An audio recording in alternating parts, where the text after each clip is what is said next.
Person of the institute and the host of this program will lead the relevant guest to light it.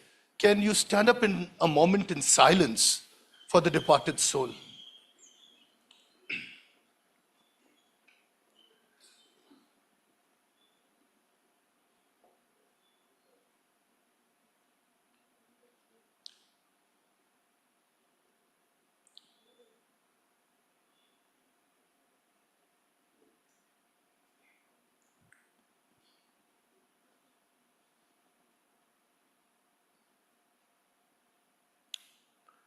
The chairperson will lead the guest. Can we light the lamp in his honor? With absolute silence, please. Nothing at the background, just silence, and we'll say a prayer for the departed soul. No, I won't. It's too heavy. The guest could go, look. You and us will go. Go, Asif. Please go. Please go.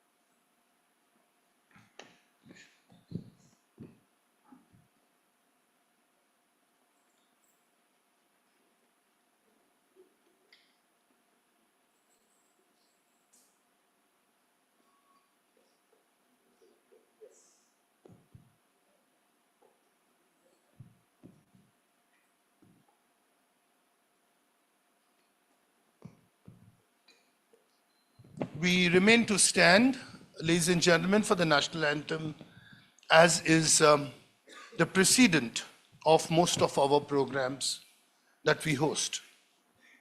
We'll sing along as you watch it along. The spirit never dies.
Please take your seats.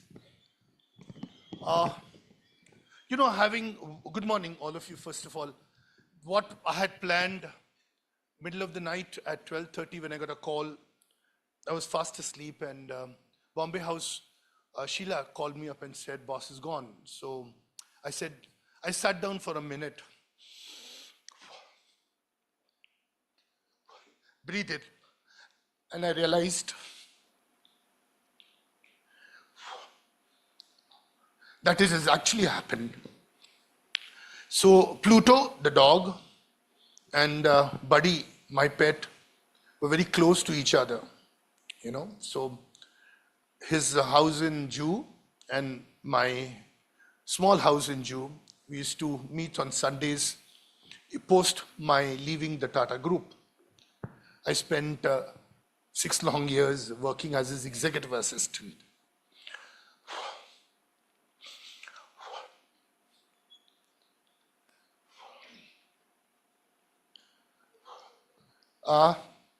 So I actually sat down with the team and redesigned the entire program. So what I originally planned versus what you're going to watch is a little subdued. My colleague Imtiaz did a fantastic job of cutting down on a lot of slides because I realized that'll be very difficult for me to even talk, forget standing. I tried to distract myself.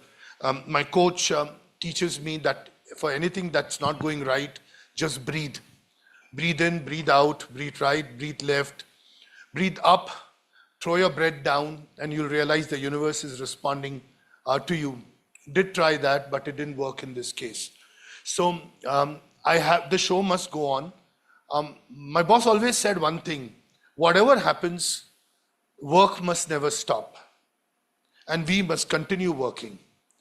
His spirit was that even when he leaves, work must not stop, work must continue, companies must continue, and the legacy must continue. For those who are very passionate about legacy, including me, we realize that sometimes it's very difficult as leaders to explain that legacy is driven by a sheer passion and determination to make certain things happen in our lives. And unless we cultivate that, perhaps as we get older, we are not in a position to cope up with a lot of mechanisms of the way societal trends currently are. So, ladies and gentlemen, I owe a tribute to two wonderful people who believed in my vision, who believed that this could happen. Perhaps IGI, the Indira Group of Institutes, is the first to ever host this kind of a program. I could not go to anybody else but my dear friend, and of course, the world's best speaker, as I call him, in any platform that I could invite him or he could come and speak, because I know his wisdom is profound. Ganesh Natarajan and I have known each other for more than 38 years, to be precise.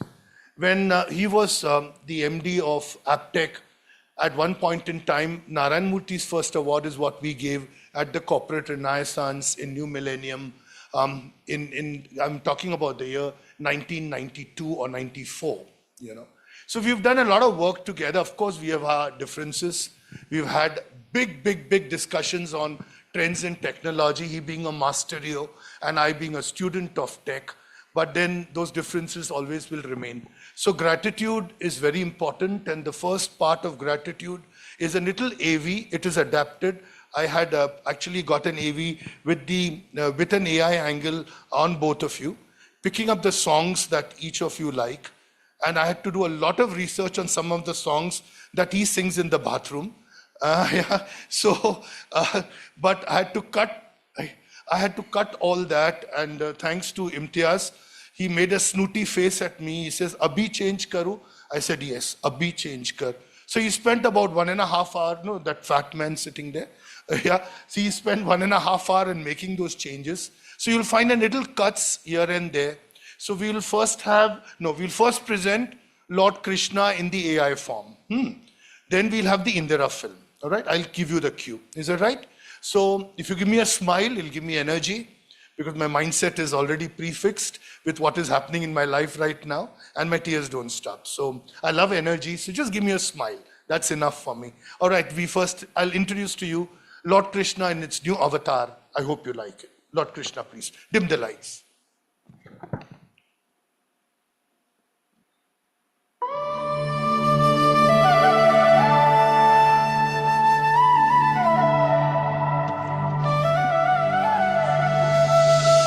Kamal Nayan नीलगात मोर मुकुट पीतांबर धारी यशोदा लाल गोपी प्रेम रास लीला मधुर बंसी माखन चोर नटखट बाल गोपाल श्री कृष्ण गोविंद हरे मुरारी, हे नाथ नारायण वासुदेवा। श्री कृष्ण गोविंद हरे मुरारी, हे नाथ नारायण वासुदेवा। वृंदावन बिहारी, गोवर्धन धारी, गोकुल ग्वाल मुरली मनोहर। कालिया नाग पर नृत्य करनहार, बाल चरित्र अद्भुत दर्शन। राधा संग प्रेम गीत मधुर राग, ब्रज की रानी श्याम सुंदर। रास रचाया गोपियों संग, चांदनी रात प्रेम की लीला।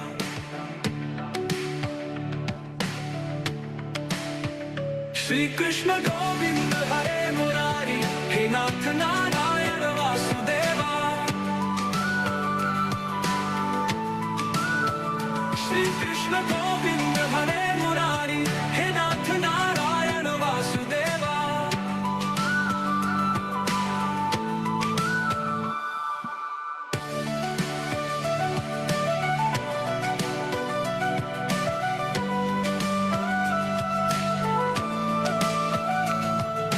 कंस का वध मथुरा मुक्त, देव की वासुदेव पुत्र मिलन।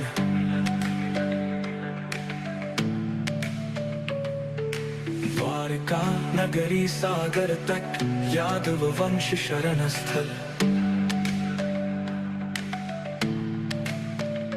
रुक्मिणी हरण प्रेम विवाह, अष्टमही श्री कृष्ण की प्रिया। सुदामा मित्र दरिद्र ब्राह्मण,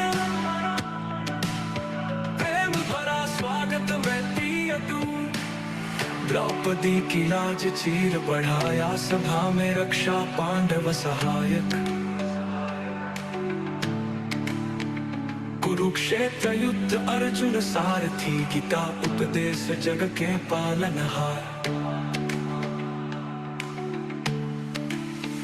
श्री कृष्ण गोविंद हरे मुरारी, हे नाथ नारायण वासुदेवा। श्री कृष्ण गोविंद हरे मुरारी, हे नाथ नारायण वासुदेवा।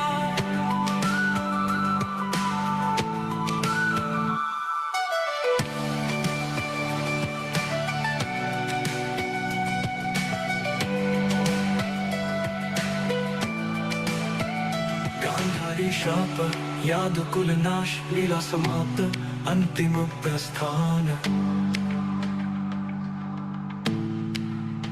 वैकुंठ वापसी अनंत लीला, भक्तों के प्राण सनातन रूप। कृष्ण कन्हैया मुरलीधर गिरधर, गोविंद बोलो हृदय उद्धार। कृष्ण कन्हैया मुरलीधर गिरधर, गोविंद बोलो हृदय उद्धार। श्री कृष्ण गोविंद हरे मुरारी, हे नाथ Narayan Vasudeva.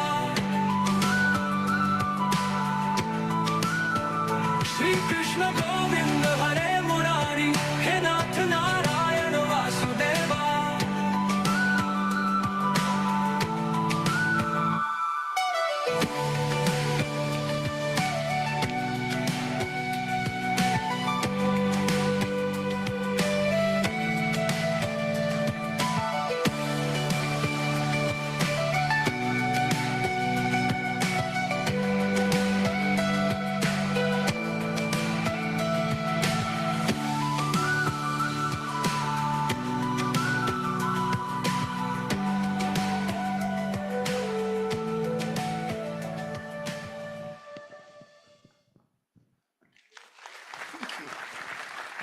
Thank you. Thank you. Thank you. It's beautiful. Indeed, it's beautiful. Beauty is only experienced so deep within. All right, time to pay gratitude to the Indira Group of Institutes with a little AV. This AV is documented by the students and the faculty and directors who are responsible for communication. It's a beautiful AV. If you give me a smile, I'll play it on, ladies and gentlemen. The AV, please.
Thank you. Now, gratitude reminds me that we need to pay tribute to the leaders behind the show, the creator of the content, the architect of this program, without whom I could not have envisioned to make it all happen and encapsulate a product that will educate a lot of people who are watching it on live, who are watching it live, pardon me, or who are watching currently online or in the digital format. Ganesh Natarajan, I have a little AV to play. Can we have the AV, please? Ganesh Natarajan Group Chairman, GTT Solutions. Dr. Ganesh Natarajan is chairman of 5F World, GTT Solutions, Honeywell Automation India, and Lighthouse Communities. He is a board member of Hinduja Global Solutions, One Crowd, GTT, and Educate Girls, and 2 companies of the SBI Group. He is a distinguished alumnus award winner of BIT Ranchi, IIT Bombay, and IIM Mumbai, NITI, and a prolific speaker and writer of regular columns and 13 books on knowledge management, digital success, and leadership.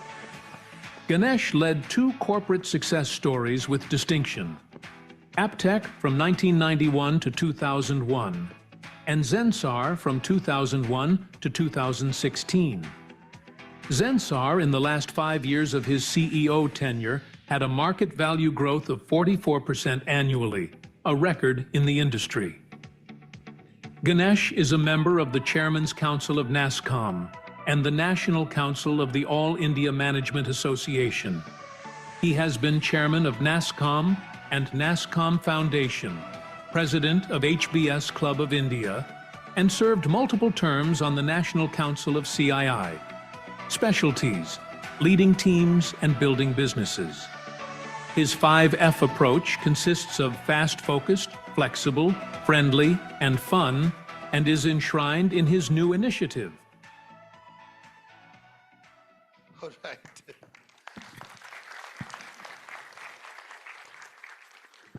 Thank you. Okay. And the cherry on the cake is something I like to pick up. And the cherry on the cake is always pink, And what I like about the cherry on the cake is it has a beautiful decoration besides the spirit with which it is put. For many of you who are culinary lovers, you would know, without the cherry on the cake is perhaps incomplete. Today, going up to her and asking her, I want to do this, comes very naturally to me because of a vision that she encapsulates for some of the students, and at some stage, the gentlemen and the ladies who have come in as my honored guests today. Everything that we have done, we have tried to do something differently for this program because it is AI. I have one slide on which you can just put on that slide. This slide captures all because this person who works in the field of AI says this may turn out to be the most consequential fact about all of history so far. It is possible that we will have super intelligence in a few thousand years. Now, super intelligence, Sam Altman, I've met him and I have found what he is showing as a path, the 39-year-old entrepreneur, is futuristic. And of course, it has a tendency to scare you a bit because it has got to do with super intelligent AI. Ladies and gentlemen, I want to present to you and document what I'm presenting. As a matter of fact, that we are perhaps the first one, can I say with your permission, at this particular group amongst the several academic institutes that I work with because of the Devang Mehta Awards that I host for the last 34 years. And many of the industry leaders don't even support me for it, but I've kept the legacy alive. So much so that these awards have now become a landmark in every corner of India. I want to present to you in a digital format with a little bit of AI, Dr. Tarita Shankar for you, ladies and gentlemen.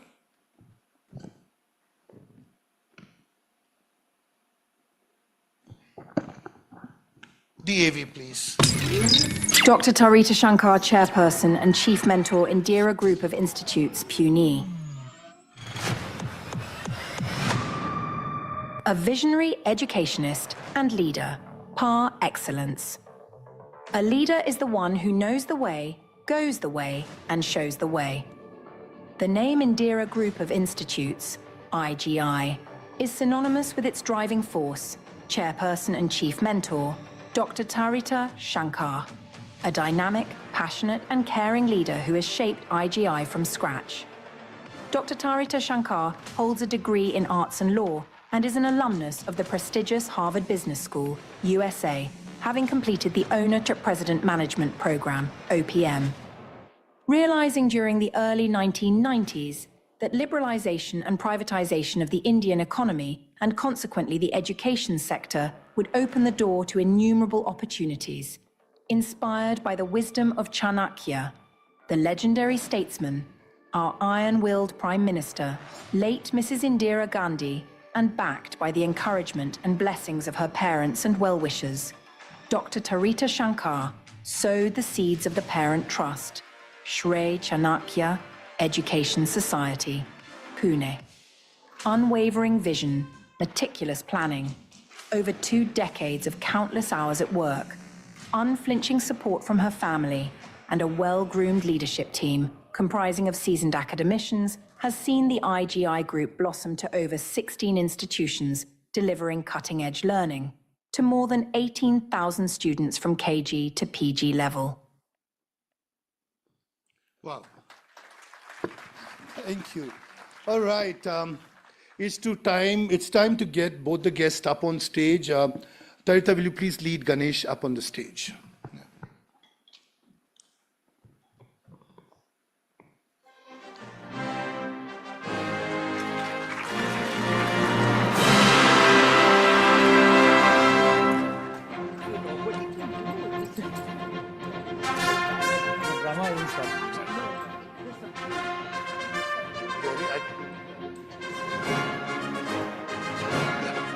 Come to the center.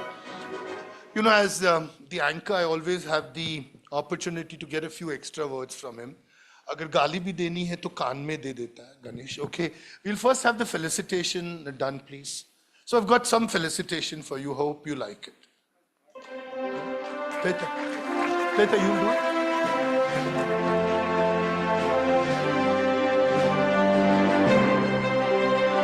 Oh, that's actually.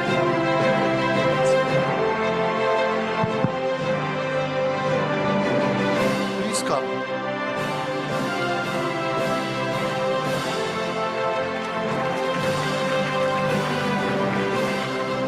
You're not better.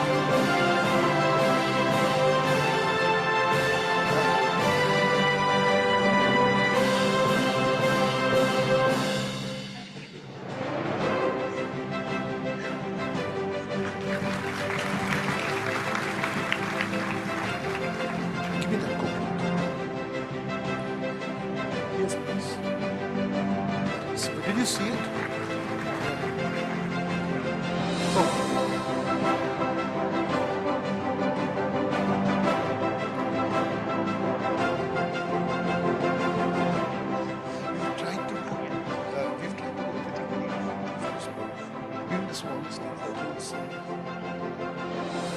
So I hope.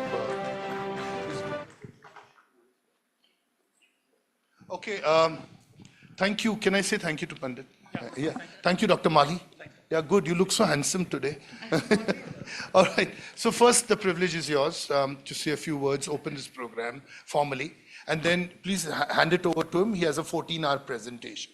Everyone, and of course, firstly, we all, already had a moment of silence for the dear departed Mr. Ratan Tata, but I feel that he lived a wonderful life. He has inspired millions of people through his life. And today, I think it's an iconic day, Raju, that we are celebrating his life today on this stage. It has been a coincidence. But for me, I feel that one era has passed, that is of Mr. Ratan Tata, 86 years. And today we stand on this stage and we are bringing in the AI, the Congress and Awards. AI is the future. I don't know for how many years it will go, whether for 86 years or 80 years or 18. But I think today's day, standing here, I feel something about it where we are saying bye to one era and we are welcoming another era. And we're the first ones to do these AI awards, recognizing the importance of AI in our lives today. Today also happens to be the World Mental Health Awareness Day. I think many of you are aware, and if not, please make yourselves aware of this, because that is one of the biggest things that we all are facing today, to cope with our mental health through many different things, through our work stress, home stress, personal stress, everything. And with AI coming in, I don't know how I connect this, but I feel that it is connected, Ganesh, that with artificial intelligence, it is coming and it is going to take our lives to different levels, where probably at times we are going to forget our own personal selves, our own intelligence. But yes, this is the world and this is how the world moves on. And all this is certainly going to impact our health and the way we live and our mental health maximum. And there are many people sitting in this auditorium, standing over here, one of them being me, who has always gone through a lot of mental health issues because of so many things that impact my life around me. And I have to cope with them each day, day in and day out. So today, I don't know why these things have all come together, that we're standing on this and we're also talking about AI and we're talking about mental health. I don't know how these two things are going to go and, hand in hand, because AI is a completely different world. And we are all subject to its change now, and we have no turning back on it. And like you talked about super intelligence, I think there's going to be something beyond super intelligence too. And even we don't know how and from where it's going to come and hit us. We all have to be prepared for it. And hence, when Doc came up with this idea of the AI Congress and awards, of course, and I think many of you are going to talk about AI too, I think it's time that the students understood the different nuances of AI, how to deal with it, how to go with it ahead in life. And who better than, Mr. Ganesh Natarajan to inaugurate this Congress? You already saw the AV on him. Doc knows him for 38 years. I know him for 30 years. And we have spent so many good times together. And I have seen the way he has worked in his life, the way he has impacted lives also. These are legends. What you see standing on the stage for me are two legends. Dr. Natarajan is one, Dr. Bhatia is one. They are all, legends. They are all legacies. They're all going to carry these legacies for us forward in so many different ways. And let me tell you all students, today you all are going to be very lucky to listen to Mr. Natarajan, because when Doctor talked about that he's a great speaker, orator, I have heard him speak many times, and he speaks so simply and so flawlessly. Nothing difficult about it, nothing that you can't understand. He just speaks in a way that each of us resonate with what he says. And we are all looking forward, Ganesh, to hear you speak today, enlighten the audience sitting over here. And to have you on the stage after many years today, it certainly is an honor for Indira Group of Institutes and all of us. Please, guys, let's welcome him once again with a round of applause. And one thing I would, I just, like even his wife, Uma, she's a very, very dear friend of mine. And I remember that one day, when my dad passed away in 2004, and Uma, sorry, you were not there. Uma was one of the first ones to come and visit me at home. Beyond everything, these are the moments that touch from heart to heart that you never forget. And that moment is etched on my heart when Uma came and hugged me tightly at home. And I know Ganesh Natarajan, Uma in very different ways, but that moment is etched on my heart. So for me, I mean, wherever artificial intelligence can go and technology can go and everything, I hope that it helps us to retain our humanity and helps us build more and more humanitarian, things around us, people around us, because nothing else is about humanity. So keep that in mind, all of you. I would like to end on that note and welcome once again Mr. Ganesh Natarajan. Thank you so much for being with us. It's Dr. Ganesh Natarajan. Yeah. It's okay. He doesn't use it like Ratan Tata doesn't use it. Yeah, Mr. Tata had 13 doctorates, including from the London Business School, but he never used it. Never, not even once. Yeah, he doesn't even need to. Okay, folks, it's time to set a trend. Tarita's one of the posts wrote about leaders who build legacy. Some of her posts are very deep, and I read that she was 35,000 up in the air when she wrote this post about legacy. And so I'm trying to follow and emulate the legacy angle to it. So Raji, will you please come up for a minute? Alok and Asif, would you all please both come and help me for a minute? And Madhuri ma'am, where are you? I've not seen you since morning. Yeah. Yeah, so. Okay, so now I'll tell you what I want. Please come this side, all, because it's a little heavy. I may not be able to handle this. It's a little heavy. Yeah. Hi, how are you doing? Good to see you. Come. So now this is what we're trying to do. With your permission, is trying to set something very different, Ganesh. I want those future leader programs students to stand up. All right. These are students who were chosen, Ganesh, from a batch of 15 or 1,400. Am I right? 1,400. Tarita now has more than 25,000 plus students. You know this? 18,000 students. Yesterday, so very soon. She's setting up a university, which is called the Indira University. And what she's architecting with these set of students who deserves a little bit of your attention. And you promised me one day you will come and talk to them, Ganesh. Yes. Okay. What has happened is when I teach them, and I teach them 22 sessions of more than 4 to 5 hours each.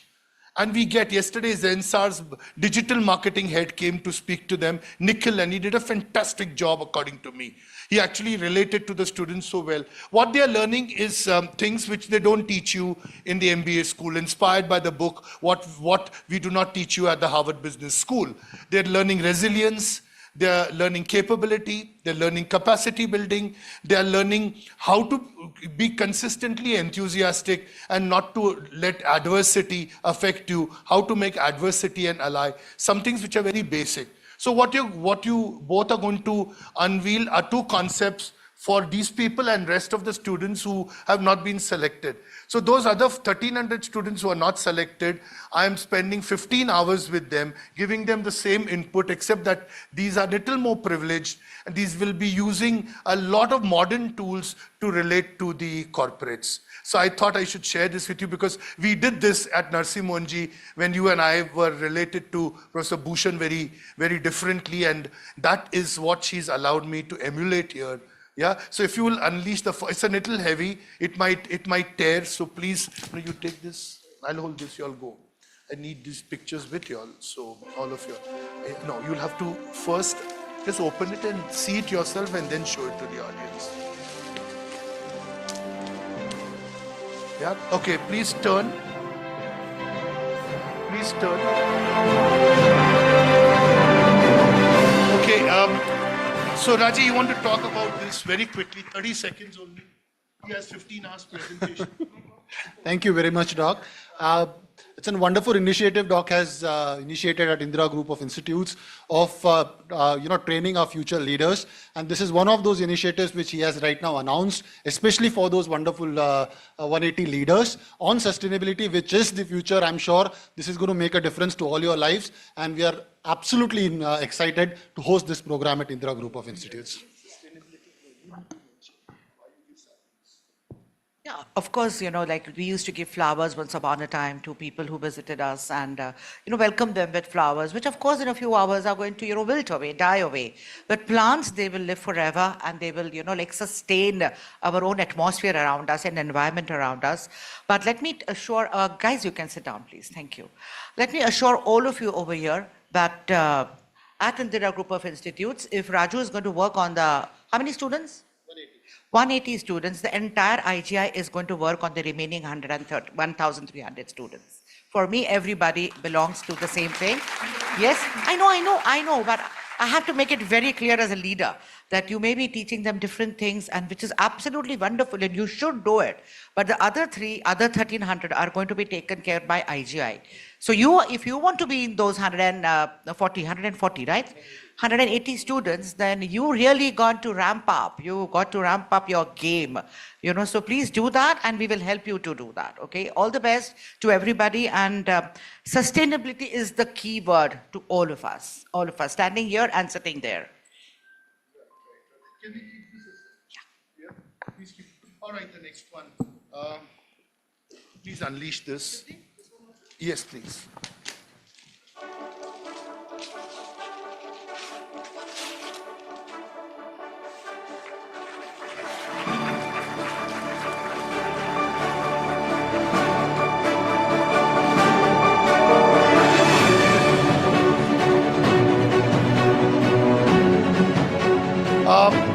Ganesh, in your article which you wrote for ET about 4 months back, you referred to GCC as one of those platonic things to happen to this country. And you also mentioned a reference you made to Prime Minister Modi, where you said that Prime Minister Modi is actually encouraging all of these to happen. I've been researching on both these subjects. I'm the founder of World Sustainability, as you may be aware. I've been researching on GCCs now for last 2 years with my colleague Asif, who's to my left. And it's been pretty frustrating research because we find a lot of GCCs springing up. There are about 180 in Pune just now. There are about more than 600 in Gurgaon, Delhi. There are 400 in Hyderabad, 250 in Chennai. And all of them need one thing. So that one thing they need is a future leader. So when I designed the program for these people and the rest of the 1,300 with whom I'll spend 15 hours, the idea was that I'm going to get one day, I was telling Raji yesterday, I'm so frustrated with the way GCC HR guys behave. I'm going to get about 80 of them here and tell them, here is my talent and here's my challenge. You talk to my people. There are about 200 people sitting here. Tell me who you want. And if you're rejecting them, give me a reason why you're rejecting them. And that's what I want to do. Because I know one thing for certain, talent is talent. Now, there are hidden talents. There are talents that spring up at any point in time, showcasing to you. The enthusiasm amongst them is so high. Some of them, yesterday I mentioned about, there was a bright engineer who says, I want to see what data centers are like. So I told him, I promised him I'll send you the list of data centers and analytics company. So I took that list, I showed it to Kumen Raheja, that this is the list of the companies that I'm sending to this student on a personal tutelage. Because I thought, if one person can create a revolution, then the new evolution will occur. So that's the genesis of what I'm trying to do. Right, so thank you all of you accepting Ganesh. All others have to sit down because there is no choice I'm giving you. And Ganesh, only you can take as much time as you want, only make sure that the first row doesn't walk out. My only goal in life is to bring sessions back on time. So this one is a little difficult. So I'm going to request all of you to indulge me for 10-11 minutes. I promise you at 11 we'll start, which will be half an hour late, but that's okay. So let me start by saying that if for any of you who are attending a Raju Bhatia event for the first time, you ain't seen nothing yet. Because I remember the first time, he's talking about 1994, first time I ever attended an event was something called Global Managers in Jurassic Park. And it was unbelievable. And towards the end, a younger version of Raju Bhatia actually did a Shah Rukh Khan dance on... No, I did not. Yeah, you did. I did not. I forgot to take a video, that's all. So I think my own view is that any form of learning happens not by boring stuff in terms of somebody sitting in a class. I mean, I come from IIT Bombay, but even in IITs, There's something called NPTEL, which is knowledge, yes, it's knowledge from the best professors in the world. But when you deliver knowledge today in 2 hours of video by one chalk and talk person, nobody listens, okay? So I still remember way back, and this is 1992, when we first started researching this, there was only something called Doordarshan, which many of me are not too young to even know about. And they had something called countrywide classroom. Again, hours and hours of video teaching people, etc. And we found the learning effectiveness was quite terrible. So I still remember one of the first programs we did was a collaboration between the company I was running then, Aptech and ZTV. And we got 2 very young people together and said, let's do a program called the A to Z of computers. And it was all about motivating, telling people a little bit, showing and tell, etc., etc. So from there, I've kind of come down to a theory, which I'll talk about a little bit in the AI context, that the only way where people get learning very quickly absorbed is to do a combination of entertainment, education, of course, and enlightenment. Because when the light bulb goes up in your mind and you say, oh my God, I really understood this now, that's when you've really been enlightened or educated. And what we did with Aptech ZTV and what Raju does, literally he can do it in his sleep, is just making people, get people riveted in terms of attention to what is going on the stage. So thank you very much, Tarita, for always being a wonderful host, and Raju. And I must say a few words on Ratan Tata. I first met Ratan in Harvard Business School, because some of you may not be aware, but he is one of the most distinguished alumnus of Harvard Business School, which includes other alumni like Anand Mahindra, like Jamie Dimon of JP Morgan, etc. And Ratan is the most self-effacing of people, which all of you have heard of. But he donated the money that is now the Tata Hall in Harvard Business School, which is the entire Executive Development Center of HBS, which is something that he donated.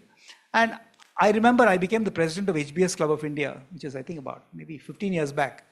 And at that time we went to Ratan and said that, look, we're doing this big event where we're getting the dean, we're getting 4 ministers, etc., etc. And we want you, Mr. Tata, to be the keynote speaker.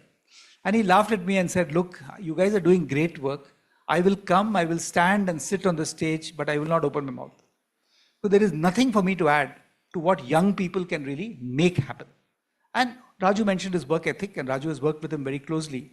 But I think that is important today. I mean, today, with all the distractions, when you have a core work ethic, which Mr. Narayan Murthy has, or Mr. Ratan Tata has, and so many other core leaders in this country have, I think that is what makes things happen. So in that context, let me just tell you 3 or 4 things about AI. If you look at AI, if I think of what is the first word that comes to my mind when I talk about AI, I think it's excessive hype. Everybody and his brother is talking about AI. I mean, you put a little bit of intelligence or a microchip into something and it becomes AI, because it's so fashionable to say. Every startup in the world is now refashioning themselves to say, I'm actually an AI startup. Okay, so somewhere I think we have to demystify and get the clutter and the hype out of it and say, what is the reality? And I'm going to use 3 levels of data. One is, of course, the hype that is going on in this country. And I got my friend Amitabh Kant, who was the former Niti Aayog CEO and now the G20 Sherpa, to send me some data from the research they are doing on AI in India. So I'll share that with you. The second is I had the privilege 3 weeks back in New York City of meeting a gentleman whom I hope some of you know, called Yuval Noah Harari. Harari wrote an amazing book called Sapiens, which is an amazing history book by itself. Then he wrote a history of the future called Homo Deus. And if you haven't read if you want to read one book in your life, I would recommend Homo Deus. And very recently, he's written this book on AI, which is called Nexus. And my wife and I were in New York. We lived part of the time there. And we got an invite to this session. 500 people, as you would expect. 498 were Jewish Americans and 2 Indians, me and my wife Uma. And Harari made, I think, one of the best 3-hour workshops I've ever heard on AI. And I'll tell you a little bit about that also. And the third, if any of you read The Economist, Economist recently ran a lead on AI, okay, where they're actually pronouncing some very interesting futures of AI, which is very important to where we are in this country. So I'll just talk about these 3 things. So first is the hype. If you look at the hype, I mean, somebody talked about super intelligence. Today, Sam Altman is talking about AI will very soon move into artificial general intelligence, which is AGI, and then artificial super intelligence, which is where potentially computers can be much smarter, much more intuitive, much more sensible than human beings. Okay, and it remains. We have to wait and see whether that happens.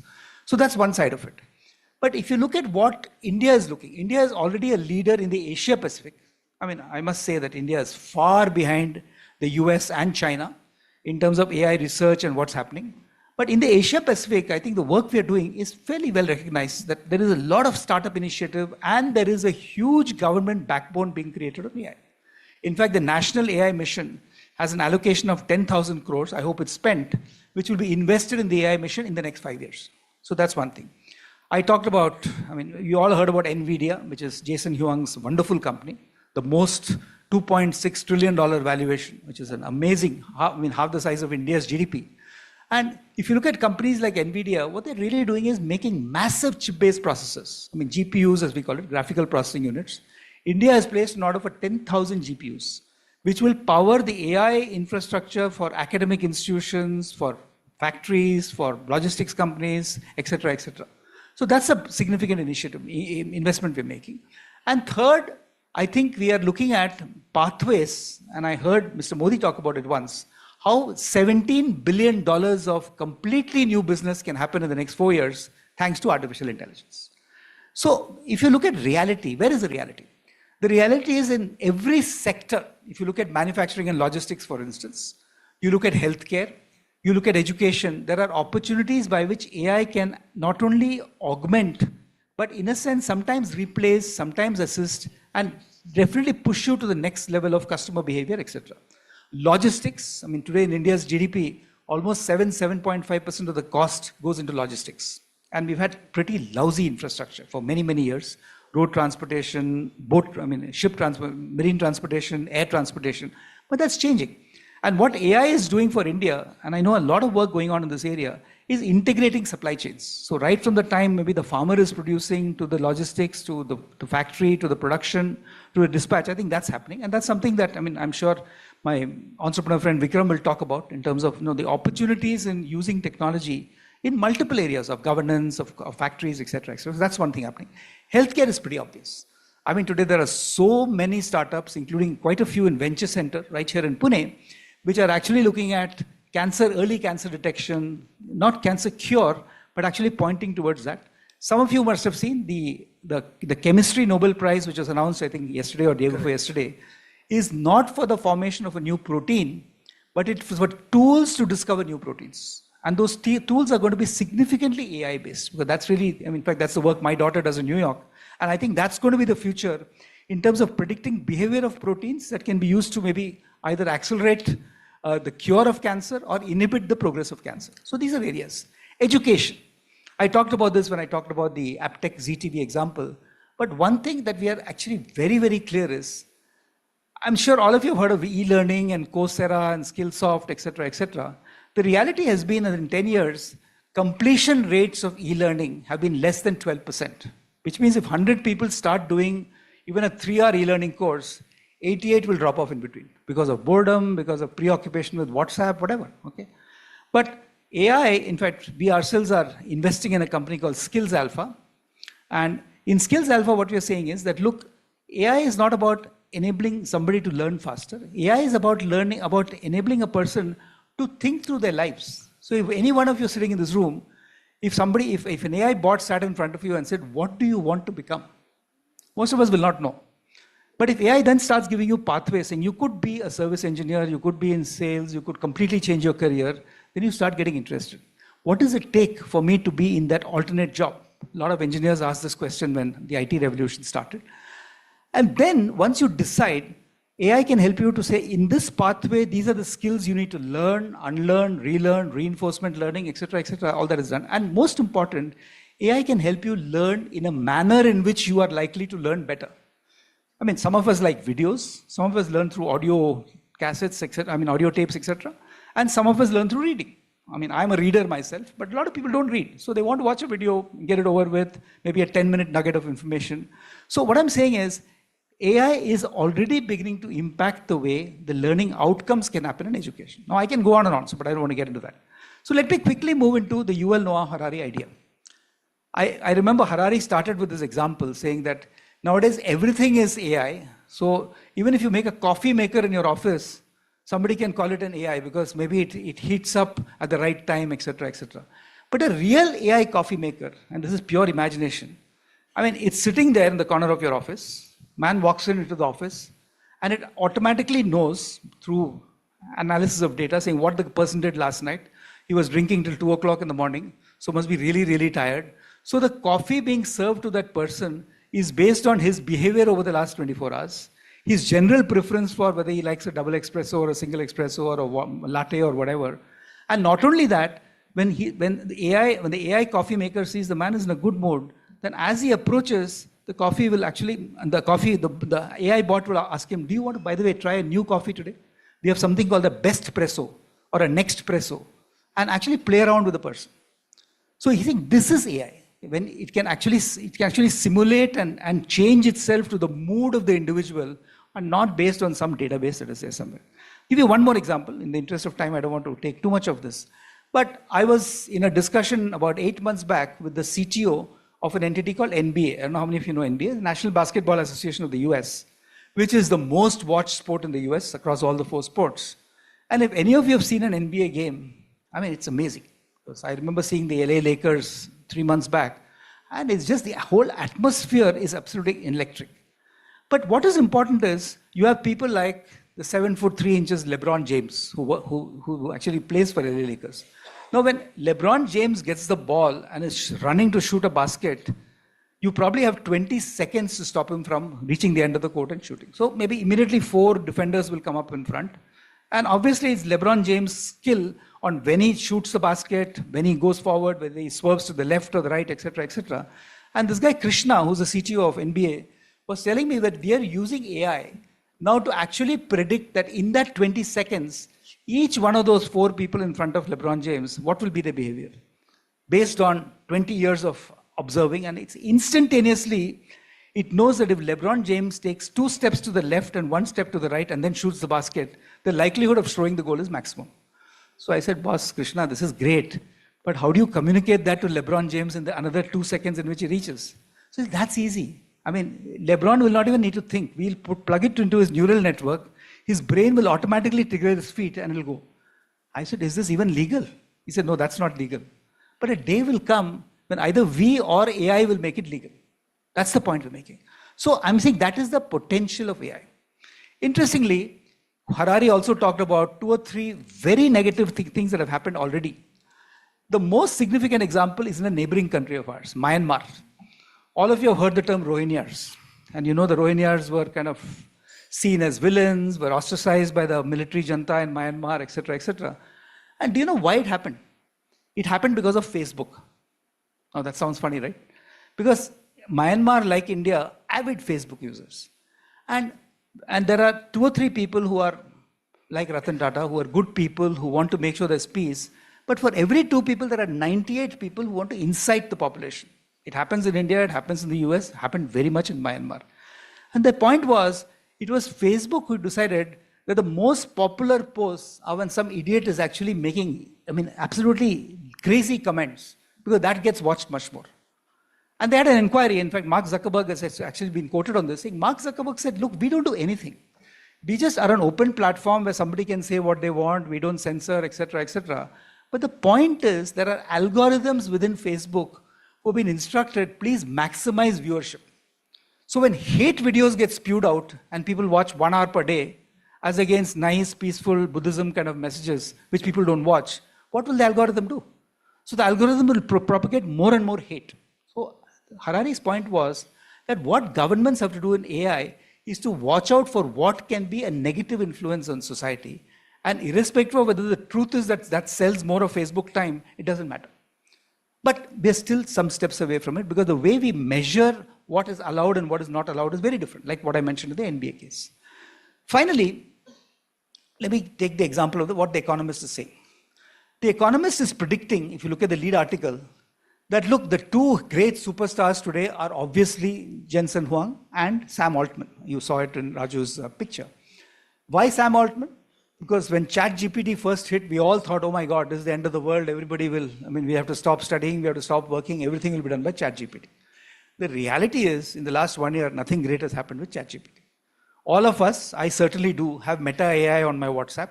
So the best part is I've completely stopped thinking. I've stopped worrying about memory loss and stuff like that, because Meta AI will remember everything for me. There's nothing I have to remember, because Meta AI will do it. I remember asking my 5-year-old grandson last week in New York, saying that, do you know what 13 multiplied by 14 is? We were all taught these tables. So my 5-year-old grandson is saying, why would I need to know it? I can ask Google. Can you believe it? So this is how our children are growing up today. And with AI, it's going to be much, much worse. So we have to think about that. So what economists are saying is that what these guys are building are large infrastructure. I mean, many of you who know AI would have heard the word large language models, LLMs. So the OpenAI LLM itself took maybe more than $1 billion to train, is still being trained. Massive amount of electricity, because each of those GPUs I talked about, the 10,000 GPUs we're going to import, is going to consume huge amounts of power. So economists is predicting that there will be a backlash against AI. That somebody will say, we are tired of this large AI business. We don't want those massive GPUs and super intelligence and et cetera, et cetera. And instead it will be what Ashwini Vaishnav, our minister 3 days ago, called democratized AI, which means an AI infrastructure, but small AIs, narrow AIs as they call it, okay, which are very, very, looking at a very specific problem, and those together will be the future of the world. Advantage for India, advantage for the global south, advantage for many emerging economies, even in Europe, is that we can all now compete. It's no longer the massive $2.6 billion valuation companies, or, Sam Altman just raised money at 160 billion valuation. These are unheard of numbers. And a lot of people putting in that money. Suppose the whole market pivots and we're saying now small AI will be the journey of the future. So that is the point. So the point I'm making, just to summarize, is yes, AI is real. AI would be really good if it augments human capability. If AI becomes super intelligence and becomes something that completely overtakes our ability to think and have cognitive capabilities, I think we're in trouble. So governments will have to come in and look at the algorithms, look at what is happening, and do some amount of governance. But all of us, every student in this room, every executive sitting here, the entrepreneurs, will have to understand AI. Because if you don't understand AI and AI understands you, you're dead. But if you are able to understand AI, you can actually leverage the power of AI, understand the shortfalls or the shortcomings or the dangers of AI, and actually build a better planet. So I think this is what we have to think about. We have 3 sessions today, and all our speakers will talk about what they're doing with AI. But keep this in mind, that at the end of the day, beyond the hype, we have to take a very realistic, very rational, and very intelligent view on how we use artificial intelligence. Thank you very much. Thank you. No, you be here. All right, Taita, would you quickly come up on the stage? We have come to the center. I have a few things to announce and share with you. What I've been discussing with her, and it's important I make this August audience aware of this. First is a little thank you. So I have done prayers for 9 days, and today is the 8th day. I was supposed to be silent, but that's a part of my approach to my prayers. But I've got a little gift for you, Tarita. I hope this is a big enough gift for me. This is what the statue at my home. We have Gaurima, and we decorate her with this sari. I thought I'll present it to you if you will accept it with honor.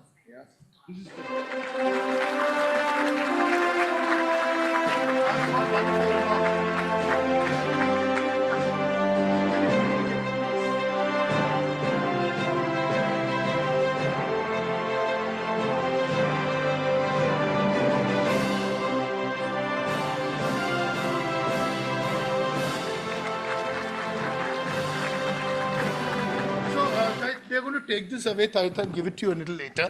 But with your permission, you're setting up a university, and I've been discussing with you over a period of time.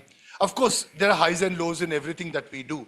One of the things which we intend to do, you mentioned about 10,000 crore with the AI authorities here.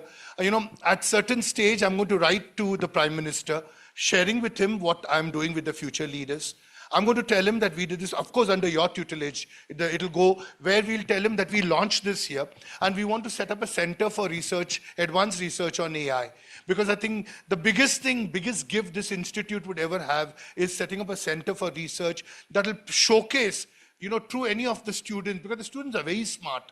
They have a lot of talent, all your students. I have dealt with 1,400 of them. And 1,400 students is enough to give you what the sampler would look like. So that's one. And so they could match the intelligence of what the government is looking for. Second is what we are trying to do with the global capability centers, and the message we have to give to the Prime Minister Tarita is, at certain stage, when we invite them here, we need to write a letter to the Prime Minister telling him that we have done this. Because if he is aware, he is going to put it in his schedule and agenda to identify a group like yours who's actually training students on the GCC part, or on the AI part, or on the sustainability part, and all three being integral elements of designing the future.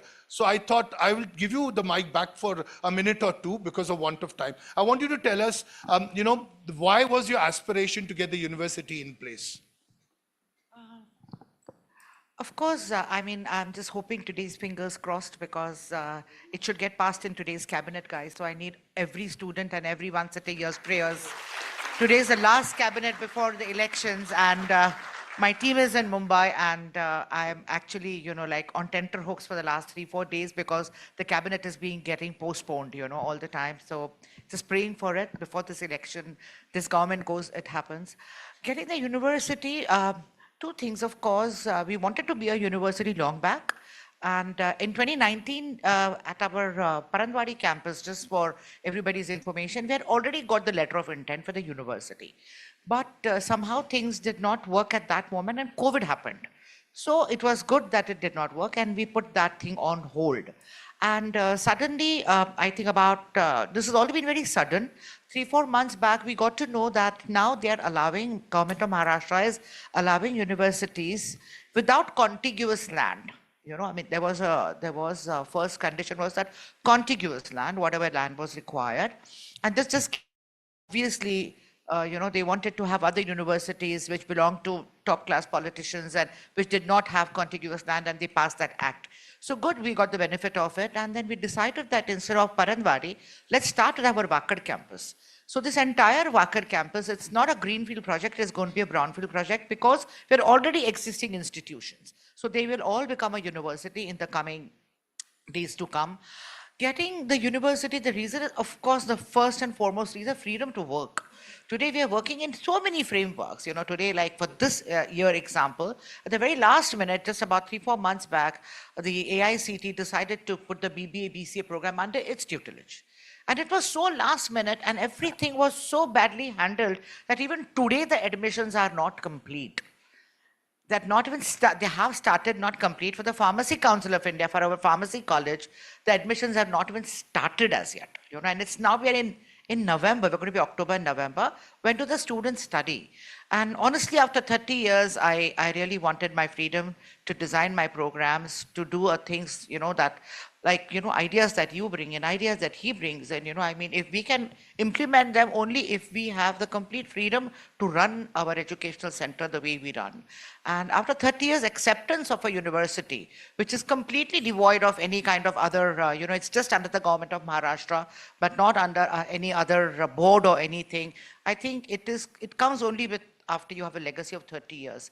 Earlier than that, people would not accept it as a private university. So today, after 30 years and after the things falling into place, everything, I think we are ready to become a private university and ready to take on, the dreams of so many of these youngsters, who we want to fulfill in so many different ways, but, being under some other university or being ruled by so many government regulations and all, we are somewhere, held back. I think bringing in a university is going to change a lot of things for us. In fact, me and my team sitting here, we already have so many, we have brainstorming meetings each day of what exactly this university means to us. Beyond, we all want to go beyond classroom teaching. It's enough now, and make the best use of AI. Like he said, if you have to make the best use of it, then we have to see that somewhere we have to train the students for that and bring it from the youth. We talked about governance and, government controls and everything, but even the young must be taught how best they can use all these new tools that are being, thrown at them, completely. So university will give us that freedom, and looking forward to everybody's prayers today on the 8th day of Navratri. Thank you so much. My pleasure. So a great university is determined by the great research it does and the research papers. So hopefully today we could set up a lot of research ideas. Yes, yeah. So thank you very much. You'll have to go back again and sit down and let him chair one session. I'll give it to you. We get the chairs in here. And you have the names, or you want the names? You know Our panelists know who they are, so please come up. that. Okay. No, but for the sake of the audience, Ganesh is chairing. Akash Sureka, would you please step up? No order. Order as is given to me, please. I follow that. Karthikeyan, Uday Kothari, Seema Raghunath, and Vikram Puri. All right, so entrepreneurs leveraging the power of AI. Ladies and gentlemen, that's the, Seema, please do. It's nice to have a woman talking of AI.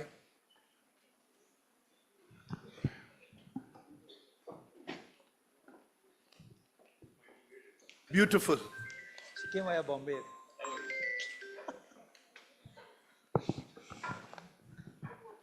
Yeah, please do. They'll just set the table up Yeah, with yeah. water and whatever else is needed. All right, kids. Thank you for your coordination. Can we have additional mics? I'm looking at my friend Ramananda and wondering when he'll get lunch. Third panel. Okay, we promise we'll make this brief. We'll try and do it in 35 minutes instead of 45. So let me quickly introduce, just to set you the context of why we assembled this panel together, because it's important always naturally to know what is the intelligence behind this panel. Akash here has been a serial entrepreneur, done extremely good work, and now is an advisor, has worked for, and he will give you a little bit of background before he starts.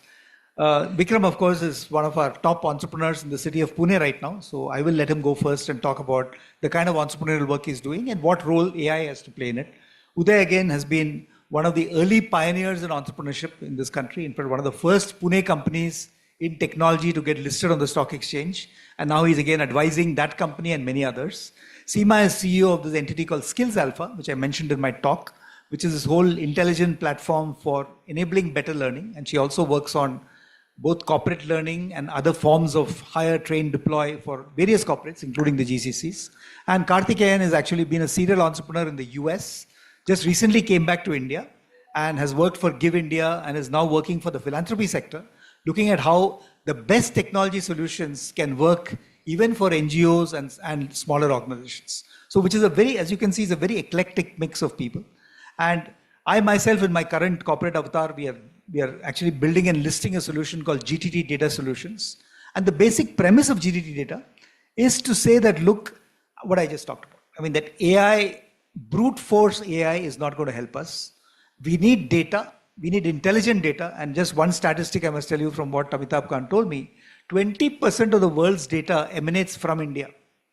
But hardly 2% are stored here as in the data centers. So clearly data identification, data ingestion, data storage, data dissemination is extremely important. So that's one area we're looking at. Then making use of the data, which is the analytics, the prescriptive, predictive analytics that we all talk about, that's important. And we also believe, and that is our whole core of what we're trying to do build in our company, in GTT Data, is that there is a dual intelligence that is required, which means that while AI will continue to progress in whatever form that I talked about earlier, we need natural intelligence to progress so that they can be complementary. The yin and yang of human intelligence and artificial intelligence is what we're calling the duality of intelligence. So that's really what we're doing. So Vikram, I'm going to hand it over to you and say that, look, what have you been doing? What are the companies you're looking at? And where does AI fit into your scheme of things? Thank you, Each of our panelists will talk for about 5 minutes. And then I'm going to immediately throw it open to audience. So if you have any questions, do feel free to ask. Make it interactive. Yes, sir. So I've been in data for the last maybe 30 years now. And we've been in data in various areas of our application. And what we found was, and we've been doing this for the last 3 decades, we found that we need clean data. And that is one area that we have had problems with in India. We don't recognize what real valuable data is all about. And in our businesses, and businesses range from manufacturing to technology to logistics, supply chain management, we've been using data and algorithmic rules for as many years as I mentioned just now. The most interesting, I'm going to talk about some of the most interesting areas that we used data analytics and algorithms. And I kind of agree with Ganesh when he says there's a lot of hype in India about AI. So after about 20-25 years of doing this, we suddenly realized that whatever is being called AI now is what we've been doing for the last couple of decades as deep data analytics. And really the difference between artificial intelligence and algorithmic decision making is at least in our country, it's a very gray area. To our mind, artificial intelligence is where the engine, the rule, the decision engine learns by itself and adds to its own ability to decide. What we are really looking at in what we call AI now is where rules have been laid down and set and created, and the engine is simply spitting out answers based on those rules. And it's a very big difference, let me tell you. So here are some of the application areas. So the most interesting one we had was in the supply chain and logistics field. And way back in 1998-99, we developed devices that would acquire data from trucks and how they moved, where they went, how they drove. And we started picking up humongous amounts of data in microsecond intervals, which would tell you how the driver behaved in certain situations.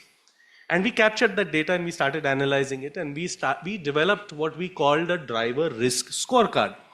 And it took us about 10, maybe 15 years to really stabilize it. But today, in India, on Indian roads, for an Indian truck driver, we are actually predicting which driver is likely to have an accident in the next 90 days. Okay? And so there's a little secret here. Anyone who's from IIT will tell you that it's very easy to do that, because if I predict that he's going to have an accident and he doesn't have the accident, I say that's because my prediction worked. You see, he drove safely. So it's very difficult to really know whether it works well or not, but the results or the records show that. So we started with a company called Castrol. I'm sure you've heard of Castrol in India, right? So Castrol is part of British Petroleum, and Castrol had 1,300 trucks, and we got KPMG to do this study with our data and our systems in the period 2012 to 2017. It's a 5-year period. And at the start of the period, there were 1,300 trucks. We were doing almost 75 million kilometers a year of transportation. And because of industry ups and downs, in the 5th year, that's in 2017, Castrol did almost the same volume that they did in the first of that 5-year period.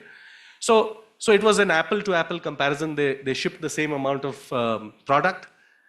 At the end of it, we found that they had done only 65 million kilometers to transport the same quantity. So that came from analytics of route management and supply chain optimization that came from that same data. Accidents, 240 in year 1 of the study, came down to 3 in year 5 of the study. 14 fatalities in year 1 of the study came down to 0 in year 5 of the study. So we assume and presume that it worked. And along the way, somebody told us that, hey, do you know that whatever you're doing, this is what is being called artificial intelligence in the West? And we said, okay, if that's what it's called, then let's also ride that, that boom. And I went and applied for some patents for some of the algorithms that we used. We applied for some patents for some of the systems that we used. And to our surprise, 10 years later, it took 10 years in India to get that patent. Last year, we were awarded that patent effective 2014 or 2015. Another very interesting area where we applied the technology, and please stop me if you think I'm running out of my allotted time, 1 minute more, is that if you go to a city called Junagadh in Gujarat, where we have placed our smart cameras. We got smart cameras there, and they're looking at the road. And some of our cameras look at the bus stop, and they count the number of people waiting at the bus stop. And live during, at that instant, they send messages to the municipal transport corporation to say that this route requires an extra bus on it right now, because there are more than 20 people waiting at a bus stop. And this is, again, very simple technology, but this is what is called AI in India. But I'll give you an example of real AI. This is something that's happening in Pune, in the retail space, where in some stores where we're doing it, you walk into the store and the camera recognizes you, doesn't know who you are, so you're privacy is not impacted, but it recognizes you. And it knows that the last time you were here, you bought a shirt of, a particular size, a particular color, particular checks, and it starts to show you products that are in store that you like, of your size, of the colors that you want. So the AI that's being used is the similar, the coffee maker and the prompt to buy are all standard algorithmic pushes that the data comes up with based on decisions that are being taken on the fly. The real challenge and the real future for us sitting here in this room is in two parts. One is there'll be a set of people here who will actually leverage that AI that's available and convert it into applications like the one I'm talking about. And the other one is the actual creation of those AI engines and creating those large language models that we are talking about. These are the two areas that we should be looking at.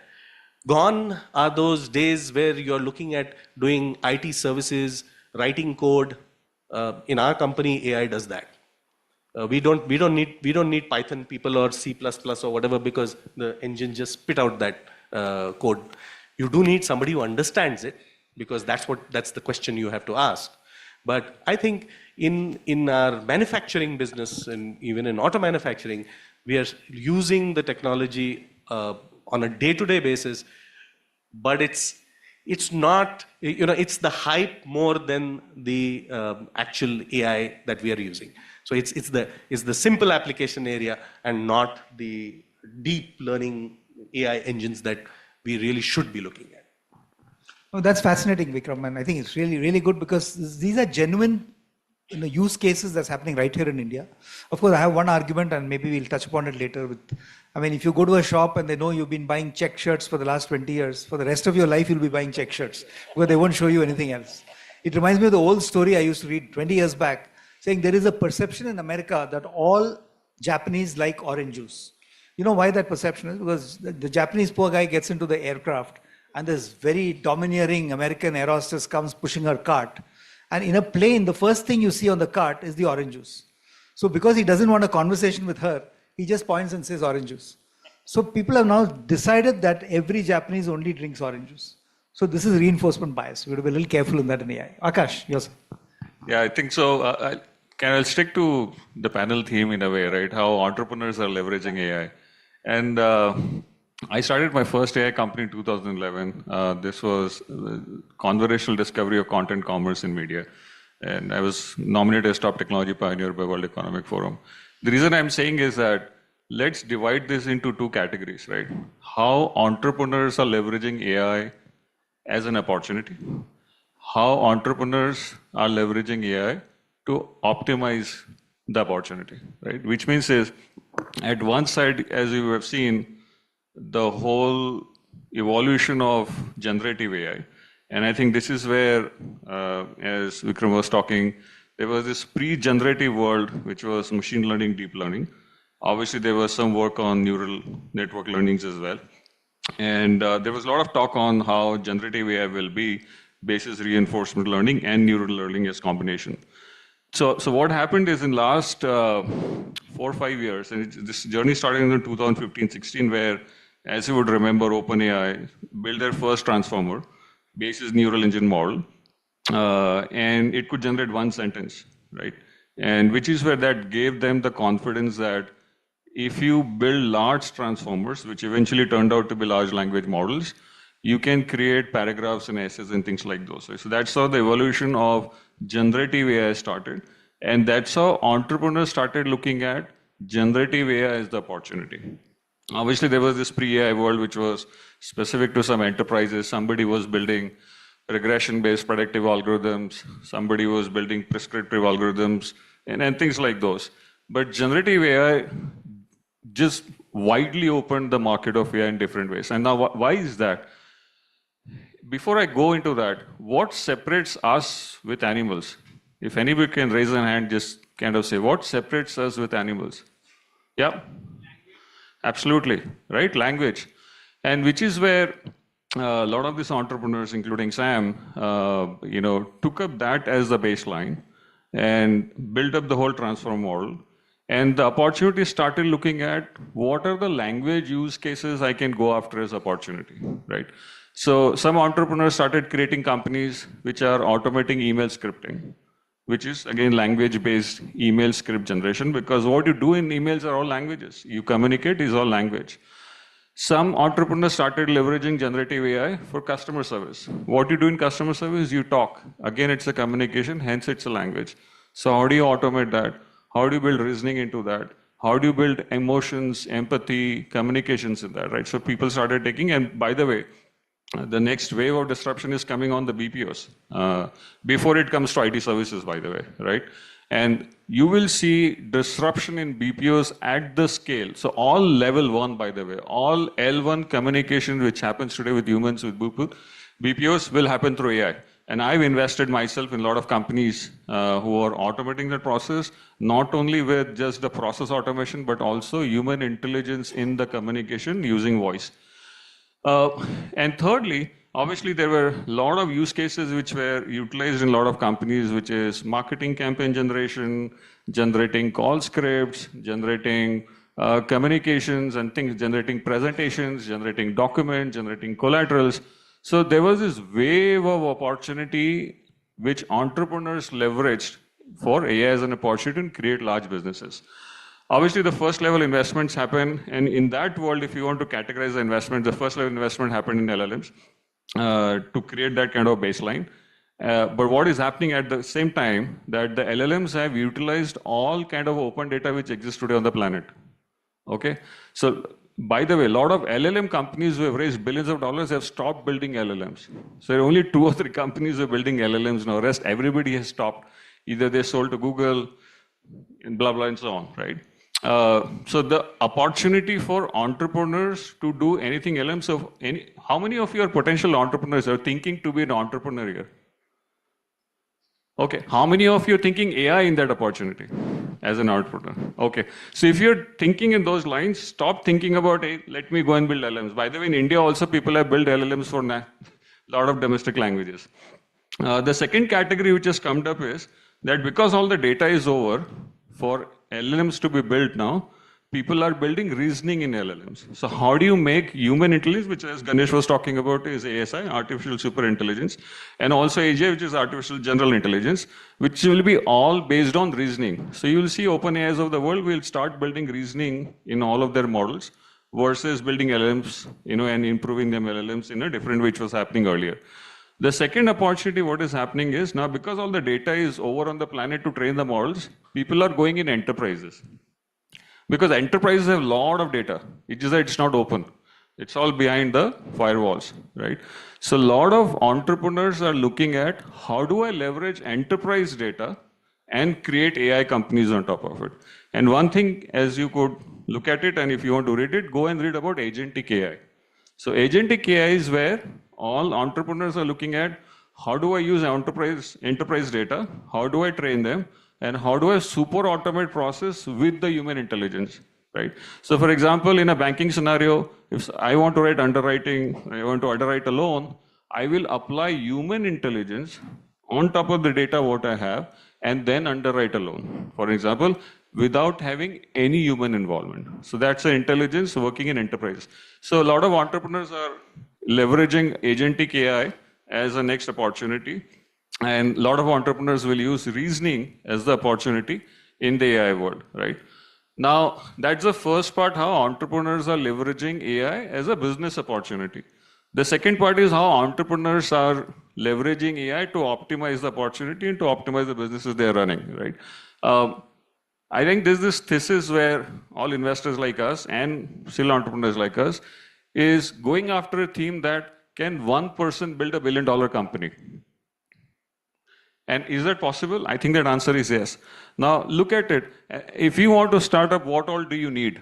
You need HR to work to an extent. If you have a small team, you manage it on, and then as you expand 20, 30, 40, 100, 200 plus, you need some HR components, right? You need some recruitment people to hire people for you to scale that. You need sales people, right, to go after and get leads and customers for you. You need customer service, right? You need legal help in some of those. You need finance. All of these areas are now possible to run just with one person. Why is that? Because there are a lot of startups who have leveraged the first part of the theme I was talking about and created companies. So for example, today you can have an AI bot, which is called as an AI SDR bot as an example, which can take care of anything and everything to run your sales process.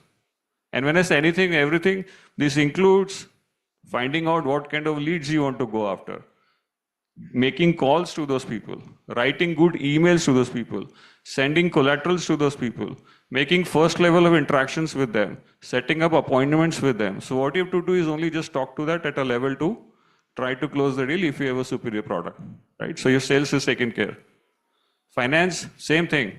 Your invoice comes up, automatic reconciliations happen, automatic general entries happens, automatic balance sheet comes up, all P&Ls comes up, you can send invoices, you can send emails, everything is automated. Customer service, same thing. Legal, same thing. HR, everything is automated and you have AI agents to do this work. So basically as startup entrepreneurs, if you want to optimize your product in terms of launch, cost, resource and things like those, first thing everybody is doing it using these AI agents. Right? And that's why this is how can one person build a $1 billion company is coming more true and true as you go after. Including if you're building a technology product, by the way, in technology product, you have coding assistants like Vikram said, right? And they're able to reason now in writing the codes and they can write fully, including from UX to UI to code to QA to deployment to maintenance, everything, by the way. Even today, you can generate a UX wireframes and mockups just by writing prompts. Right? In fact, I have invested in a company which is automating prompt also now. I mean, I was like zapped to see all of these innovations. So what I'm saying is that entrepreneurs are leveraging AI in different ways as an opportunity and as to optimize the opportunity. I think you should pick up in either ways the direction you're going in and try to use. I think AI is really real. To Ganesh's point, is there a hype? The answer is yes. Is hype gonna plateau next year? The answer is yes. MIT economists is saying that 70% of all the hundreds of billions of dollars which is funded, which is gonna be wiped out. It's gonna be double the impact of what the dot-com bubble was. But is the implementation of AI is gonna continue? The answer is yes. The third most important part where the AI innovation will also start happening is now humanoids, right? Which is a combination of humans plus robots. You had robots earlier which were trained to do certain tasks. Now you have humanoids, wherein robots will have intelligence, again, AGIs and ASSIs, to detect, to identify, to take corrective actions. So if you're following DeepMind, if you're not, you should follow DeepMind, and you'll see how the robot have evolved over a few years, right? So they can do anything and everything, including super thinking like what we do, and take corrective actions as may be required.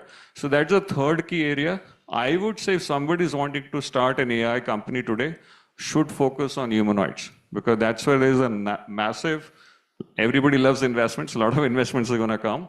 Lot of applications of those in manufacturing companies and industrial companies, which is a wide range as opposed to just pure software enterprise companies, and a next emerging opportunity for entrepreneurs. So, thank you. So thanks, Akash. That's very useful. And if any of you want to see more about humanoids, I mean, the first movie where they predicted that computers could take over the world is 2001 Space Odyssey. I don't know if you have seen it. I just saw it again on the flight. It's about this supercomputer called HAL, which goes berserk in space and kind of sends the entire mission off its rocker, literally. And there's a recent movie which you must see called The Artifice Girl, which is about a humanoid. So it's a humanoid which starts being very supportive to a research group, and then it develops a mind of its own, and it's also a human body, obviously, because it's inside the body. At the end of it, it gets so bored of the stupidity of human beings that it says, what do I do with myself? So then it starts learning ballet all by itself. The last scene in that movie is this poor humanoid, really lonely because nobody is as intelligent as she is, and actually teaching herself ballet. So it's actually very amazing to see what can happen in the future.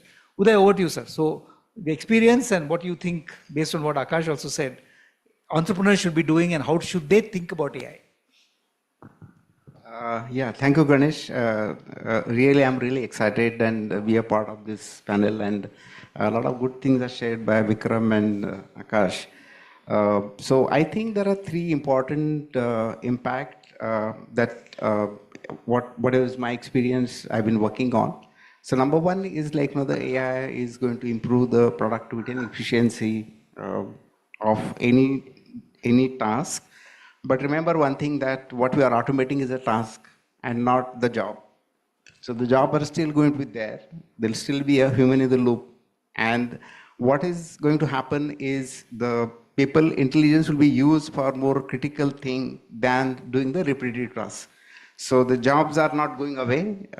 It will get replaced by the humans will be there, but it will add a lot of value to what they deliver to the customer. The second impact is, it has become more democratized and accessible to all. So it has actually created a level playing field. So whether it is a student or an individual or a small entrepreneur, they all can leverage, because now the GenAI and the other AI services are available in a cloud, and they are very, very affordable. So prior to this, the AI has been around for quite some time, and machine learning, AI, and algorithms are there for a long time. But it was very expensive, and unless otherwise you have a good team and you have a bigger budget, you were not able to really leverage the capabilities of all the technologies. Now, with the help of whatever if you look at the ChatGPT or a Gemini or all other the models which are available at almost and the costs are actually going down. Every 6 months, the costs are going down by 50%. So what was costing a year back is almost a 1/4 cost today. So if you look at the GPT-4o, the cost which was now is almost a 25 cent for 1 million input tokens. So the costs are really coming down. It's becoming more affordable. It is more accessible. That's why everybody can actually leverage it. The third impact is, in my opinion, is that now we are moving from the data to the actionable insight. So people were having the data, but they were not able to generate the actionable insight from that. With the help of whatever the technologies are available today, would be able to generate the actionable insight from that data. So I would like to give a couple of examples based on my own experience. So I've invested in a small startup, and she offers the customized jewelry. And because it's a customized jewelry, she interacts with a customer back and forth to understand what her customer is looking for. Based on that interaction, she then uses, or her design team uses their imagination to create a design, and then again, a draft design is sent back to the customer, and then again it goes through the couple of iterations before the final design is approved. So, which was actually hindering her growth and the scalability. So we invested in an internal tool to use we use something called the stability.ai to generate the images based on the certain set of parameters and the description of what customer is looking for. And it throws it gives the beautiful images of the jewelry based on the description, which are then sent to the customer. Customer then shortlists it, and then she actually designs it. So with this, and she's a very a small entrepreneur. Her the turnover is not even maybe 50 lakhs a year, but we are actually leveraging the whatever the technology GenAI available to help her to reduce her cost by almost 75% and the effort by almost 80%. The second example that I work with one of the Pune-based product company, and they have their customer database, support database of their last 10 years. There's thousands of tickets, and it is a product. So typically the customer would actually call for how do I do this thing? It's a large product. So how do I do a particular feature, or how do I use this? And or that some kind of issues, problems, etc. So it has thousands of tickets, and customer service representatives were working, and they used to have a multiple interaction against each ticket. And it has a lot of embedded knowledge buried inside the system, which like the similar problem comes, the the support engineers were spending similar amount of time instead of referring to it. Very difficult to search back and what somebody did it and somebody answered the question 2 years back. So we actually use the AI to work on this large amount of data, extracted all the product and the knowledge which was accumulated in over the last 10 years, and then that knowledge is then transferred into the chatbot, and the customer queries are now almost like a 70% of the queries, which are like a common queries, are answered using the chatbot. And now the support engineers are focusing more on a critical or the the important which cannot be solved by the AI, and they are focusing more on the important and critical issues. The same database, we analyze each and every ticket, and what Vikram has talked about, creating a quality score. So we created a quality score for each and every ticket based on the support engineer interaction with the customer.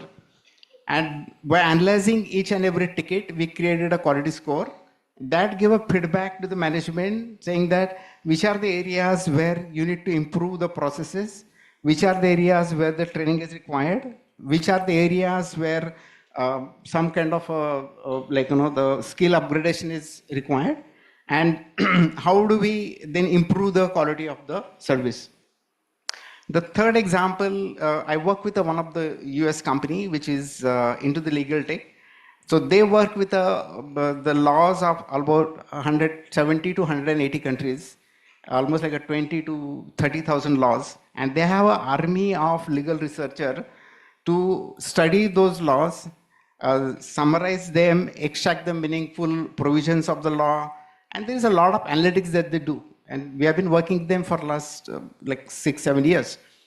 And once we saw that there is an opportunity of how we can use the GenAI to reduce the number of activities that are being done by the legal team. And so now we are actually working on the initial version and automating some of those things. So this, you can see this like in the various sizes of the enterprises are leveraging, and I'm sure that there will be thousands of cases, but these are just a few cases. And on the other hand, what Akash has said is how the enterprises and the startups are leveraging the technology to offer the innovative solution. And I can give you some example which are Pune based. So we know that this our Ajit Patil has a company called DeepTech, and they actually have created a solution to analyze the chest X-rays and detect the sign of TB, early sign of TB. It is already, I think, the global, probably he will talk more on that. Then we know there is another of our chartered member, V Synergize, Vishaka, and they have built the completely AI-based contact center. Then we know there is another person I met very recently, Atul Mehra. He has actually built a complete sales automation specifically for the auto dealership. Then I met one person from there's a company called Interviews. Time. Yeah. Go ahead. Thank you. Finish that. So Interviews, which is actually automating the entire recruitment process and interviewing process using AI. No, that's awesome, Uday. I think the number of examples that he's giving, and some of you raised your hand and said, I want to be entrepreneurs. Please remember that, the recent hype about Pune is that Pune itself will be, after Bangalore, the second largest startup capital. And a lot of that is going to be driven by AI. So I think any of you interested in entrepreneuring and you said AI, look at how it can impact your future business. And the rest of you who don't want to be entrepreneurs and still want to go for and work for large corporations, just make sure that you're constantly staying alive in terms of your knowledge, because you don't want to do anything repetitive that an AI can replace you later. And that's something you need to think about as you hear about people on this panel. And I think, Ganesh, on that, the most important point is that earlier software, marketing, sales, operations, if they were your levers for a competitive advantage, they're no more your levers right now. Yeah, absolutely. Because I was saying 1 person, $1 billion company. right? So if you're thinking you're building a software, or you have a great marketing engine, or if you have a great sales engine, and that will help you to be ahead of the competition, that answer is like absolutely no. So you have to be very, very specific about what opportunity is going after and what's your real value proposition and competitive advantage. It's going to be very, very tough for entrepreneurs to differentiate in such an AI world. So be mindful about it. Absolutely. Thanks, Akash. Okay, now we'll move to Seema. I think. I just want to add Yeah, one please. line. Yeah. So what Akash is talking about, if you really want to experience like the entire company, which is of the AI agents, how many of you know crewai.com? Nobody? Okay. So just visit crewai.com and you will actually see what Akash is talking about in action. Yeah, absolutely. So Seema has a background of both many, many years in HR and now running businesses. So Seema, from your perspective, if you look at people, look at young people in this room, what should they know about AI and what do you think they should know about using technology for the future of jobs, etc.? So what is your perspective? Seema, by the way, tried to use AI to reach her, so she came via Bombay, I think. Yeah. Seema Raghunath, pleasure being here. And as I was listening to everybody on the panel, I just realized everybody loves technology. People have fallen in love with data. Once an engineer, always an engineer. Yes, and I realized that I'm so non-engineer, but I guess that's the flavor of the panel, is that you have a googly entry. So I'll tell you a little about me because it's important before you try to understand my position.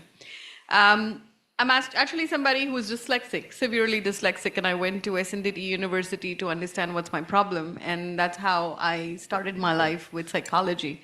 So observational psychology is my space. Now, that same psychology and observation is why I have a very different view on things. I wrote a book called IGI, and this was in 2017 when the world was abuzz. I'm sure you boys were in love with AI at the time, and I wrote this book saying natural intelligence will be indefeatable. And the reason was because irrespective of what we do with technology, there is a human brain behind it. And no matter how intelligent technology aims to be, there is somebody who's a programmer and there is someone who is a prompt engineer, or there is someone who designed the vision of what it's going to be at the end of the day. So who designs it is the maverick in the story.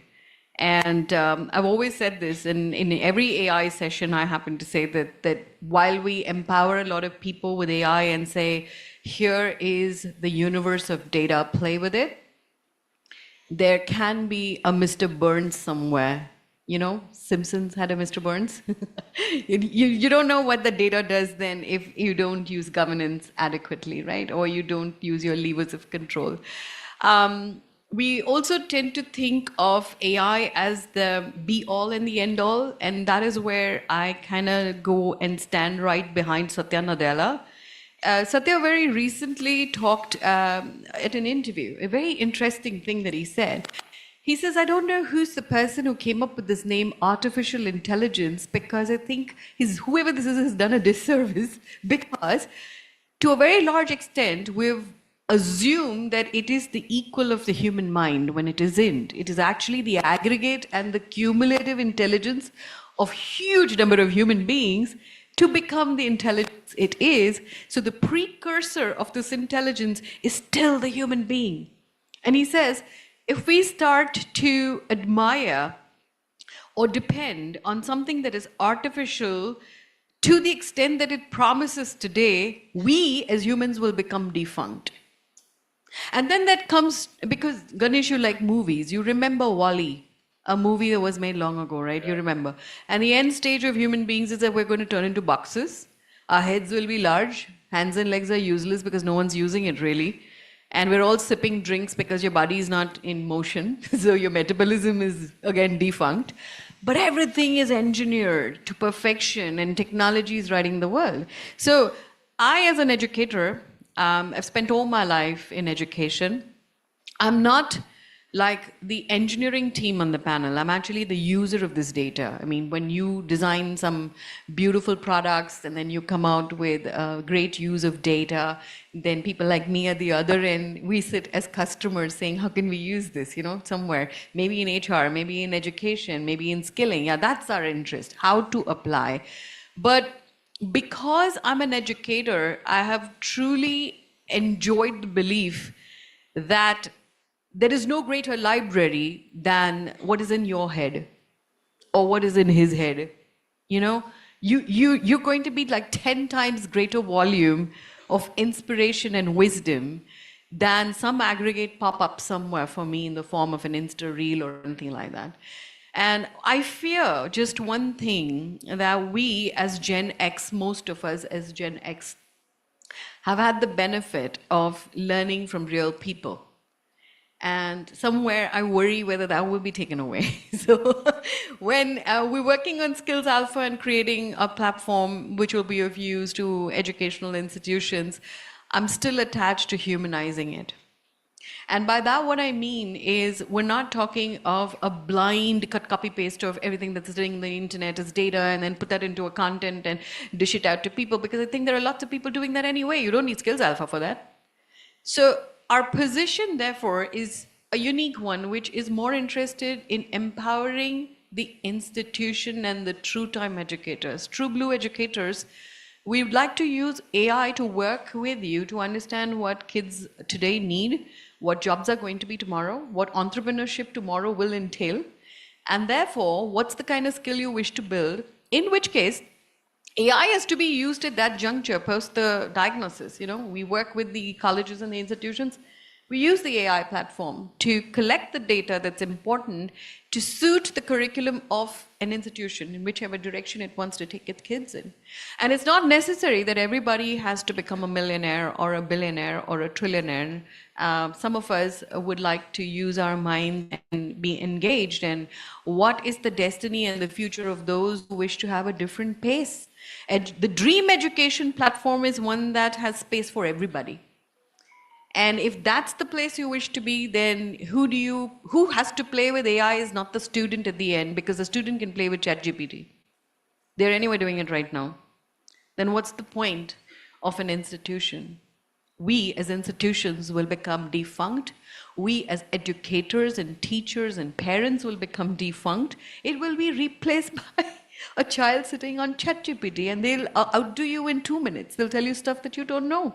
Like, I was watching something by HBO, and they came up with a series called Years and Years. It's a film. And there's a character called Bethany.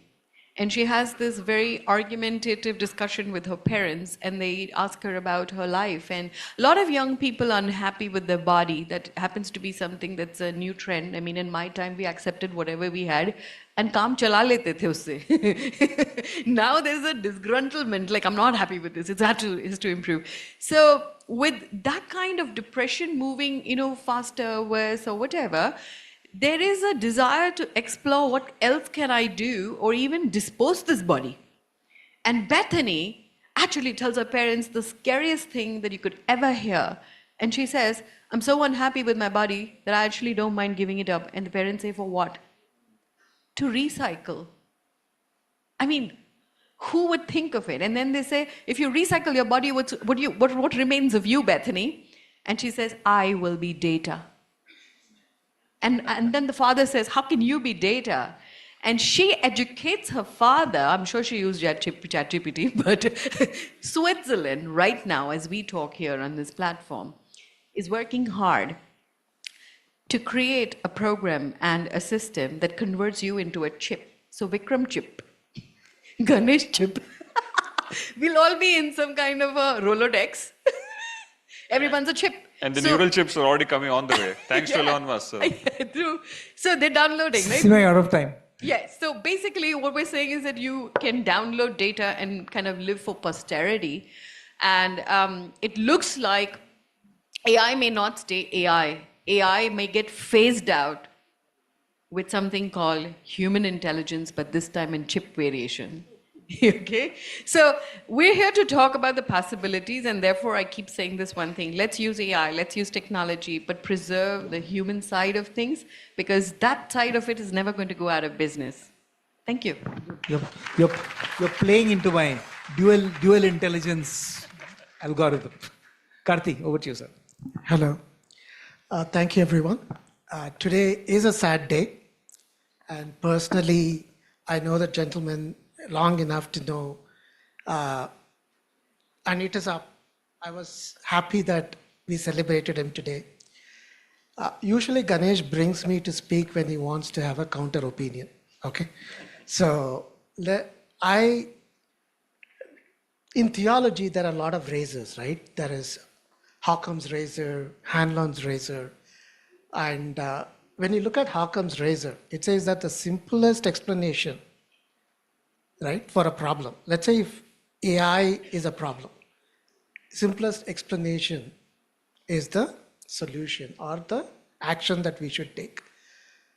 So if the simplest, there are a lot of different opinions, right? We heard that I started my career as a data analyst. My first startup was data.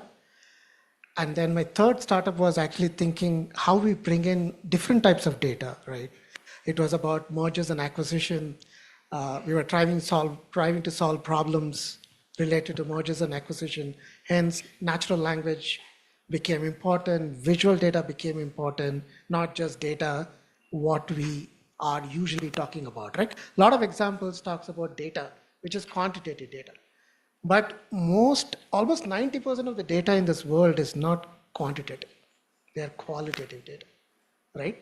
So as entrepreneurs, right, if you are going to be thinking about building something new, I would rather say apply the Occam's razor principle and Hanlon's principle, right? From every generation, the principle changes what the outcome is, right? The history has taught us that. So I would not ask the entrepreneurs of this generation to follow me, okay? Don't follow the same principles that we have used. Change it, right? So until recently, let's the hypothesis of the person who invented the statement, right? Is there going to be a super intelligence? Let's assume that it is the case. And it is also going to be cheap. Let's assume those two things. So what will happen as humans? As an entrepreneur who wants to start a journey, how will you also use that hypothesis to win in or realize your dream, right? We come to the word dream. Animals dream, we dream. But what do we have? We are able to pursue our dream, right?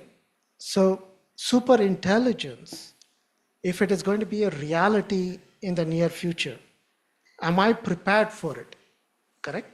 Is a question that you need to be living with. All of us are, let's say I am 50 plus, and I'm pretty sure most of us are 50 plus, right? Still 25. So my view is our perspective is something that you take, but use your own razor principles, right? Whether it is Occam principles or Hanlon principles, research it, right? Hanlon principle says that if a person says something, don't assume that his intent is established. You can only establish his competency, right? Intent is a whole different ballgame. Whereas we can only hear what from you say our competencies, right? Our intent is always incomprehensible sometimes. Okay. So like Akash said it very eloquently, right? The evolution of intelligence has followed almost like our human evolution, right? When you have a child, I'm pretty sure none of you are, you're all young, so not married, right? We all start as chatbots, correct? Non-stop yapping, we're trying to mimic what we heard, right? And then we become reasoners, we question, and every time your mom asks a small child, do you want milk? The answer is no, even though the answer is yes, right? So the reason has evolved. And then you go the other side of the evolution, which is innovation and super intelligence, or independent entities. We all evolved that way. And this word artificial intelligence is not, even though it's appropriate, is evolving that way. So the last point I want to make is, what is the difference between the DNA between chimpanzee and us? Anybody has an answer? It's 1%, right? What current AI is a chimpanzee, right? It took us almost thousands of years from our ancestors, common ancestors of ape, before we became intelligent beings, right? Sapiens, what we call as sapiens, right? What Ganesh said. So we evolved, right? And this evolution has been a fluke, right? Can a scientist explain how we evolved? They try, and they can't prove it because it's just hallucination of events that might have happened. So can, from now, a chimpanzee super intelligence can evolve?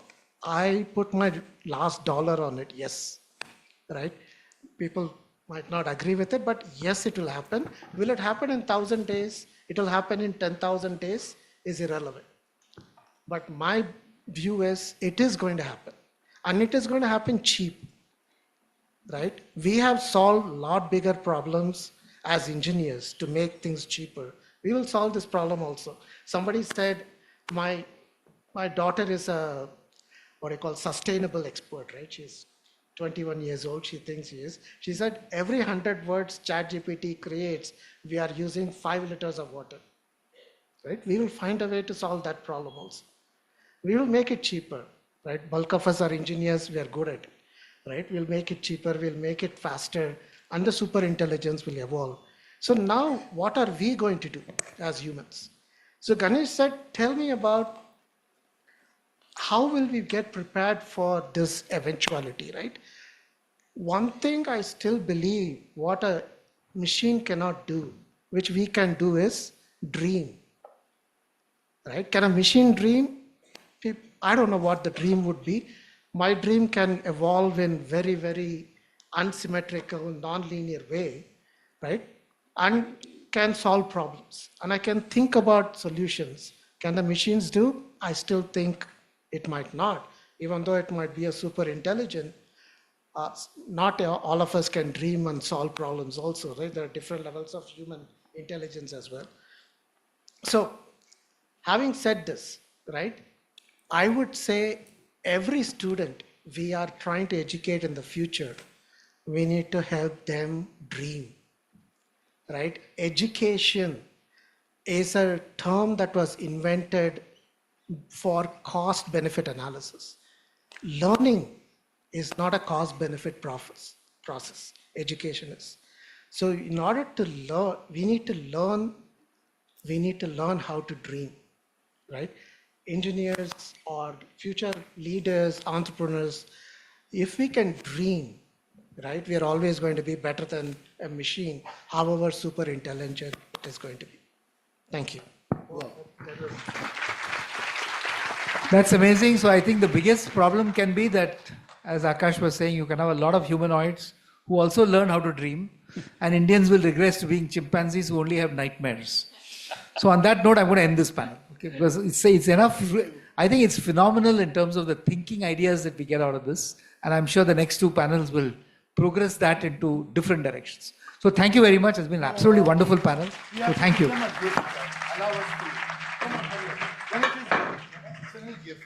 Is there any Q&A? No, We don't have time. Akash.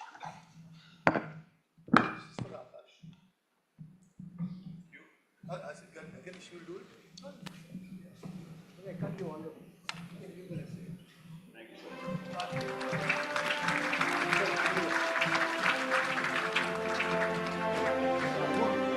Then put it all in a bag. And post-lunch, carry home a nice bag. Is that right? There's a nice bag, no? You give eco-friendly, sustainable bag. And I love that. It's an eco-friendly bag. Come, girls, please.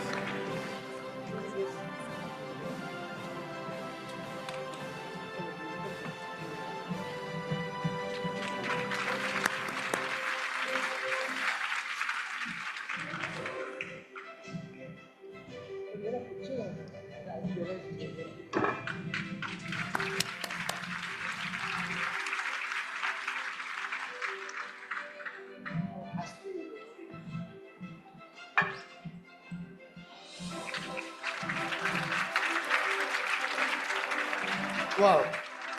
Thank you, Ganesh. Thank you, ladies and gentlemen on the dais.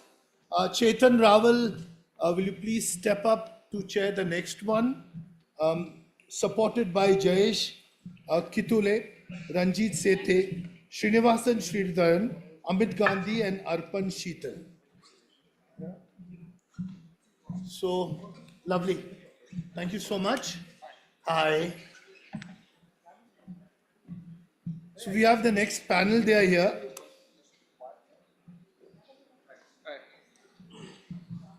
Alok, would you coordinate the logistics for this panel? And somebody tell them to clear the table. The mics, one mic is here, one is at the desk, one is at the table.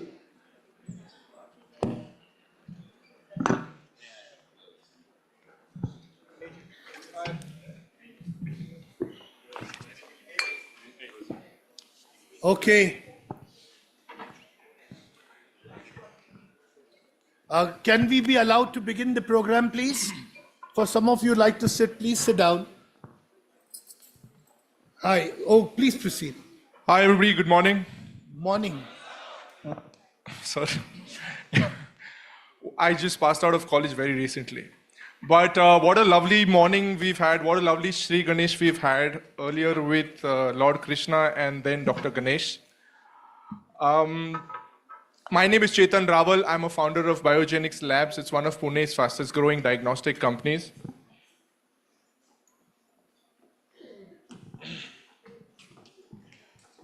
Coming back to the topic today. Since we are in college and a lot of y'all raised hands about wanting to become entrepreneurs. I'm a part of an organization, even Ganesh's, called the TIE, the Indus Entrepreneurs, where we have a program for college students. If they have a small startup going on or a small startup idea, we help them validate it, grow it, and also we have a competition called TIE Nurture and TIE University as well, especially for students from universities having small startup ideas and want to validate it or grow it, right? So Smita, Akash are also part of the TIE group. And if you guys have any entrepreneurial ideas, we'll be happy to help you out. Wow. We'll collab, yes, Rajbhai ke saath, we will again coordinate and make this across the multiple campuses that you have. Coming back to today's topic, we've all heard a lot about AI. We've all used chat, GPT prompts, and the lovely ladies over here might have used AI versions of pictures on Instagram. But that's not what we're here to talk about. We're here to talk about a little more details with a much younger panel, where all these founders have been part of companies that use and leverage AI on a day-to-day basis. And I'll just briefly introduce them, and then we'll get in details about that. So we have Jayesh, who's a founder of Axonator, an AI-backed app development company, and has used AI to leverage and bag Fortune 500 companies like Mercedes and so on and so forth. We have Ranjit, who's has multiple caps on his head. He's an MD of Everstream, which is an AI-backed data company, and also a VC at YourNest, which has invested in multiple startups, some of which leverage AI again for their own business proposition. We have Amit. Amit is a veteran in the healthcare industry who's worked with multinationals and revolutionized GE by launching India-specific products. His last stint was at, like Uday mentioned, at Deep Tech, which is one of India's biggest radiology company that uses AI to detect TB with their algorithms. And we'll talk about a little more in that in a little detail. And then we have Arpan over here, is a part or a group CTO of Innoplexis. He's passed out from IIT and has had tremendous experience of over 10 years in helping clinical or vaccine development companies with clinical data to develop molecules and vaccines using AI. With that, we'll start and we'll delve a little more into detail about we'll hand it over to Jayesh about how was your experience, how did you start and stumble upon AI, and then how have you used AI to generate the massive leads or massive clients that you have at Axonator? Sure. Sure, thank you. First of all, a disclaimer. I have ADHD and I shake a little bit when I am in front of a lot of public. So still I'm here, which is a good thing for me because last 20 years I have been suffering from this. And it has led me to, as I look back, I see that it's the fear of people that has led me to become an entrepreneur. So I am founder and CEO of Axonator. I studied from college in Pune, MIT here, I graduated in 2003.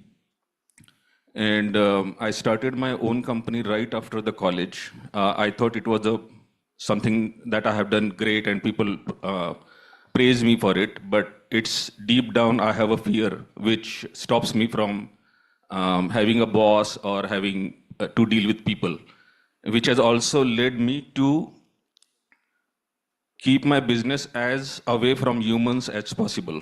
And AI is like boon for me. So about this panel here, the name is Demystifying AI, something like that, right? So demystifying, whatever we are talking here, we are talking about AI, and AI is it's written here in the small letters here, but the very fact that we have written AI here means the hype is there, and we are trying to say there it's just an hype, but we have given examples saying ki everything can be done by AI, humans will be extinct, and sapiens and Homo sapiens, whatever. Right? So I think we are taking life too seriously. I have done that mistake in the last 20 years. Only now I have become free enough to talk here. And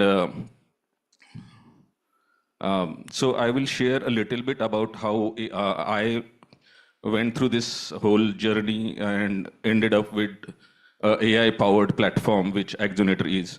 In fact, we have some people. So I have a small team of 45 people. And we are working on a no-code platform which allows anyone to create mobile apps without coding using AI within 7 days. Some of the IGI people, not AGI, IGI people are there in my company, by the way. So when I started my company in 2003, it was an IT services company, even though I wanted to create a product company. But product requires a lot of money, investment, and everything, which I didn't have at that time. So I started IT services company in 2003, and even my dream was always to create a product company. So when I went to US for the first time, I saw that people are still using paper forms and spreadsheets. It was like, wow, I can build a platform which allows these people to create mobile apps without coding within seven days. Now with AI, my dream has changed. I say I want to create a mobile app. I will allow you to create a mobile app within 7 minutes now, and which is quite possible with AI. The reason I'm here, they have invited me because I have taken a session on how to use AI for marketing. And we have successfully used AI. I have customers like Daimler, Mercedes-Benz, Bridgestone, Johns Hopkins University, Tata Chemicals. All these companies all my clients are inbound. I have not met any of them. Bridgestone, nobody knows me, which I say very proudly because I have created a machine which can build business on its own. And 2022, I think AI came, open AI came in, ChatGPT was released in November 2022. So that was the day when I was like almost dancing on the floor because I saw ChatGPT not as a chatting tool, but something that can give me a global audience across the globe. And that's how I started automating everything in AI using for marketing. And I got all these customers using AI. So AI is there, but I would like to end my talk by saying that AI is not something that we should fear because there is something called consciousness. We all know Sadhguru, and I know he talks about consciousness and all. Very few people understand what consciousness is and what is an illusion, Maya, and all these things. So,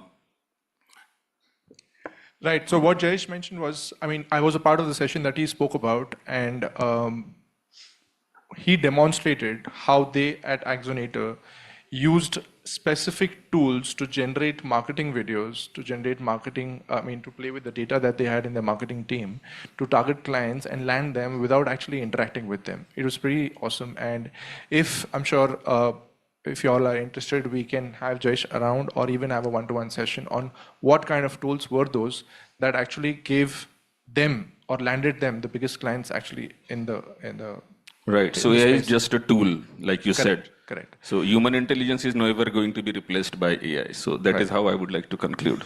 Right. We have Ranjit here, who has massive experience in AI in his capacity also and in the startups that he's invested. Over to you, Ranjit, about your experience. Hi, Ranjit Shete here. So I'm the managing director for Everstream, the India operations. I'm also a partner at a venture capital firm called Yonest. We do a lot of deep tech investments. My journey with AI started 30 years back. So I'm from Bombay. I studied at Vivekananda, did computer engineering. And so, by the way, I'm on the wrong side of 50, so I'm not a part of the younger panel. Okay, so, but anyway, so my journey started a long time back. Went to Vivekananda. Actually, I did my final year project at IIT Bombay in AI and natural language processing under Dr. Pushpak Bhattacharya. Went to abroad to study my master's in computer science at a place called ISI, which is where the internet was invented. And if you've done AI, you know Kevin, Rich and Knight, there's a book called Rich and Knight. And so Kevin Knight and Yolanda Knight, his wife, they both work at ISI, right? And just to give you a sense of it, ISI invented the internet that as we speak, right? So I worked with the inventors of DNS, TCP, IP, UDP, all of that. But I also worked with Yolanda and Kevin, learned from them. And what they did was, in 1995, they had a photocopy machine that would take a Japanese contract and spit out an English transliteration of it, okay? So that's how far ahead they were. Of course, techniques were different. I'll keep referring to my phone because I want to make it quick and get through my points, right? So anyway, so very briefly, I've been investing in startups. As a VC, we invested in Unifor, which is a $3 billion AI company now. We invested 12 years back. So my AI journey started 30 years back at least. Investments in AI started 12, 13 years back. Everstream today is the #1 data science company in the world for innovation in data science. That's the one I run the India office of. We are worth some $300 million. Last year, I ended up selling 2 companies. They were $150 million and something else, right? So it's not always my company. I've not always been the founder, but that's my journey. Now, I'm also an AI practitioner, so I have patents in the past. I'm also very hands-on, so I can actually sit down and describe RAG, graph RAG, and how do you integrate Perplexity or Perplexica, which is the open source version, on top of an LLM, where are LAMs going, large action models, whereas large reasoning models going. So that's what, right? So that's really what I do. And, in fact, I find myself in the same position as the people that I put money into, because now, everybody's spoken so well, Jayesh has. So I have to now, what I ask in founders, differentiate yourself. And now I'm struggling to differentiate myself, right? Because he has already spoken on the important points. So my advice to you folks is, workflows will get automated, but I don't think ownership will get automated in the near term. Okay, so that's one thing. Second thing is, if you're, as students, if you're working, I would suggest an institute-wide infrastructure on agentic frameworks, because that's going to be there for the long term, like for 15, 20 years. Like Linux, if somebody invested in Linux 15 years back, they can still extract value out of it, right? So very practically, as practitioners for you guys. From a business perspective, I think I had the pleasure of meeting Dr. Komal Singh and from the business school, right? And I would suggest a venture studio framework, if that can be done, leveraging the agentic framework, that would really leverage the skills that are present within your ecosystem and would present you in a very strong light as leaders, as technical experts, and even on your own entrepreneurial journey, you'd have a deep platform to depend on, right? It's not just the network that you carry from here. If you're looking only purely at tech, I would recommend, I'm investing in AI processors built on carbon nanotubes, silicon photonics, and optical computing. But we are also looking at data residency and privacy, right? The other parts we are not looking at, which is, there's a hardware, above the hardware is the cloud. We are not looking at the cloud, because the cloud has been commoditized, okay? Above the cloud is the data residency and the privacy, which has not been solved, although all the facets are there, people know about it. Above that are the apps. The apps are very thin, and we are not really investing in those because they can get replaced very easily, right? My final advice to you is, what I would learn from my journey is, invest in yourself, right? And the other thing is be multidisciplinary. And the final advice would be, there's a difference between being rich and being wealthy, right? So for me, being rich is how would I spend my money? Being wealthy is how do I spend my time? I have the freedom to spend my time the way I want. I'm doing all of this stuff. I'm an angel investor, I'm a VC, but I'm here because this is what I enjoy. And that makes me wealthy. It may not make me rich, but it makes me wealthy. So even if you're looking at jobs being replaced by AI, figure out who you want to be and focus on that. So that's the advice I would give. Right? Great, thanks. Thanks, Aranjit. So if you guys now have any AI startup idea, you know who to pitch it to and raise money from. We have Amit here, who's extensively worked on one of Pune's biggest or India's biggest radiology company that leverages an AI platform. A client who we are also a client and using that platform called Deep Tech. Amit, can you talk about a little more on how has your experience been within the company on developing or building while building that platform, and how was your experience when you took that platform globally? Sure, thanks, Chetan. So just to give a little more context, I'm primarily a healthcare guy. I've spent more than 2 decades, close to 25 years in healthcare. Chunk of it in GE and Philips, and then of course in Deep Tech, as Chetan was mentioning. I come from a business background, so I've spent most of my career in business roles, but in technology companies. So I probably would like to bring that perspective. I would probably make 2 points today. I would like to kind of try my best that you take away 2 things from whatever I have to say today. One is, what is the landscape in AI look like? And I'll probably use some of the Deep Tech example as well as some others. But what is the landscape looks like I see a lot of students as well as entrepreneurs around and businessmen. So what's the landscape in AI, especially in healthcare, look like in a bit? And what is driving those? And what should you be looking at as you enter this field or as you grow in this field who are already in it? And the second point that I like to make is really about how having a market-backed approach than an AI-forward approach is essential, and why I see many technologists, people from technology background, making that mistake of really being very tech-forward, which is very natural, and I wouldn't say it's completely a mistake, but at least what are some of the some of the cons of that and what you should be watchful about. So these are probably the two things I'll quickly talk about. Coming to AI in healthcare, I think healthcare has immense applications in AI, right? AI has immense applications in healthcare.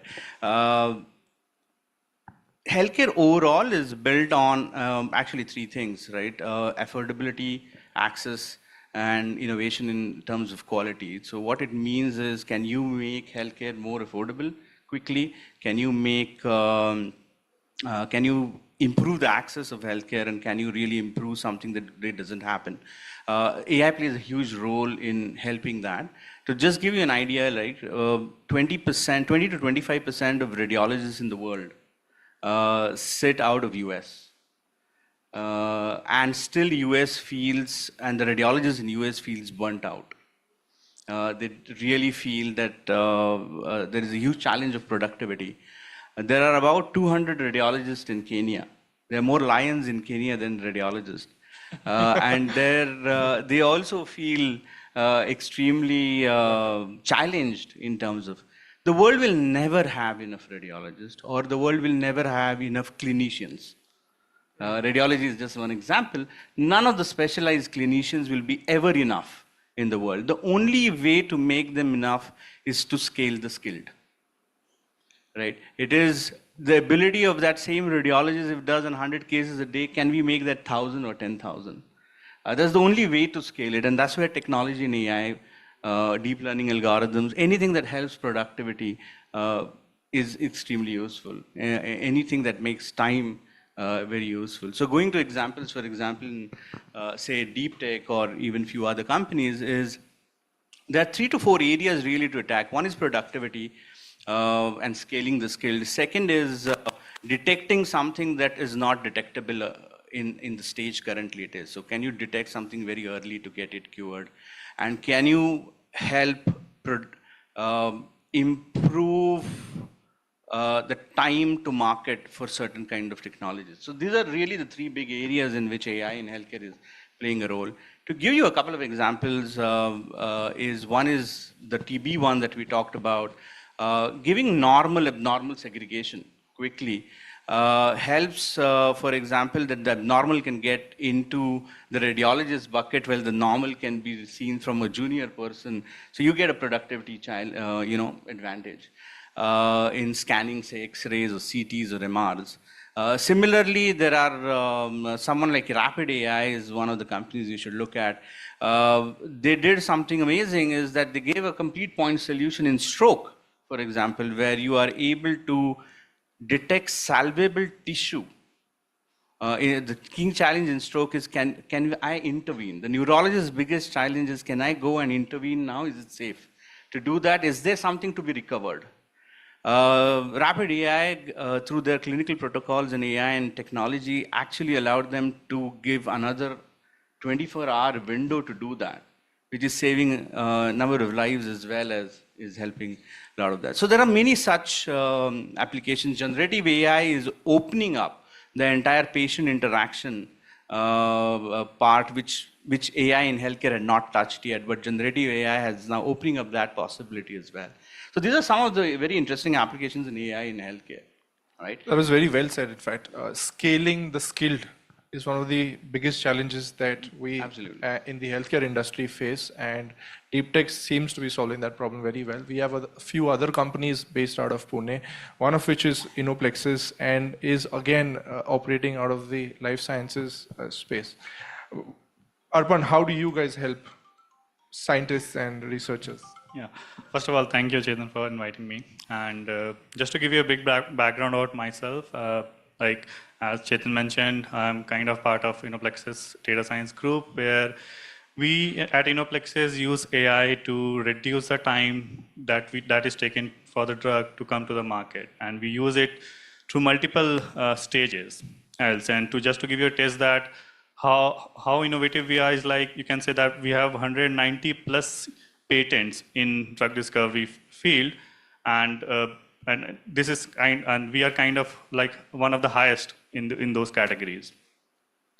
So coming to the part of drug development, I will say that there are like what we do is like there are 10 plus modules through which we like enhance the complete pipeline. So out of them, I will talk about the core like 4 of the modules, which is kind of you can say that target identification. That is something that whenever you want to build a drug, you want to know that which target, that is a protein, gene, or it can be any biological entity that has been associated with the disease.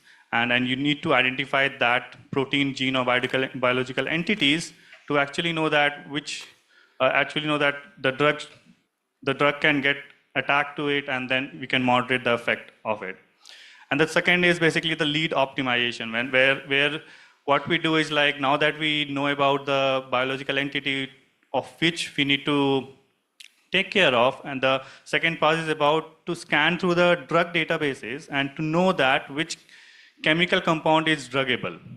So now that you have the entity on which you need to moderate, you have what kind of drug, and the third is basically you need to identify the diseases. So this is what we call is indication prioritization. So in which we kind of identify the different diseases. It's just that like many companies are very much interested in like building a drug which is not just moderator for one disease, but can be used for multiple diseases, right? So we help in that area. We are able to use AI and suggest them multiple diseases or multiple indications where they can use that drug. And then the third part that comes into the picture is the clinical phase, the clinical trial phase. Now imagine that I can tell you, you design the clinical trial in such a way that you include this group of patients, you include this geographical, this is the best site, which ultimately kind of increase your probability of success. That is your probability of getting the drug to the market. It's not just that we do some changes in the parameters, I will say. It's all connected from the first that I've just said. So we use the AI to kind of advise you with all those chemical compounds, biological entities, or proteins on which you need to target. And with this effort, and just to highlight here, you have to go through hundreds of millions of knowledge databases to actually know about one compound, to know about its history, that what is the interaction with the other biological entities. And in our kind of, just in our human body, we have thousands of proteins in it. And if you kind of, if you do a maths, it's the combinations, like thousands of proteins and then the multiple thousands of drugs, you combine them, it's kind of, if you want to test every combination, it scales exponentially, right? And it is kind of tedious if you are go through it traditional ways. So what we do is, we use AI where we use the parameters. We have knowledge graph in our system, which has entities, thousands of entities in it. It understands the interactions between each biological entities, and we use it and we combine it with large language models, which is Gen AI nowadays. And we are able to give you predictions of molecules, even in just not set of molecules, but a ranking of the molecules, that how you should proceed in clinical development. So, but everyone must be thinking like why we are doing it, right? So just to give you a stats, so the AI in drug discovery, AI in drug discovery has a market cap of, you can say, 1.9 billion USDs as of 2023, and is kind of expected to grow at a percentage of 30% in next 5 to 8 years. So you can see a very rapid development, and in this rapid development, if you can increase the throughput, if you can, in the same number of time, if you can give an optimized suggestion, we can give you a better suggestion, and you can make the whole process smoother and kind of efficient, you will be able to generate more money, right? And this is just a one phase, I will say. The other phase is basically the scaling part. When I say hundreds of millions of documents, it comes around, it can be unstructured documents, it can be digital documents, it can be many more, right? Now to process it, even if you want, even in the healthcare industries, like security is one of the major thing, right? If you are dealing with patient data, you have to like very, very, very secure. And in that, if you are kind of using, so what we do is like we use in-house GPUs. We have kind of as Dr. Ganesh was mentioning that, right? India is kind of taking like 10,000s of GPUs, and out of 10,000s of GPUs, we are having access to thousands of H100 GPUs. So with that H100 of GPUs, I will just give you a stats and then I will end. Then that, and the numbers that I'm going to give is in comparison of like previous version GPUs, that is V100, and then the current version, that is H100. So previously, we were able to kind of, so whenever you have protein, you have sequences, you have to predict the 3D structure of it, and then you have to optimize it, then you have to predict the docking, right? Previously, in like using previous version GPUs, that is V100, for a batch of 1 lakh proteins, it took 10 hours. And now with H100, we are able to do the same processing in under an hour. So that is where we have kind of also utilized the GPUs where we can increase the throughputs and where we are able to help them top pharmas, companies, and CROs. So thank you. Great. So I guess what we've spoken about is detection of TB early on, detection of cancer of different forms, data management in clinical trials, and data management also when it comes to monogenic or genetic disorders. I'll probably have this last question for Ranjit and end it over here in 2 minutes. Quickly, Ranjit, if you can just highlight upon the AI models that you've used at Everstream, and if there are any flip examples that you might have come across on AI being used on the negative part or the bad boy part. Okay. Got it. So actually, I'll talk about the negative part first, right? Bad news followed by good news, right? So what I would say is, so my background is actually, I'm a cryptographer. I'm a trained cryptographer. My background is design and analysis of security and network protocols. And I learned under Edelman, who's the A in RSA, right? So when you marry cybersecurity with artificial intelligence, you actually get a very powerful entity that can break down every sense of privacy, every sense of ownership, every sense of human identity, every sense of human agency, okay? And that's actually extremely dangerous. So we really need guidelines there because that is actually the worst use case of artificial intelligence. AI is built on machine learning. Machine learning is a fancy term for statistics. I know I'm just simplifying it very, but imagine a global computer, like the Ethereum blockchain is actually a global virtual machine, right? So similar to that, imagine a global machine that has all your data, knows about you, knows where you go, what you want to do, where you want to be, how you're spending money. And you don't want such intelligence to be armed with cybersecurity knowledge as well. Okay, so that's the bad part, right? Okay. I never invest. I have never worked in those areas, and I refuse. I decline everything that comes my way that way. I will never fund a company in that area. Okay. I hope that answers that question. Okay. The good thing about AI, so like at Everstream, what do we do, right? Like I said, we are #1 in data science because we actually marry a disparate fields. Okay. So we are in supply chain risk management, but for that supply chain risk, we have customer data, we have supplier data, we have weather data, we have shipping data, and we have advanced meteorology. And we marry all of this multidisciplinary data. And what we do is we can tell you 15 days in advance that, hey, your ship is going to come into Singapore and it's going to go to Taiwan, but there's going to be a problem in Taiwan at day 8. And you need to do something at Singapore to circumvent that, right? So, and the models we use are pretty sophisticated because of that. They're not the simple ones that you get even from Facebook. I mean, those are nice LLMs. Those are very powerful. But ours are actually built in-house as well because we want to,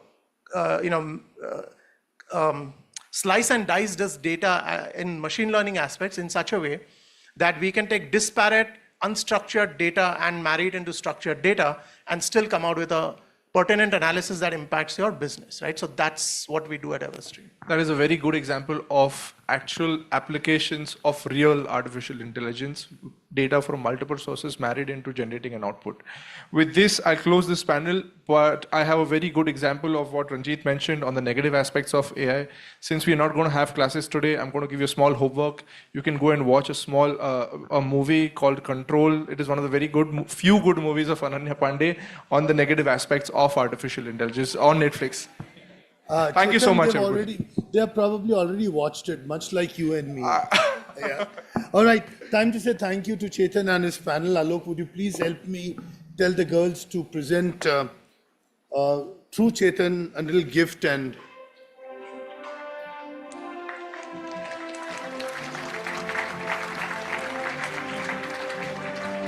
come.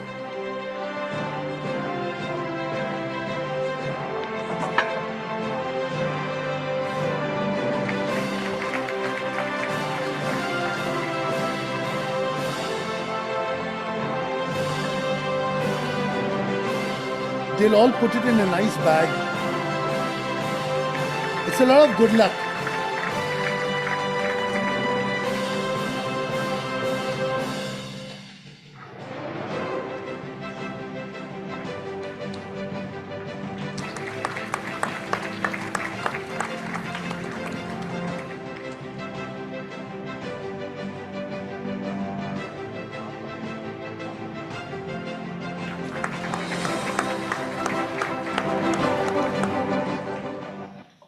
Thank you so much. And that homework, they'll remember. Yeah, thanks. Chetan, your handles, can I share with the kids? Yes, so that, in case if they have a bright idea and they're looking for money, they could write to you. Right, great. So Raji, remember that. Chetan's handles, or the social media and the email handles. Raman, may I please get you up on the stage? And your entire panelist, Indrajit, Anirudh, Rahul, and Sampath. Vedant, I have a request, two requests actually. One, I'm going to tell Raman to include you in the panel and also share with Raman that you had an exclusive slot that you're going to take. So that will help me use the time very effectively. Yeah, okay. I also would like to invite here one of the brilliant professionals in AI I have met, Vedant Aluwalia, Managing Director of DataViv Technology. Please put your hands together and get the group on the stage. Yeah, one more chair, please. You'll come here, I'll organize the chair. You prefer there? All right, great. Get one more chair quickly. All right. You should enjoy this one because very different from the other three.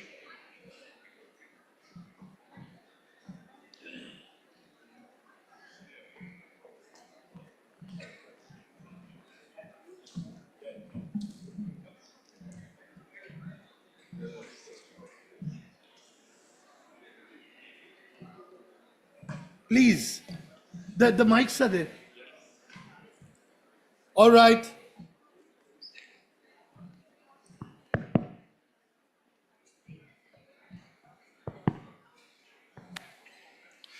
So, good afternoon, everyone. Good afternoon. A little louder, please. Good afternoon. Good afternoon. I know this panel is between you and lunch, so I know where it is. But let me start by saying the proof of the pudding is in the eating. So, I'm giving you an example from the food world. That's because we are talking of deployment of AI. इतने ज्ञान का क्या फायदा अगर आप implement ना कर सको? So, I'm very, very honored to have a super panel with me. I will let them introduce themselves as they start speaking. The format is that each of them will have 3-4 minutes to talk about the subject in terms of deployment of AI. As I said, Gyan is useful, but implementation is where the rubber hits the road and we can really get the benefit of AI for our business or in whichever field we want to deploy AI in. So with those very few words, I know we are running behind schedule, so I want to help the organizers. by avoiding giving a long talk on AI, about which I know a little bit, not too much, and hand over straight to our first panelist, Indrajit. So Indrajit, over to you. Thank you, Raman. Hello, everyone. I'm Indrajit. I'm the founder of IntelliMake Systems. So today, in one of the earlier sessions, someone mentioned that there can be a shift in AI where chat GPTs and NVIDIAs are coming up with large language models or something which is enterprise-wide. But what we observe is the actual adoption when businesses are adopting AI, that is going on in pockets. So our focus is mainly about how the process design and engineering can be made more effective by harnessing AI. So when we say harnessing AI into business specific functions or departments, AI is not a standalone solution. What it comes up with, there is a business function which has its own domain understanding or knowledge. Then there are methods to execute that. And what AI comes into picture is how these methods can be more effective to achieve the end goal of the business. So domain understanding will have more importance going further with AI. So one of the advice is people shifting from the core engineering like chemical, mechanical, civil. I think those core strengths will have more value with AI because that's where the application will come into picture. Now we'll try to explain this with maybe one of our case studies from a pharma company. So before the earlier session, someone talked about the application of AI in drug discovery phase. Our focus is more on the manufacturing side of the industry. So if I connect with the pharmaceutical case study, everyone we have seen that the urgency of vaccine in the COVID days, we were like dying for the vaccine to be made available. So there is a process how vaccines or drugs are discovered and then manufactured. And it has to go through a lot of trials before those are actually put into the market. So there's a process where scientists and engineers work on, they use different tools, techniques and methods for designing the vaccine. But when it comes to manufacturing, how you ensure the composition of a tablet or vaccine which you have designed in a small lab, and when you manufacture at 1,000, 2,000, 10,000 liters of production, you get the same composition in the vaccine. And it has to go through a lot of trials. It takes months, lot of millions of dollars of money. And that's where AI can come into picture. It will not replace all these methods, but it will make these methods more effective and efficient. So those kind of problems we try to solve with AI. I can talk about some other examples from other industries like automotive and steel, where, for example, in steel industry, when you are extracting iron from iron ore, even a 0.05% gain in your efficiency or your control on carbon emissions gives a lot of different scale to your business. So such things can be even analyzed effectively by applying AI to understand the core chemistry that happens inside the processes. So I think these two examples, and with that, I would maybe stop here. Thank you, everyone. So let's give a hand to Indrajit. Excellent, very relevant real life examples which can make a big difference to the top line, bottom line of any organization. So I now come to our next super expert, that's Rahul, who's of course partly based in Germany, partly here, global experience, unbelievable level of intelligence, skill and application in the AI field. So Rahul, over to you. Yeah, it's I think little wrong to say super expert, just graduated in 2015-16, so probably was just sitting couple of years back on the other side of this podium. But first of all, I would say huge rounds of applause to this audience, this very energetic audience. I think during the first panel, I also heard that Pune is on the verge of becoming #2 city in AI, right? And IT. So that I think that's also a very great feat. It's been almost last 8 years I have been outside India. And when I come back and when I hear that Pune is actually in probably top 3 cities, it's really a bell to my ears, and that's really wonderful. So just to give little background, as a student, I was also always inspired by technology companies. Graduated from IIT Mumbai. Always was my dream to work in SpaceX, Tesla, etc.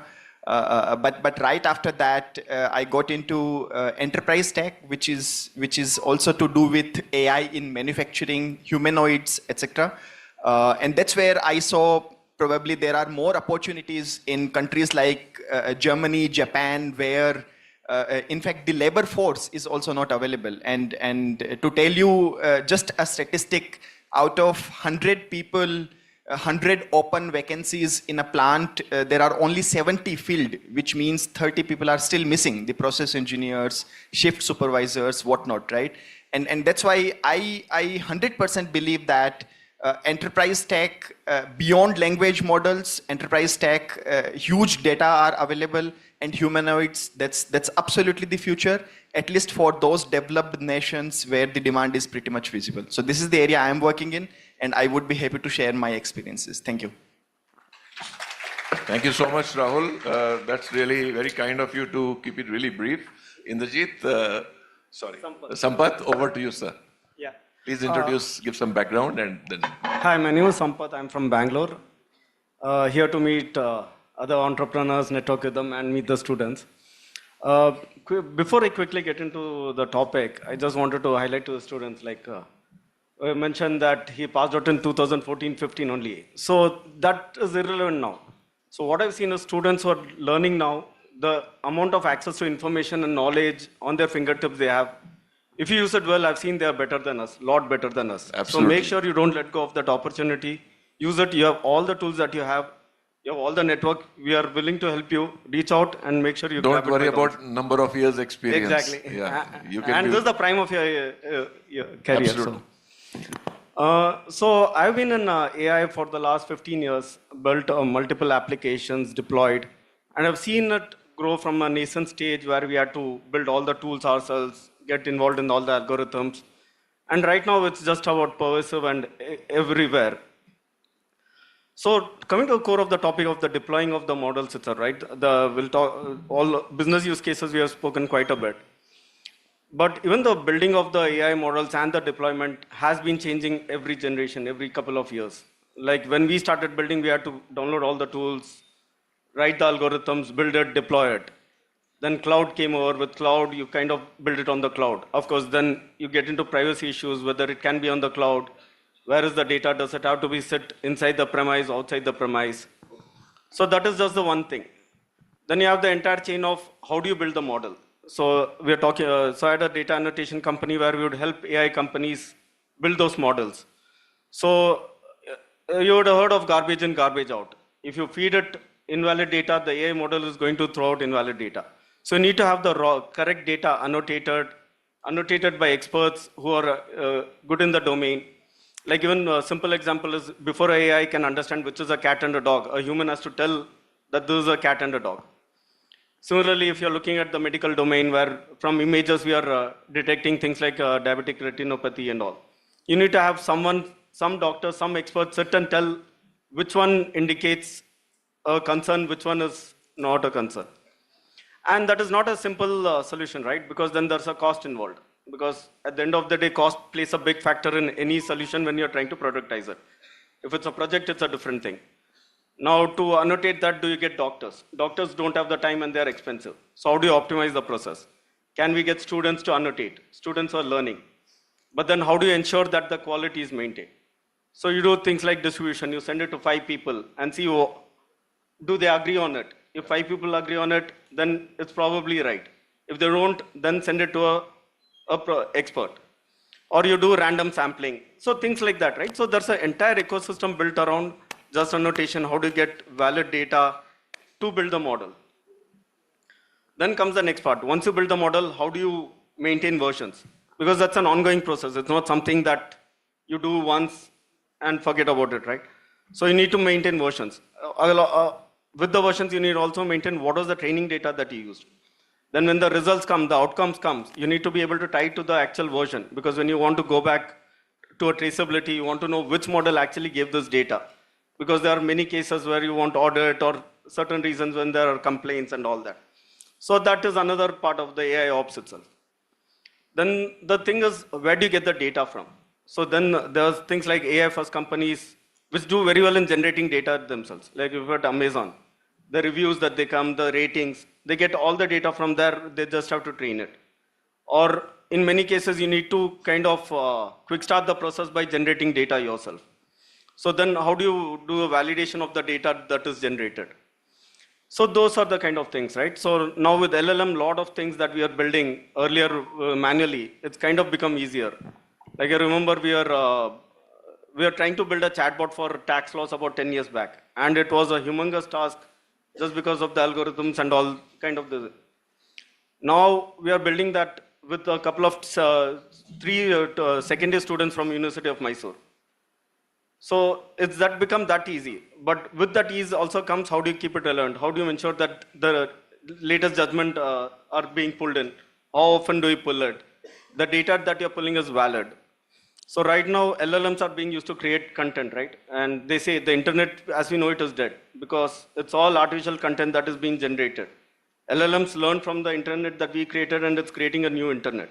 So how do you kind of sift between what is valid data, what is not valid data? So there's an entire ecosystem about this, from the privacy, maintaining data validity, how do you ensure personal information is removed, which kind of goes around the core AI algorithms, but is equally or more important to make sure that the AI algorithms work.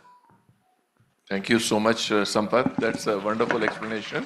With that, can I come to the last panelist for the first initial comments and description? Anirudh, over to you, sir. Thank you. Thank you so much. So, yeah, I always love to come to educational institutes and talk to students. So, again, this is a panel discussion, but I hope I get to interact with you guys, after lunch, at lunchtime or something like that. So I am founder and CEO of Algo Analytics. In one of the streams of work that we do is we sort of incubate interesting ideas and work on that, try and create sort of minimum viable products, MVPs, you can say. And then some of those MVPs, we actually work with the domain people and try and take it to the market. So one of the success stories that we have, I think has been mentioned before on this panel, is deep tech. So deep tech, the initial work actually happened in Algo Analytics. Then we sort of started working with a technology person, business person, and a radiology doctor. And then, the whole journey of deep tech started from there. We have also done work in manufacturing, where we again, did something, on our own, then worked with the manufacturing companies, and then with them, we are trying to now sort of see, what more can be done and how it can be scaled further. The third thing which, I primarily came here to talk about is about application of machine learning in financial markets. So that's something which my first company did. We were probably one of the first ones in India to use quantitative trading, in financial markets. At that time, when I started this company around 2008, 2009, worked with many sort of traders, investors in Mumbai, Kolkata, all over India actually, and sort of, provided them the trading strategies which are built using quantitative techniques, applying machine learning to the financial data, etc. And we ran it for about 5-6 years. And recently we have actually revived that work. So we are actually developing it further with newer techniques actually. Since 2008, 2009, the technology status of AI has changed a lot. So we are trying to see how we can use the newer technology to try and do this better. Also, we have done a lot of work in analytics on the unstructured data. which is sort of text data or audio data or video data. Now we are trying to see the previous work which we did, which was analyzing time series and numerical data, multivariate time series data. How can we combine it with the information which is there in the news data, the Twitter data, all that sort of real-time text analytics data, to combine it together and try and see if we can do better predictions in terms of, what should be the investment products that you should be investing in, or, for traders also, for short-term trading, what you should trade, that kind of work we are doing quite a bit. We do have a product called Algo Fabric. Right now, I am using it just for my own personal money or proprietary money, you can say. But we are looking to see how we can sort of commercialize with like-minded people. Thank you for a great initial. I'll come to Vedant for giving us the initial spiel from your side. Vedant, please Sure. share. Hello, everyone. Just before I start, how many of you are computer science and engineering students? How many of you are more business and applied or commerce? Okay, great, great. So I'm going to introduce myself in a less technical manner so everyone can understand and really cater to the idea. So my name is Vedant Ahluwalia. I've done my master's in artificial intelligence from Stanford University. So how many of you have heard of Dr. Andrew Ng? Any of you in AI space? Yeah. So I worked with him in the AI lab as part of the research team, early days, 14 to 16. Taught his course CS229, which is the first course in actual AI that gained global recognition at Stanford and also on Coursera. Contributed as part of Obama's team. We're part of the Office of Presidential Correspondence back in the early days. And done a lot of work in AI. We built a couple of technologies that became unicorns. Then 2020 is when I had this entire moment of thinking about what do you want to be remembered for, what should be something that people know you for. It's not just about the wealth. Many unicorn peers, everyone, if you see the major unicorns, people leading AI, are closely affiliated with Stanford University, Elon Musk, Google, all these people. So a lot of innovation last 30 years has been coming right from here. Cisco was invented by professors and students working together, Yahoo, Google, even Elon Musk has been closely working. So what we felt is our mission, our work, should be really to help other countries rise and other people rise.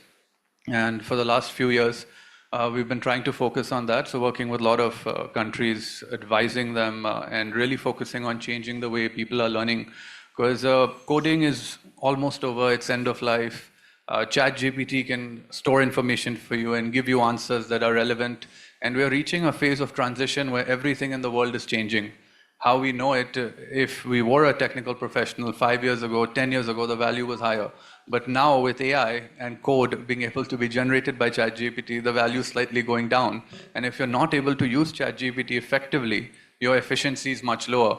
So in a phase like this, it's very important to really be ready for a future that's changing and optimize your skills and knowledge to succeed in such a future that we all, honestly, most people don't know much about. But once you start putting your thoughts together and the vision together, you understand what type of technologies are coming. For the first time in 100 or thousands of years, a company has become a $100 billion company in a very short span. OpenAI, ChatGPT. So that is the level of value that AI is bringing in entrepreneurship and deployment. But the major struggle that's holding India back, and definitely a lot of countries that we've seen where we are working closely, is that the talent is not able to come up with the larger solutions, and the ideas that we're planning and the ideas that we're thinking of are actually very small in the overall context of AI that's going to evolve. So that's a small introduction. We'll wait for the panel. Thank you so much, Vedant. Let's give a big hand. I think we really have a very accomplished and a very diverse panel.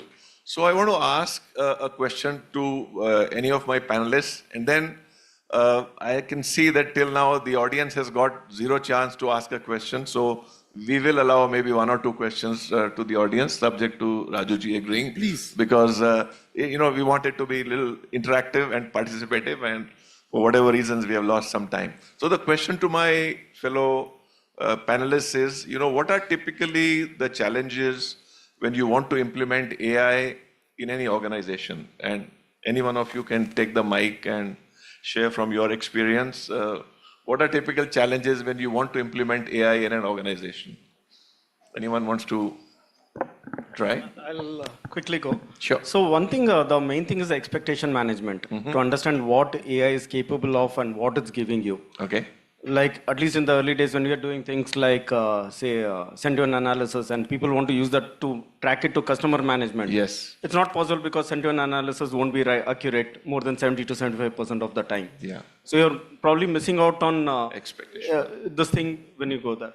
So that is one thing. Second thing is understanding a lot of things, right? Your model, the performance and things like that.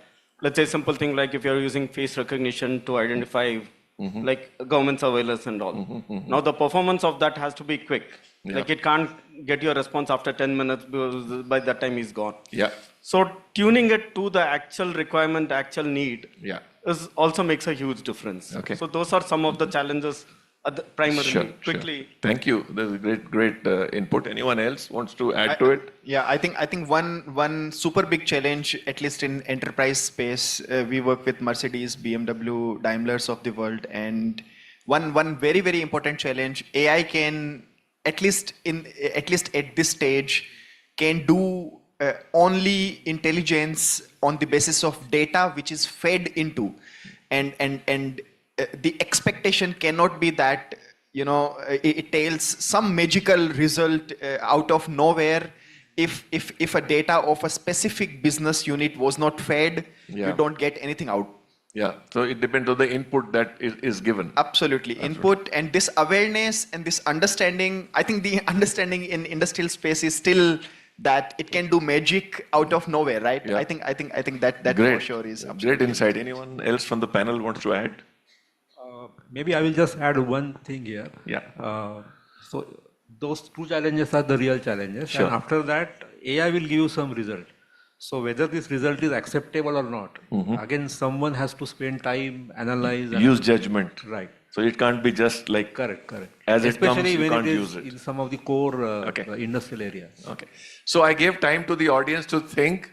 Anyone has a question from our panel, which is about deployment? My God, so many questions. Who raised the hand first? Okay, maybe we give the lady on the right-hand side corner on the aisle the first chance. So you can come closer, speak loudly, give your name and your question.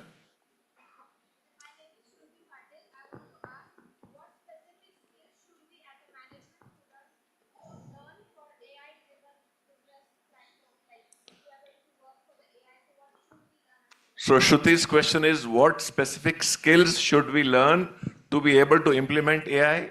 Okay, anyone from the panel wants to give her? So I do believe that it's actually a great time for management and domain-oriented people to be in. Last few years, maybe 20, 30 years was the era of computer scientists. But I think, in my opinion, at least of certain category of computer scientists, that value is going to stabilize or reduce. In fact, and people who understand the domain are the ones who actually, will be able to ask the right questions. Because with the new AI and more developments are happening, the answers will always be there. But do you know what questions to ask? That actually is going to be the very key point. And unless you know the domain very well, so as a management person, I feel you should decide what domains you are interested in and, sort of learn the management of those domains. And that way you will be able to be a good user of the AI tools which will be available. So. Vedant, you're making a point? Yeah, I'll just make one point as well. So this is a very good question, and a lot of people have similar questions on how do I become part of AI? Is it just engineers? Is AI coding? And those all questions are actually coming to an end where coding is not AI. ChatGPT can write code and there's almost no human here. I don't think anyone on the panel that can compete with ChatGPT? Not yet. Not yet, okay. So better we work with it and kind of work on having the intellectual ability beyond what AI can do.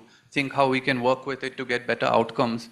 What we are entering is a world of complete sync and a lot of things working very seamlessly. Like the previous panel said, immortality is coming with AI and nanobots, and huge researches are happening. Self-driving cars already reached us.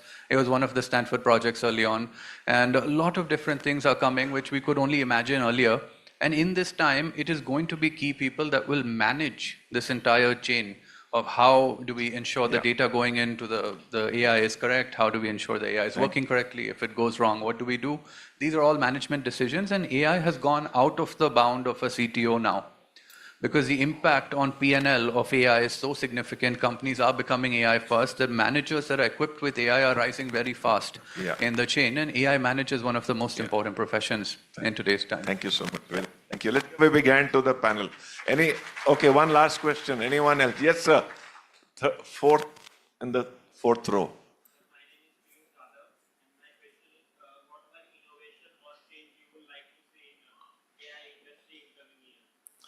Piyush Yadav wants to know what innovation and change we want to see in the AI industry in the coming years. I think it's coming at us like at a breakneck speed. You want more innovation than that? I think people are struggling to keep up with the innovation that's happening. But the experts are all here. Anybody wants to address Piyush's question? Rahul is trying. Yeah, Rahul, go ahead. Yeah, I think first panel covered a little bit of answer to this question. I think language, right? I mean, there are many models, innovations already happening there. But what next? Because that field is getting saturated. So AGI, for instance, right? I mean, generative intelligence or humanoids, or there are very important challenges in the world. How do you augment the labor force? So I think these are some of the next generation innovations. But yeah, Anirudh, go ahead. I would say personalized medicine at scale. Yeah.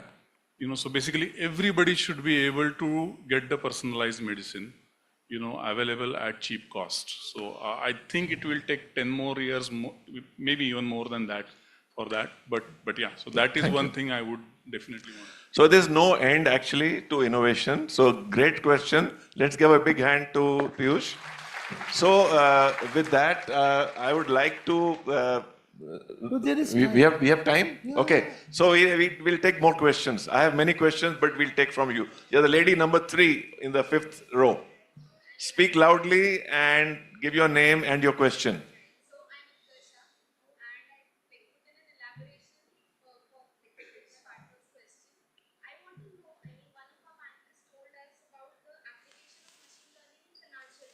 Yes.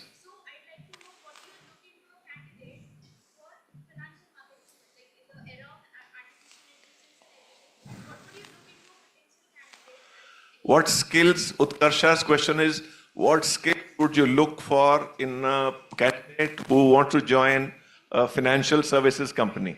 Is that right? In the finance sector? Core finance? Okay. So, Anirudh, give it a shot. Okay, so again, my answer would be very, very colored with my own views and what I do. So again, application of machine learning in finance is a very, very big field. I don't understand that, and I have not worked in that. One specific area I work in, application in capital markets. So basically, that's a very small area of financial. Well, it's not very small, but it's a very important area. Niche It's an important area of that. So if you want to do something in that, like for example, hedge funds, etc., right? I think especially for quant and machine learning oriented hedge funds, you need to be fairly solid in mathematics. You are, I would say, still required to have excellent coding skills. That may reduce over the period of time, but right now I think you still need to have excellent coding skills, ability to do large data management, diverse data, so numerical, text, audio, video. How can you generate signals out of, with generative AI, that may become easier and easier, but how can you take signals from all these things, put it together and use it for the decision support? So yeah, so I would say again, and again, as you keep doing more and more of it, then you will start getting ideas about, what are the patterns that I should ask my machine learning algorithm to look for, right? So because that's critical. So I hope you got your answer, Utkarsha. Yeah? Okay, who's next? We have time. Yes, sir. Raise your hand. speak your name and your question loudly.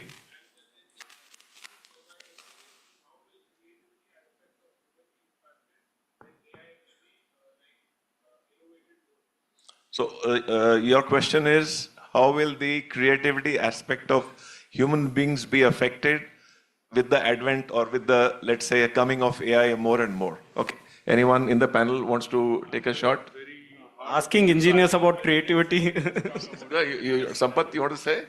Actually, again, I mean, I found first panel quite interesting because Seema actually already touched, No problem. this we have a aspect customer, we'll answer his question. Right. But I think at least according to some of the philosophies, it's very difficult to touch the creativity aspect that would still remain. I think humans would remain or would need to remain one step ahead of intelligence, because at the end of the day, behind developing an AI, there is someone, some human brain, right? So probably creativity space, I believe. I have some of my colleagues from IDC, IIT Bombay, Institute of Design Center. They also, by the way, innovated this rupee symbol, R, basically, you know. Yes. And I keep on hearing from my colleagues that it would still remain very relevant in the world to come. I hope this at least is a hint towards your question. Okay, I want to add to, sorry, Anirudh, after you. Anybody else? I want to add to what Rahul said. I think there are three skills that we need to look at. The first is, and that will come from human beings. The first is, I would say, intelligent interrogation. You know, the way we frame the question, as already was mentioned by my other panelists, that will continue to be important. And let's not forget, it's actually a stage where there's a fusion. It's not human versus machine, but human plus machine. Wow. So that is something that we must always remember. It's going to be human plus machine. It's not a zero-sum game. And the way human beings are going to learn from machines, the same way the machines are learning from human beings today. So therefore, it's not something that we are at a stage where creativity is, not going to be required. And the third point I wanted to say was that the use of judgment, which is, you can say, wisdom, intuition, sometimes years of knowledge which is in your subconscious, which is guiding you, your inner voice, and so on. So those are things which will continue to be important to a reasonable extent. So hopefully you get an answer to your question that human beings are still relevant. Thank you. So Vedant, would you like to talk about some of the things that you had planned in your talk? We can do that. Yes, please. We do that now? Yes, please. You would want to come here or you want to sit and talk? Either ways. I'll stand and talk, that'll be good. Yeah. Okay, I can do it with a mic. Okay, so we covered the introduction and a few things, but what I also wanted to really communicate today and get to you all was a sort of inspiration on not being lost and not driven, because what is happening in the world of AI is so much is changing.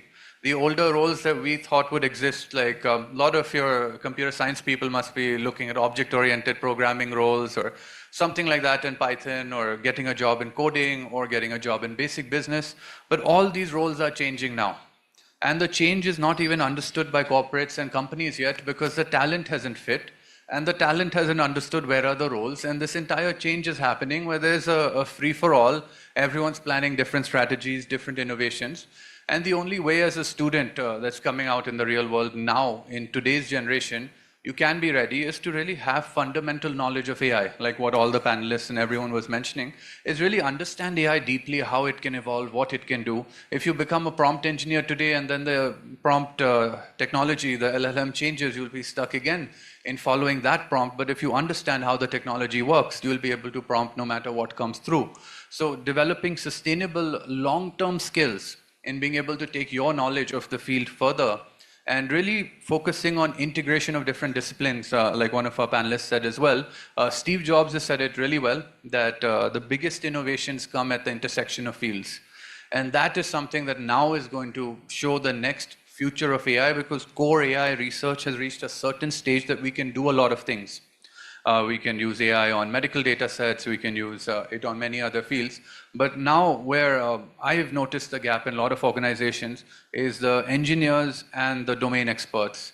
Having them as two separate people kind of leads to a lot of confusion, a lot of delays in reaching outcomes. And the next phase of AI is going to be accessible AI, where each and every one of you will have a certain level of ability to build your own models, optimize them, customize them. So that is something you should be ready with. Don't run away from AI, that AI is coding. Embrace it, adopt it, and make it one of your skills that makes you stand out. And like previous panelists said, that experience now is not going to be as important as knowledge. And if you have knowledge to be able to deliver a solution that's of value to someone, your value in an organization will grow fast.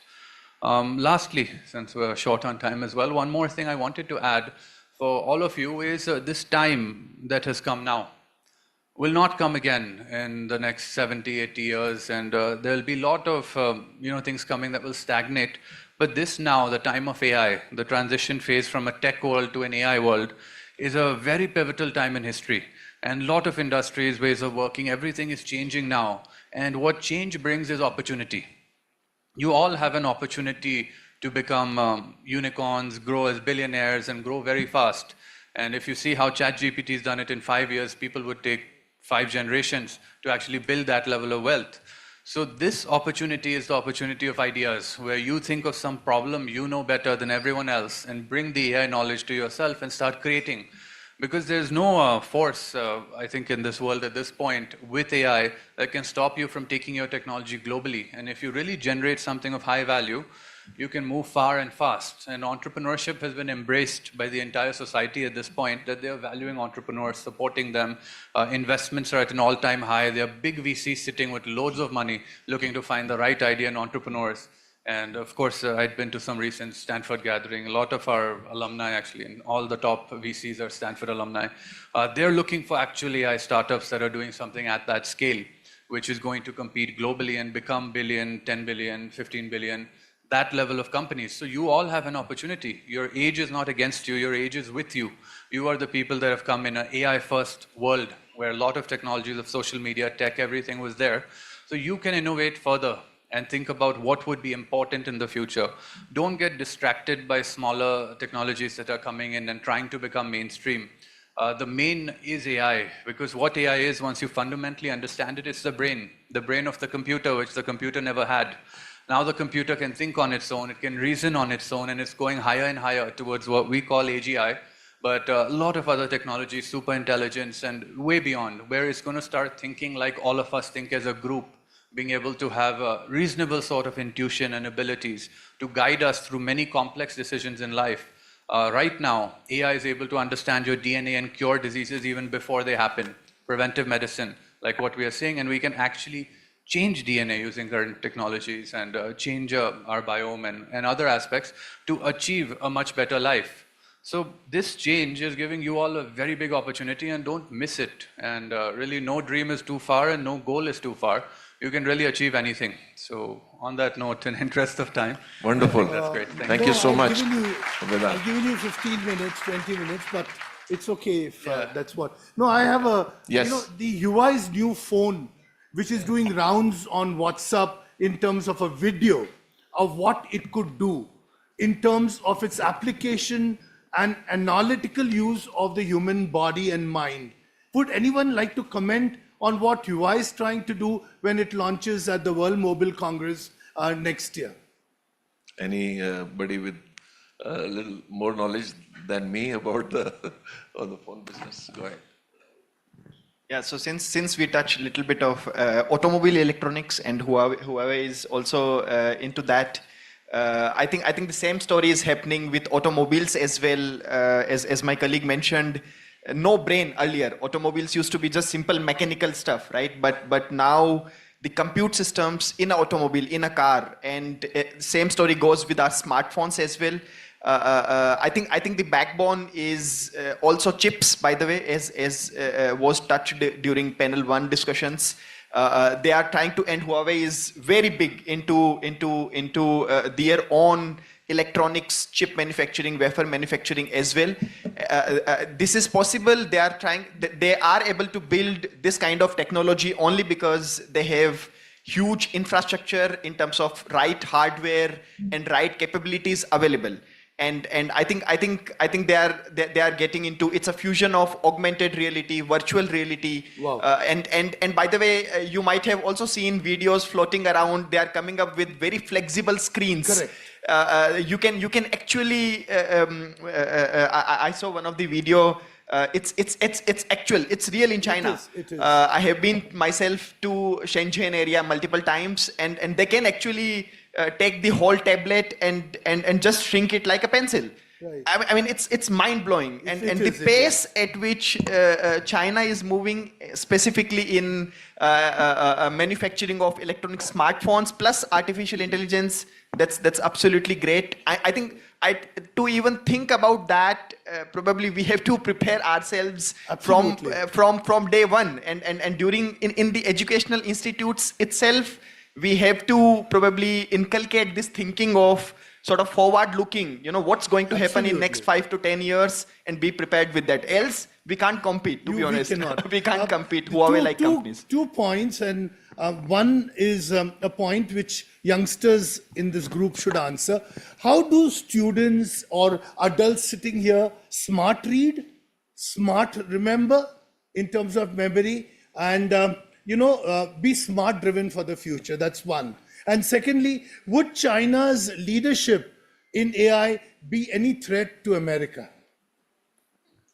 In my opinion, it would be. It is becoming a threat. Absolutely. I think, and it can be countered only collectively. So I think US is also, at the end of the day, talent, immigrant talent, which is coming from Japan, India, Europe, etc. So collectively, I think the research and institutions, we also have to come together collectively to actually counter this. And what was the first question? Yeah, very good point. And I'd also like to add a little more on the global perspective. So globally, of course, US is leader, innovator, but China has moved forward leaps and bounds in technology. And AI is not a technology that's going to remain in the silos. It's already mainstream. There are bullets that will not miss you if I feed you information that are available in defense for the last 4 years. And there's significant technologies that can do harm, which has already started with cybersecurity. You must be getting phone calls and other things that are being done through generative AI. That having that level of talent and knowledge in AI is going to be critical for every sovereign. And that is where I think globally the entire battle is at a very different stage. A lot of wars are using AI. If you see the Israel dome technology, if they didn't have it right now, there would have been so much disaster and loss in the country. So a lot of countries are now starting to gear towards that, cater to how do we build those technologies, how we reach that scale. And that all is happening now in front of us. So that's a very big opportunity. And as people in the room, how do you become smart in AI? How do you kind of get better at it? I think the idea is to first start accepting it, start using it, and start making it a part of your everyday life, where AI is going to work in a way to integrate within your life. How tech was changing you, that, oh, you don't do swipes earlier, now you start doing swipes with Instagram. It created a behavior change. AI is not going to do that. AI is going to fit in your life and kind of make it better. Wow. So it's fitting in a very seamless way where, for example, when you go in your car, the camera in the car will automatically track your heart rate and know if you're going to have a heart attack. And in case you do, the car will land up directly at the hospital at that point. So these sort of integration and experiences are being planned and being developed. Actually, in the valley, if you go, it's like time travel, where you're here, when you go there, you're like 5 years in the future. And when you come back, you're like back in the era. So there's an opportunity to develop. There's an opportunity to also do. And from the development standpoint, I'd like to give you an example of what we've done. We've set up a lab at Mayo College in Ajmer for applied artificial intelligence. Students from 6th grade have started to build AI, Wow. which is a commendable outcome achieved for the first time in the world. And this is now, I don't know how many of you know about Mayo College, but Mayo College was built as a model of Eton. Eton is where the royal family of UK studied. Mayo is where the royal families in India study. So the lab in Mayo is now going international, even to Eton, even being presented at the UN as a model in which a lot of countries are now going to adopt education. So after the days of Nalanda, Takshila, we are actually touching the same heights again by giving knowledge to the West and knowledge to the world. So nothing is impossible. As long as you have the right idea, right vision, right alignment, a lot can be done. Wow, thank you. Raman? I don't know. Yeah, whoever. Please. Just one point. Please. For students especially, right, I think it's been reiterated. The how of things is kind of solved for you, how you do things. So you don't need to remember that, but it's important to understand domain. Domain is important. Understand why. Go deeper into a domain. So instead of just learning, understand stuff. Get deeper into a question. We're talking about questioning. Get it deeper into that. That will help you. Work with AI using that instead of just trying to learn how to do things. Oh, I think, Dr. Bhatia, I am truly impressed by the depth of questions from the students. Thank you, sir. And I think let's give a hand to all of them. You know, they've been a great audience.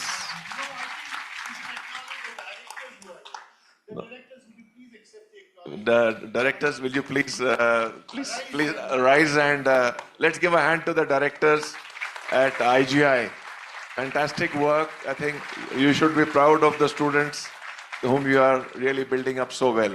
Congratulations. Saying that I appreciate it so much because there's a lot of hard work Yes. that is happening here. Yes, yes. And particularly I want to mention, I did alert the whole team that you were coming because of your sheer background and the fact that you worked with the President of United States of America. I'm just unfolding it, though you told me not to speak about it. Just unfolding this. But at some stage, all of you, if you think through these lovely people, if you can spend some more time with my children, Sure. I mean with the kids, Sure. because I think they're so bright, Yeah. much like what you're doing in Mayo, you'll be able to do here. Because there's a lot of talent sitting there. Absolutely. A lot of talent sitting. Absolutely. Yeah? So Thank, acknowledgement to you all. thank you, all of you, for this opportunity. Thank you. Please be seated. So, Dr. Bhatia, should we have any more questions from the audience, or we can close it I'll now? tell you one big news. We can close it Come now. here. Oh God, I thought there's AI in you that you're hiding. Come on, All right, I announce just it. want to share a good news with everyone. Hey, photo lo. As our chairperson mentioned in morning, yes, there we are on to becoming the Indira University, and today is the Oh, wow. last day for the cabinet. That's So Make some noise. just now we got to know that the cabinet has approved, and we will be soon becoming Indira University. Thank you very much. fantastic. Make big noise, guys. That's it. Hey, whoever stood up, What a- you earned my respect. What- Hugs to you. Distant hugs to you. What a momentous day. What a momentous day. Wow. Congratulations. All the hard work. So he was also responsible to stand up there. Yes. But I didn't know he was standing behind me. So now I don't want anyone to say behind a successful man is another man. Don't say that. All right. Hey, gifts. Alok, please come. No, don't Thank you, all of you. Give a big hand to the panel. And thank you for your lovely questions. It was so interactive, and that made it really interesting.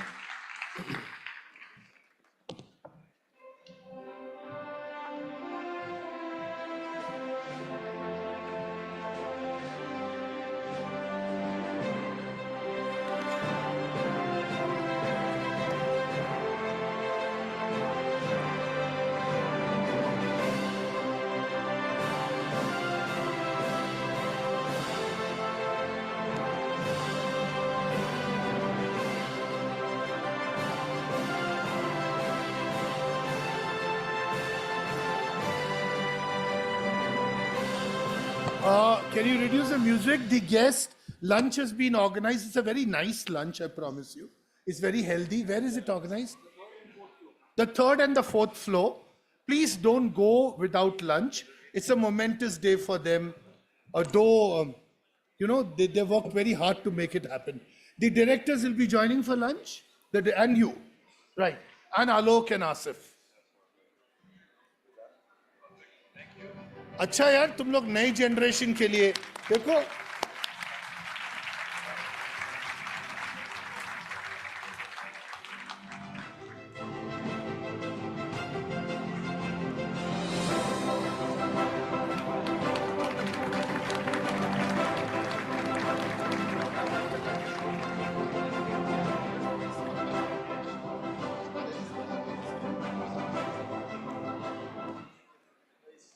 Okay, the directors and the guest. Somebody will lead the guest for lunch, please. Now, all of you must be very happy today, mighty happy. So, please lead the guest for lunch. You also go. मैं कैसे चलूंगा मुझे इधर coordination करना है थोड़ा पहले तुम लोग केस को देखो congratulations. Kind request to the audience, students, please be seated.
सोचा, और फिर मैं बोला तेरे पास है ही कहाँ, तू जूते की दुकान में ऊपर से चप्पलें फेंकता है, कैसे छीनेगा।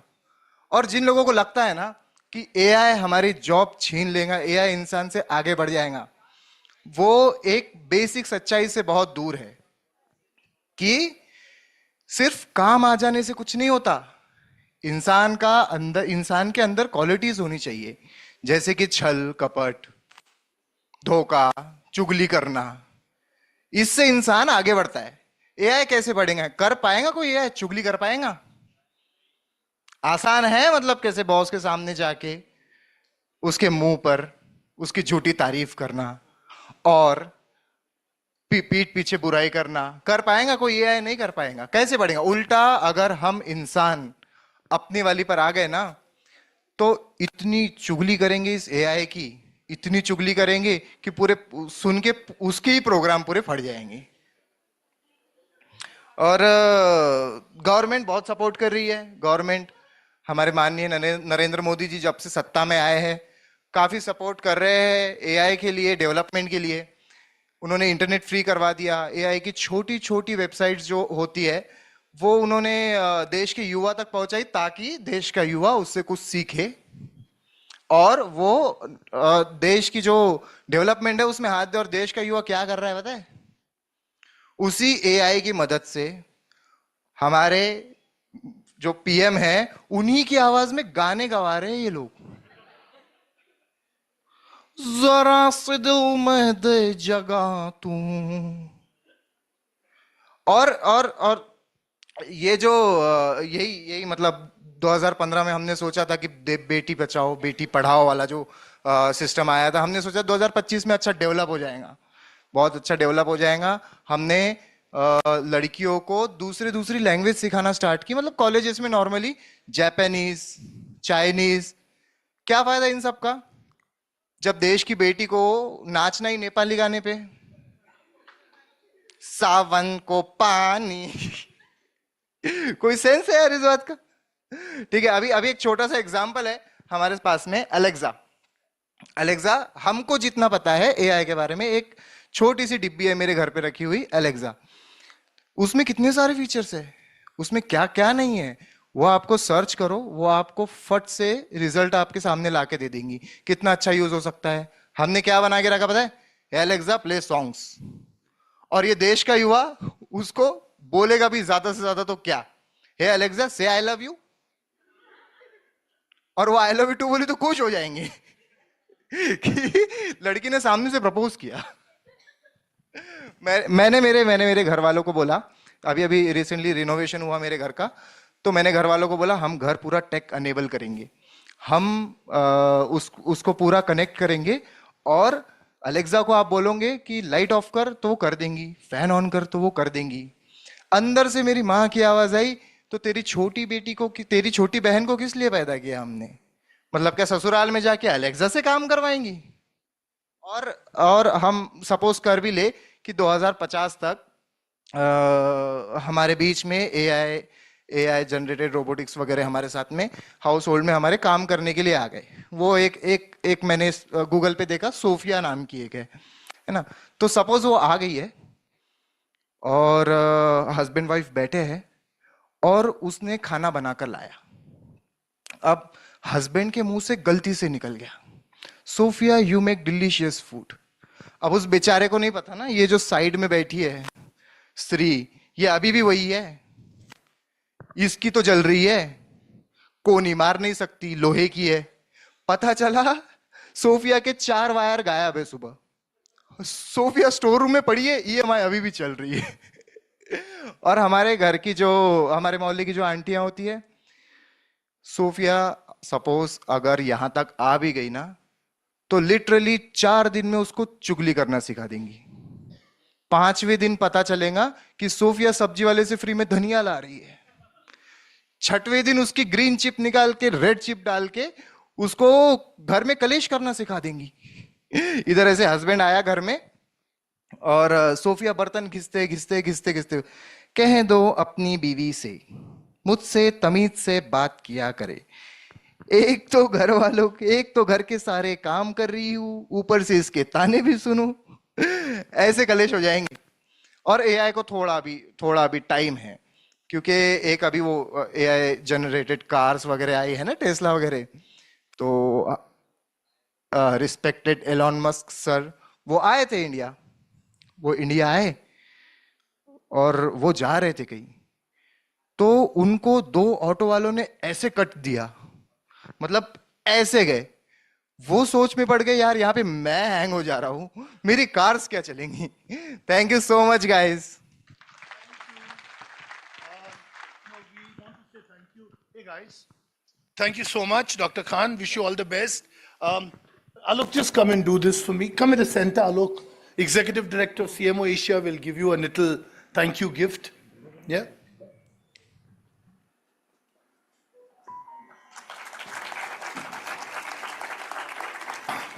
Great.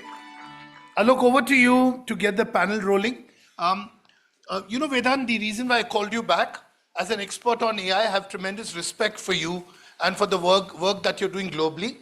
We have invited now from the marketing angle for the afternoon. We did the strategy in the morning. Now we have from the marketing angle, the human resources angle, and from the education and innovation angle, we've invited some experts. In case if you feel you can chip in, depending on the time you have, I know you have a very overworked schedule.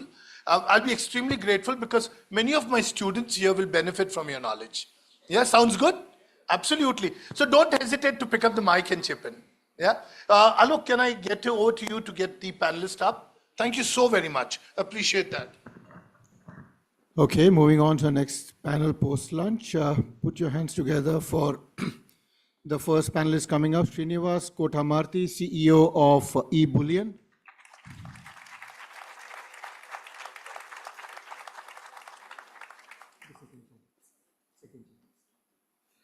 Joining Srinivas is Panchil Mittal, Director AI, Ziki, Sirius AI, and Yukio. Mehjabeen Taj Alam, the Chief Digital and Information Officer of Raychem RPG Private Limited. Sanju Burkle, co-founder of Applied AI Consulting. Neil Jadhav, VP Marketing of Catonic AI. Shiv Prasad D, Vice President Applications Maintenance, Testing and Technology Voice at Vodafone. Parul Verma, VP Marketing and Strategic Initiatives of Havas Life Mumbai. And anchoring this is Adarsh Srivastav, Head of Data Analytics and Research Quality Assurance of Roche.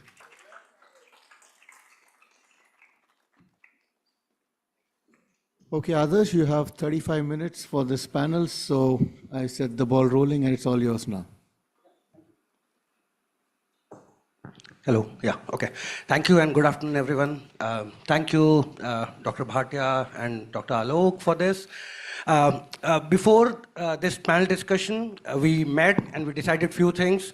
We are going to keep it sweet and simple, short, and then we'll likely to have more questions from the students and the audience. And what we realize is we have to spend lots of time in the introduction. We as a group decided that we'll spend 20 seconds, not more than 20 seconds in the introduction.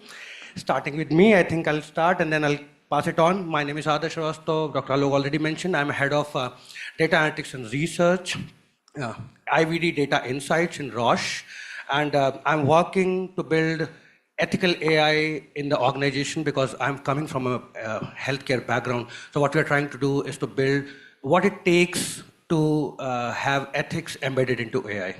And this is something which I'm passionate about and I do. And I think, yeah, 20 seconds is done from my side. Hey, I'm Srinivas Kotamarti. I'm the CEO of eBullion Private Limited.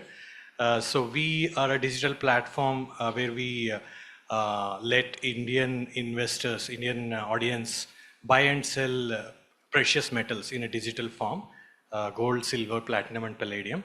I overall have 20 plus years of experience where I worked at JP Morgan and Morgan Stanley, and I have been an entrepreneur in health insurance technology for around 5.5 years where I used AI in health claims area. So yeah, thanks a lot, and congratulations on getting a university status. Very happy to be present in this momentous occasion for you guys. Thank you. My name is Panchal Mittal. I am director of AI for 3 companies today: Cirrus.ai, Ziki, and Ukio. We are into real estate, and I think real estate is totally untapped. And we are the first one who are bringing like AI and technologies into this particular sector. I come up with like more than 15 years of experience. Started my career with Accenture Management Consulting, built one startup, failed one startup, and sold one. So I'm good. Thank you. Please join us, like search me on LinkedIn, and if you are interested in AI, let's talk. Hi everyone, very good afternoon. I am Mezabeen. I take care of IT and digital at Rekim RPG. It's a manufacturing company. It's a Harsh Goenka RPG group company. Hey guys, good afternoon. My name is Sanju Burkule, and I had a company called Applied AI Consulting. So we started in 2019, and the goal is to help these 5 business units, which are HR, finance, sales and marketing, engineering, to create different stacks, which are AI stacks, to improve the productivity of these units. So before that, I had sold one company to Hitachi Vantara. It was an infrastructure cloud migration company, just helping people to migrate their applications to the Amazon cloud. So we had created a couple of patents there, which Hitachi liked, and we sold that company to Hitachi Vantara. So I am basically IT infrastructure guy, where I know that world very well for global 2000 companies, large data centers. Okay, thanks. Hi, good afternoon, everyone. Because the topic is localization, so here goes. माझं नाव नील जाधव आहे. मी ketonic AI मध्ये काम करतो. If you're ever looking for an example where you don't start in AI but end up in AI, you can, I could be one. Because I started in appliances, Godrej appliances, then I worked in aviation for around 10 years. And 2 years ago, when the startup got funded, I moved here and I look after marketing and growth for Ketonic AI. Nice to meet you all. Thank you. Myself is Shiva Prasad. I'm from Vodafone Intelligence Services. We do take care of basically, so technology across Vodafone Group. And widely, actually, we have invented or inventing application of an AI in the technology space as well. Thank you. Good afternoon. My name is Parul. I have spent around 17 years doing marketing. So happy to be sitting on a panel on marketing localization using AI. Have done many brand launches, product launches. I've worked on global projects, local projects, regional projects. So I really look forward to some enriching discussions. And all the marketing guys out there, look forward to talking to all of you. Thanks. Thank you, Prabhu. And then probably let's start with this. Okay. When I read this long topic which we had for the panel discussion, I thought that let's start with what exactly is marketing localization. And in a simple terms, when somebody who is not from that background try to understand what is marketing localization, and let's continue this conversation with, yes, it is marketing localization, and now how AI is getting, integrated into it, how we are leveraging AI into marketing localization, and how it is, kind of taking up the role which we all are playing.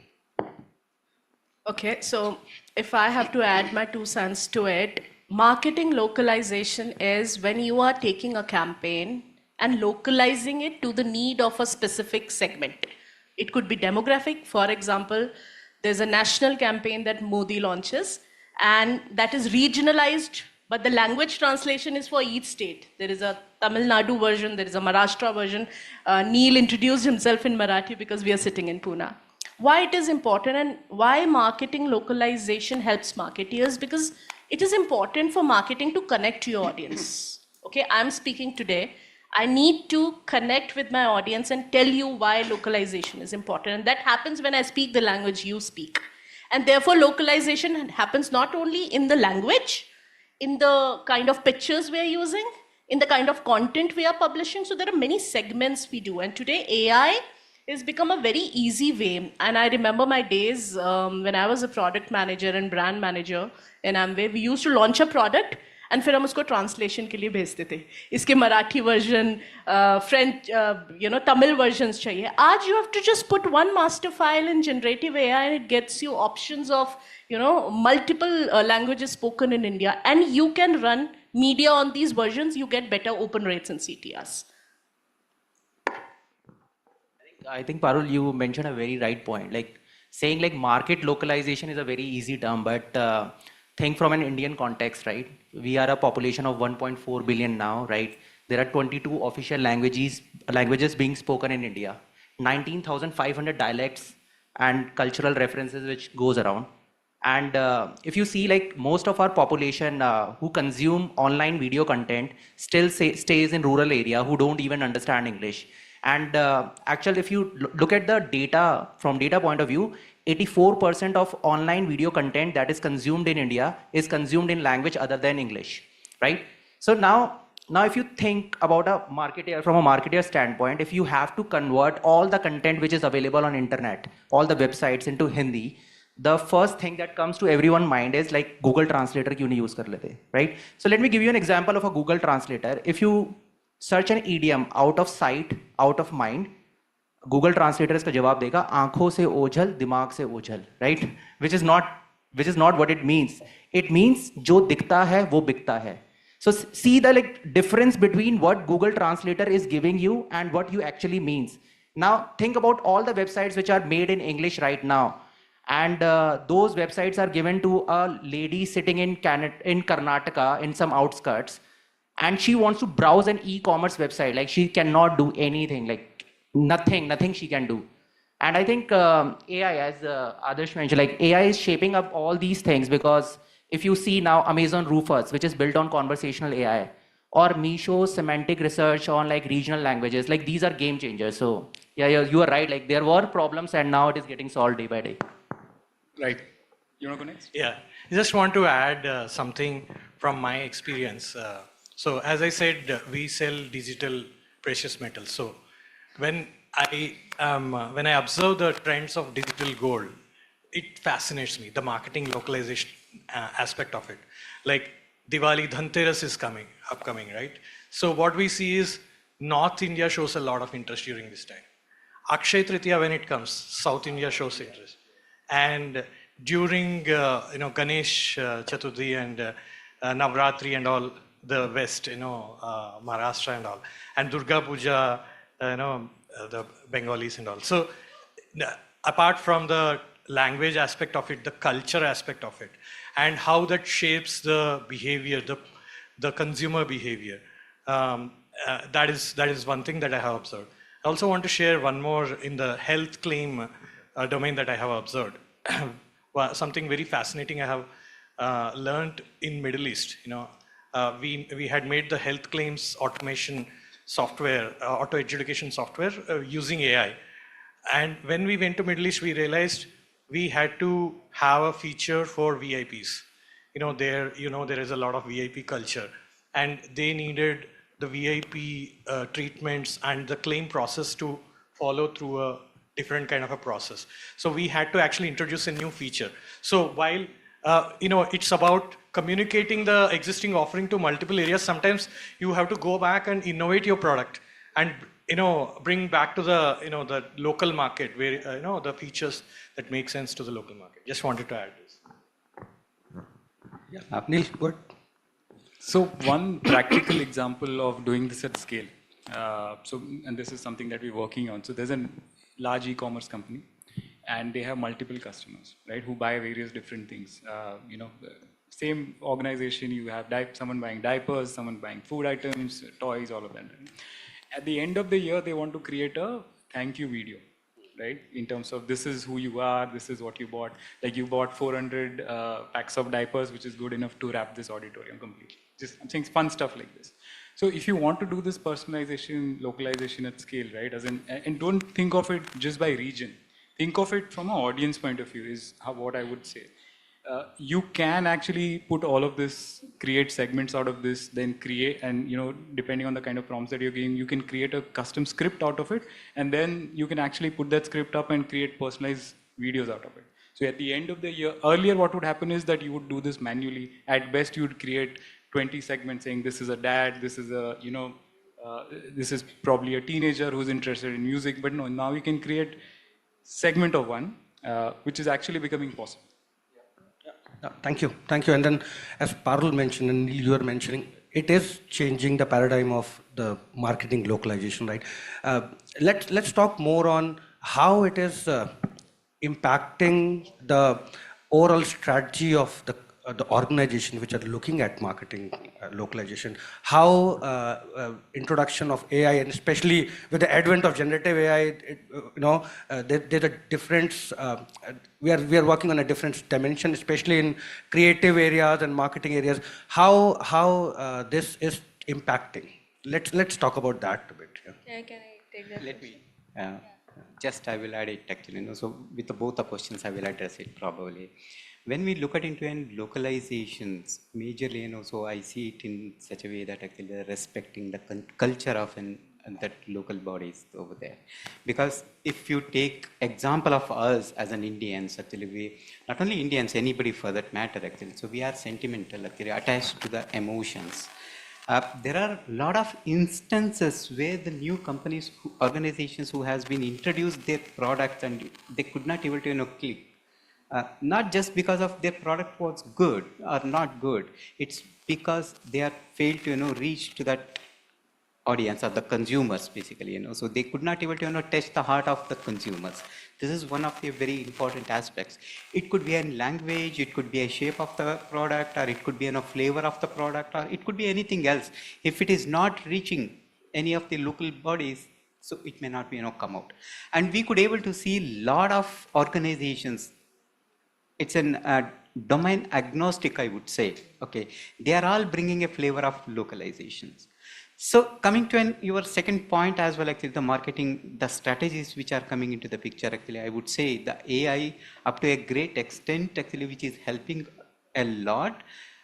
Major one is the personalization of the campaigns or the building up contents basically. So the vast content actually which is coming into the picture. Yeah, why it is not possible human manually doing it, it is very much possible. But when the data comes into the picture, the humongous data when it is coming into the picture and processing those data by a human, actually it's a kind of a very, very tedious and the time consuming. But whereas if you are using an AI, almost actually the 70-80% of the time frame actually we can able to reduce it by processing the AI itself. However, it is not a cakewalk again, okay? Because we cannot use the process data straightforward. The question comes as an authenticity, data protections, many things are there as well. Okay, yeah, that's where actually the human body comes into the picture. In the morning, actually, somebody was asking a question, actually, in the creativity point of view. I still say that human will not go behind here. Human mentality or the intelligence will not go behind here because AI is a machine, we should not forget about it. It is helping us, okay? It's not overriding us, unless otherwise we are getting surrendered to that. Very important question, Adarsh, because we need to realize why marketing localization is important. And especially in marketing department, brand manager wants to create a new campaign every time. That's how it starts. If it is a new launch, if it is a regional campaign, sir rightly mentioned that Akshaya Tritiya campaign launch karna hai kisi product ka. Navratra campaign, Kolkata is very high.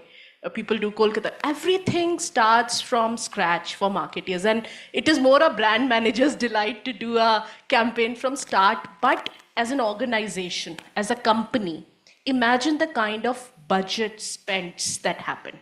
And I've worked in Accenture as well. Panchil would add to it. We're at a global companies and we used to work on global to local models, So for a brand like Nike, there is one campaign made globally. And then you regionalize it or you adapt it to Asia Pacific requirements or Europe requirements. But the brand emotion, the brand play, the brand, color, tone, logos all remain the same. You just regionalize. And that's why most international brands maintain a very strong brand equity because you'll see the same components of the campaign. However, in a lot of new companies, I would say, not really entrepreneur setups, but in general, other established companies also, we see that every campaign may come out with a different color or a different logo unit, which is not right, because that is not helping build a brand equity. So localization helps in multiple points. Number one, it helps save money for an organization, because at a global level and at local and regional levels, there's a lot of amount of money which is saved from the marketing P&Ls. That's one. Second is it builds brand equity. It is same color of Coke that we see all across, red. It is same color of good brands, and that's how it adds up to the neuroscience recall that, okay, this is the color, then it's Amazon, A to Z. If it is a Swoosh, it's a Nike, because they're maintaining that standards across the brand. So it helps build brand equity. And third is a lot of kind of efforts and energy saved for marketeers, because it's not good to start everything from scratch. So these three from my side. I'd like the panel to add if you want. So, so I'll just add from a startup perspective. So I worked in US in the late 90s, and then some large companies like BMC Software. Then I started my startup. So from a startup perspective, you don't have money. So budget is a key thing here. And when you look at the organization setup of a large company, they have like 2 to 3 people in many different countries. Okay, they will have like 2 people in Belgium, 3 people team, sales and marketing team in let's say London, and a few people in east and west coast of US, central US. So now as a startup, when you are trying to create a brand, a global brand, how AI can actually help is just create these avatars. So this is one thing I have tried. Okay, there may be many other solutions, but if I create a Emma for selling in UK, okay, the same campaign, the same messages, the same outflow, she gets a higher response rate, and she is like a virtual Emma. But a Sanju Burkule sending exactly the same thing, I don't get a response rate. Okay, a localization actually helps, and you cannot afford to have these 100K salaries as a startup. You cannot afford to hire these people in different countries, and so AI can help in. If you have one very good idea, you can capture a large part of the market globally. Okay, and if your idea is bad, no matter what AI tool you use, it doesn't work. Okay, if you're doing, let's say, a simple mobile app or web development company, no matter what you use, there are hundreds of people doing that same thing. So AI is not going to help market and localize in any of those segments there. So this has been some of my experience. Majibin. Yeah, sure. So a couple of things. One, from a marketing point of view, and so many of you here are marketing students, localization is nothing which is new.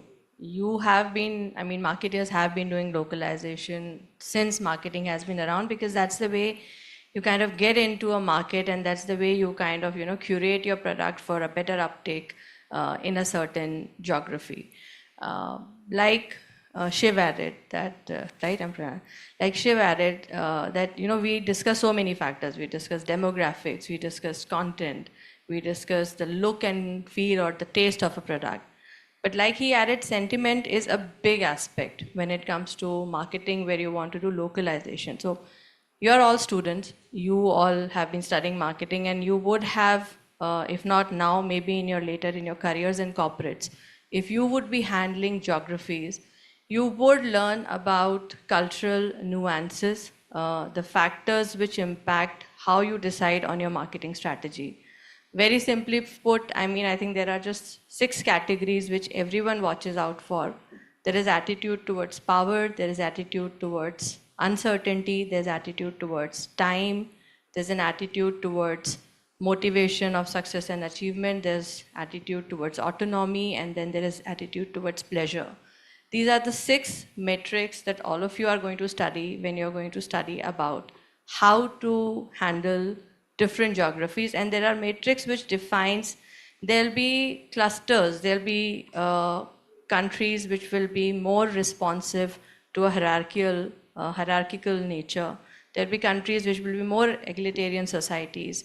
And similarly, on all of these 6 aspects, there will be things. So if you go to, let's say, Saudi, and you're sitting in a conversation with somebody, with an Arab, you don't go them and ask, how's your wife? The deal is done. It's just not happening. You don't do that.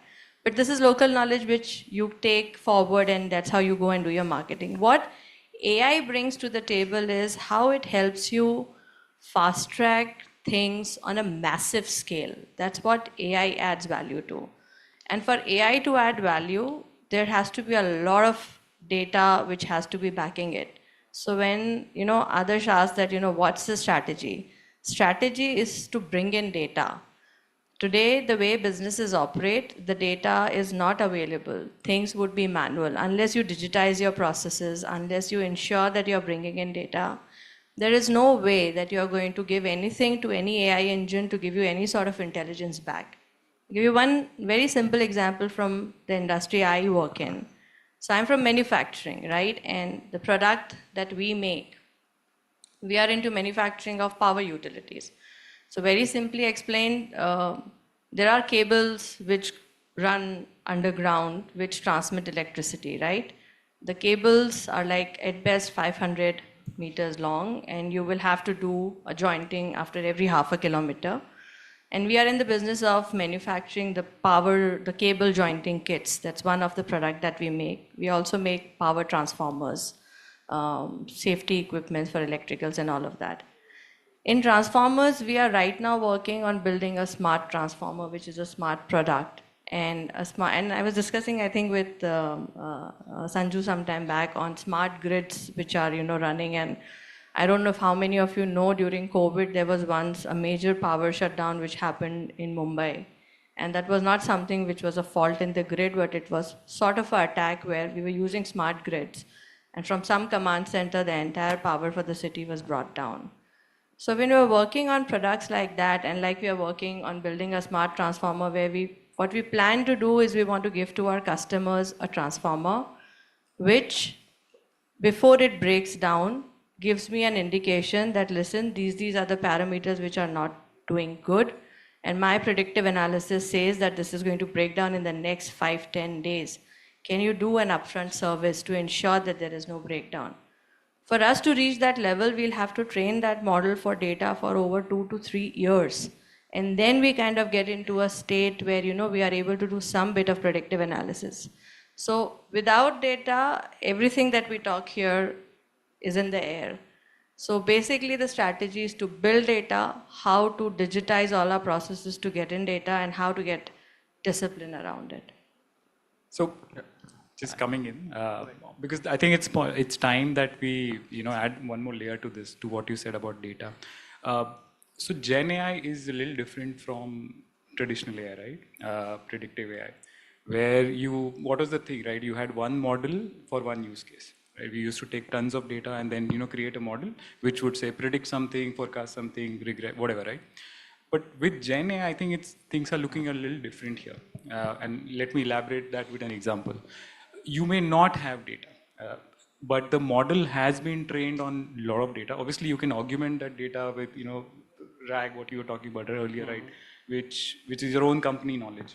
So maybe just adding, you're right, just adding one layer to that would be that you need to teach, the model would not know about your product or your, who you are or what you're trying to sell, right? So take an example, you're selling a soap, beauty soap.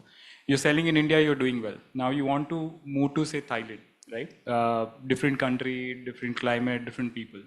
So you know everything about your product. You know what kind of audience is using it, price point, your competition, everything. You don't know anything about Thailand, right? You can rely on Gen AI to actually figure out what the competition is, what are they using, what are the kind of segments.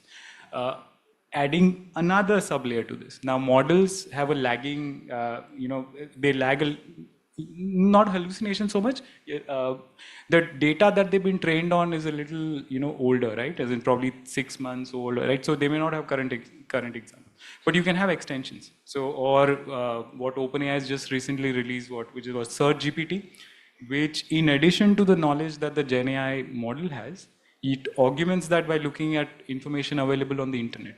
So yes, you need data about who you are because the model doesn't know that. But everything else, it can, sort of leapfrog you to the next level. So just wanted to address the question, how are we using AI in our regular marketing?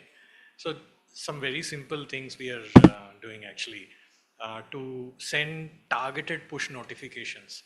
Um, and the point you were saying, I'm saving a lot of my time, my team's time and cost, wherein I am using Gen AI to give, asking it for suggestions. Give me a short phrase that I can send to so-and-so target customer, on so-and-so occasion. And also generating blog content, which is needed for search engine optimization as well as for the customers to, find information on a particular products and website and all.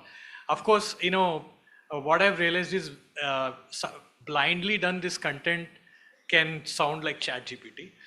It has to, the prompts have to be very, very specific, where you are adding your own flavor, the soul of your company, and give the prompt and then refine it with further more chat and all. So that is another place where we're using also generating pictures from AI for our blogs and all.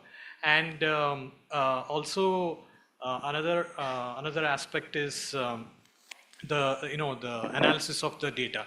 While we all don't have access to huge data, in B2C particularly your company's own data, there is enough.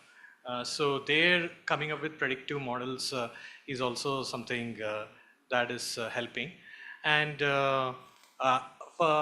apart from that, from the marketing perspective, chatbot, Gen AI driven chatbot is a must for any particularly B2C companies of today. So I just wanted to add this.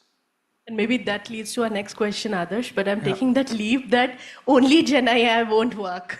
It needs something as a supervision. Maybe I'll leave Adarsh to complete that. I think it's a very interesting topic, and we are so passionate about this that we keep talking about it the whole day, the whole night. But in the interest of time, I think we should open the panel for the questions from the audience, and then answer the questions. So any questions from the audience, from the students sitting at the back?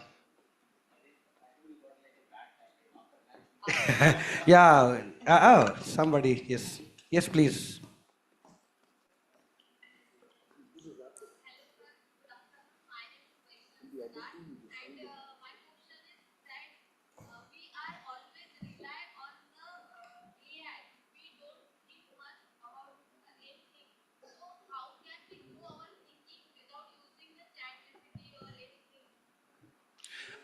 So it's more of a perils of AI. How can we avoid perils of AI?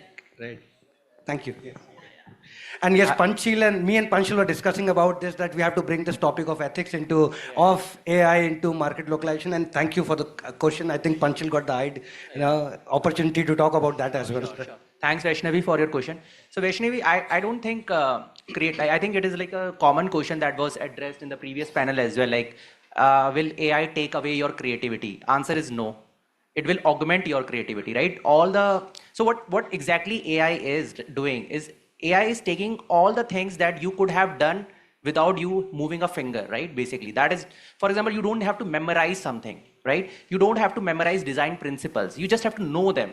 You just have to understand कि ऐसा कुछ होता है, and it will take care of everything कि ऐसा क्या होता है. And then you have like, so for example, our brain has like only 4 MB of RAM available for us. At one shot, we can only imagine 4 things at a time, right? So leave that space of 4 MB for doing creative stuffs and let every other like memory cram kar lo, table cram kar lo, ye kar lo, wo ChatGPT ko karne do yaar. Matlab, like why you want to do the things that like a computer or a calculator can do for you, right?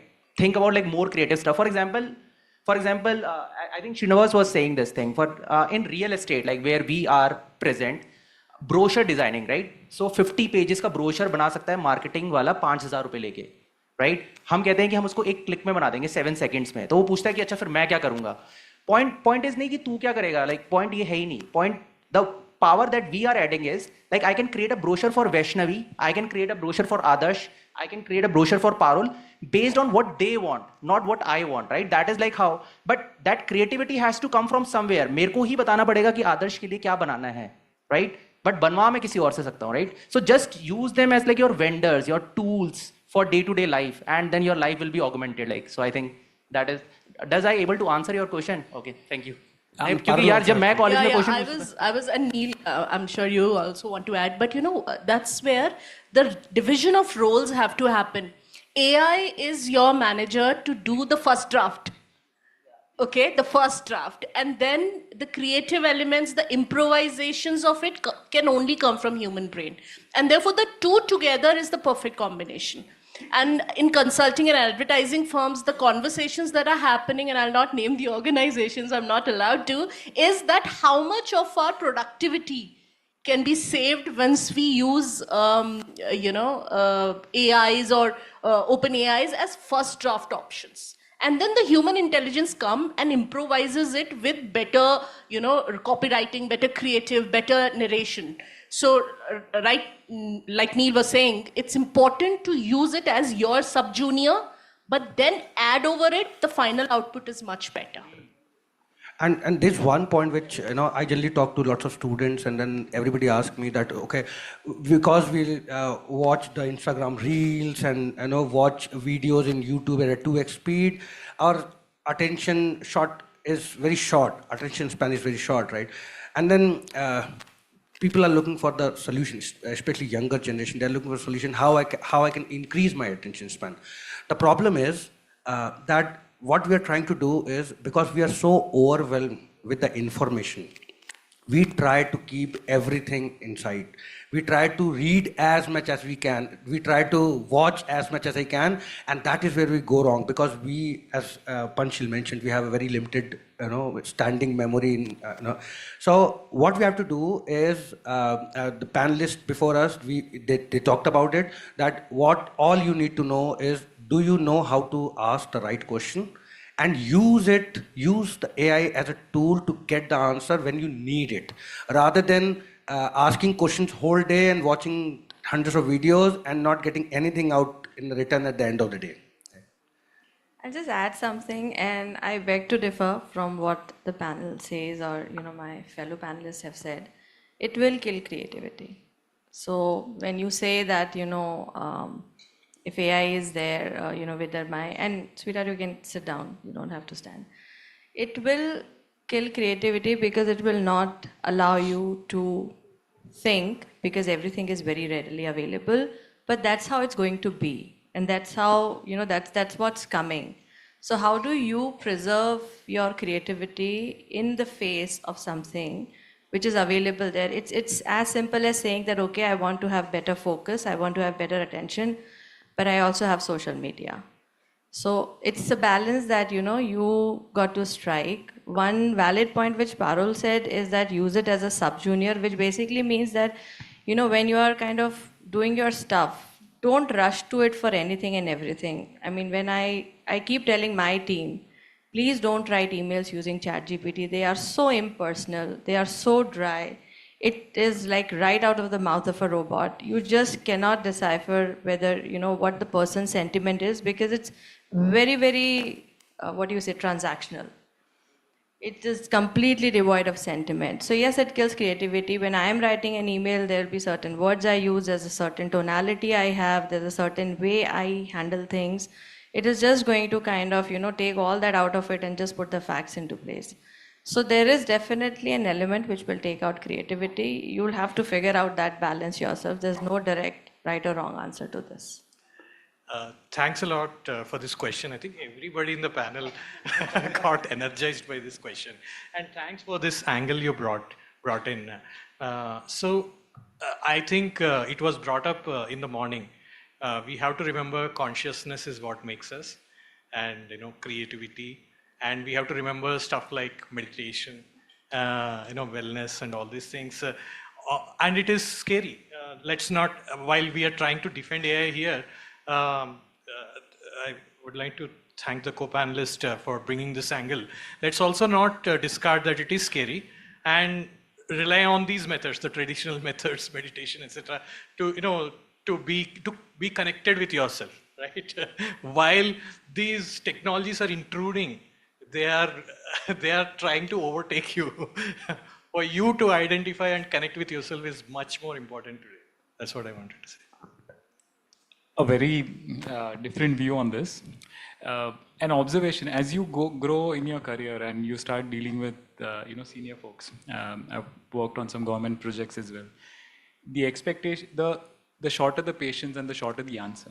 So nobody's looking for paragraphs of answers, right? People are looking for your view. And if that critical, and my job depends on more people using AI, so I'm still saying this.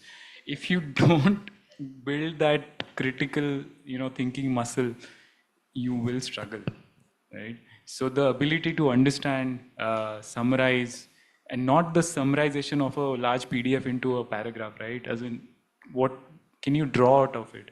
You have to do it, and you have to do it now. Yeah.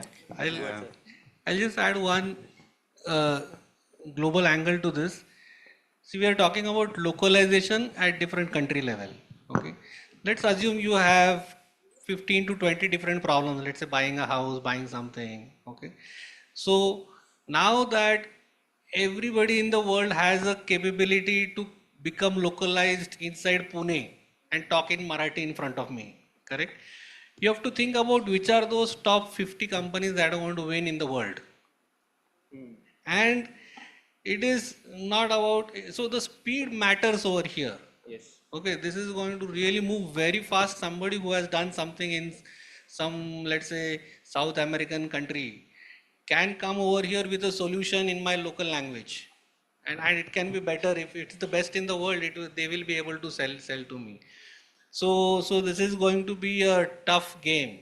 Okay, marketing is going to be tough because few people will win fast because of this aspect of talking in the local language, which was released last couple of weeks back, right?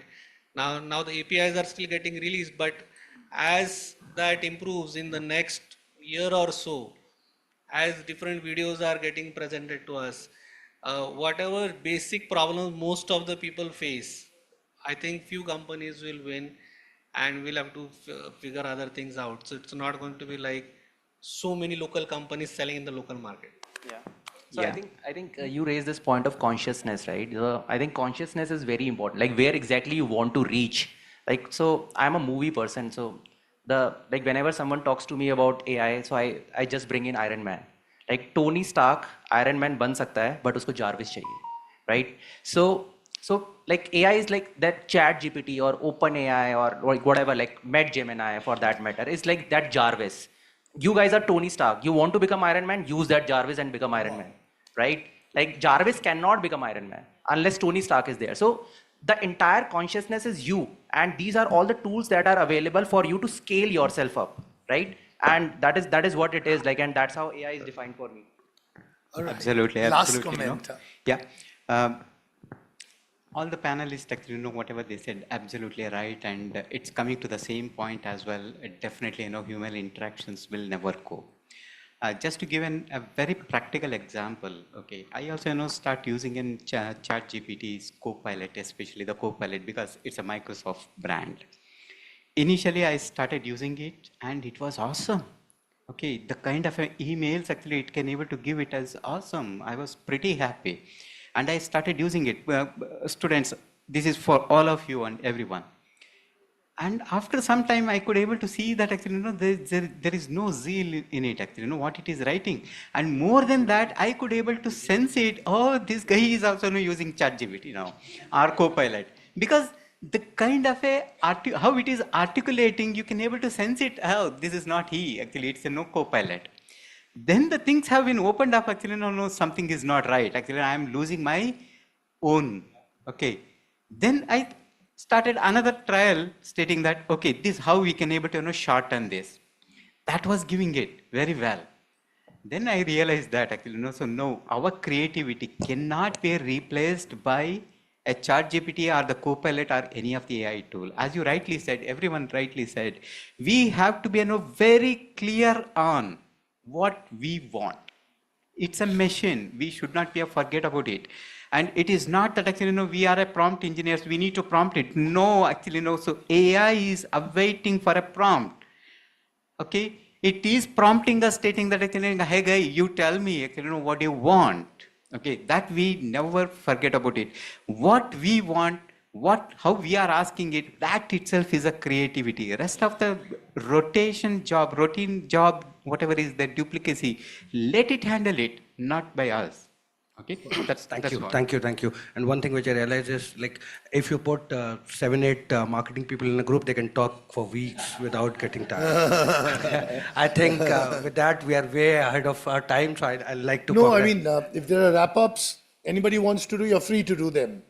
No, means I think if we want to take another question from the group, or we No, want I just want to ask one question. How many of you would fly a plane driven by AI and has no pilot in it? Put your hands up. Oh, I will do it. You will fly a plane. You will fly in a plane and not feel very scared or insecure about it. So here about 4 hands, and I saw, okay, another 6 hands go. Ditto with. Yeah, say that again on the mic. I'm saying, like, I'm more scared about a pilot drinking in the cockpit and But then sir, flying me. I can't take the name of the brand, but उसके pilot हमेशा पिए हुए ही रहते sir मैं भी उन्हीं pilot के साथ बैठ के डरा हुआ रहता हूँ तो I think I should better believe in AI, which is not drinking and smoking and following the rules and procedure, than a pilot who is drinking and But smoking. कहीं तो डिफेक्ट हो गया तो वो तो सर उसमें भी हो सकता है. हाँ बिल्कुल बिल्कुल. But you rightly mentioned the point, Dr. Bhatia. The two together is the best combo. Yeah. Individually, alone one, I think complementary is where the space is, where AI and human intelligence would really bring miracle and is bringing miracles. And the earlier panels did bring that out. The reality of what is happening is everybody on OTT panel is trying to use films related to AI and trying to create love stories and romances, forgetting that Shakespeare existed on this earth, forgetting that we have our own Gulzar on this earth, and forgetting that dekha hai ख्वाब to silsile hue. Many of them are forgetting that. Now the question is, what I don't know, sometimes I feel I'll only be watching robots in the films, in the voice of actresses. Actually, there was one demo today morning. I had taken permission from the chairperson of this institute. I was supposed to get a robot. Her name was Roma, and she was supposed to sing all the songs that the chairman of this institute liked. Unfortunately for me, my boss passed away. Mr. Tata passed away this morning, and therefore we couldn't get that thing organized. I cut it off, and I was so low that I didn't know whether I would be able to stand. I still am low.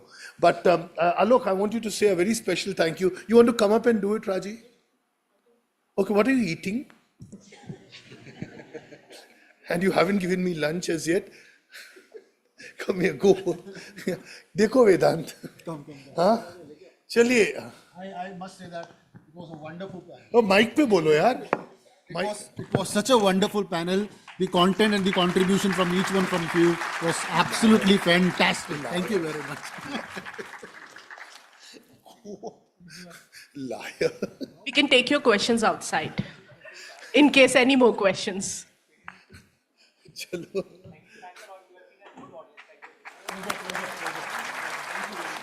We've got something special for you all, because many of you have flown from far. You came from Delhi, no? You came from Delhi. So grateful to you, sir. Come on, I hope this brings you good luck. अरे आप करो यार, आप करो, पहले इनको करो, फिर ये बाकी को करेंगे. Felicitation मेरा मतलब है.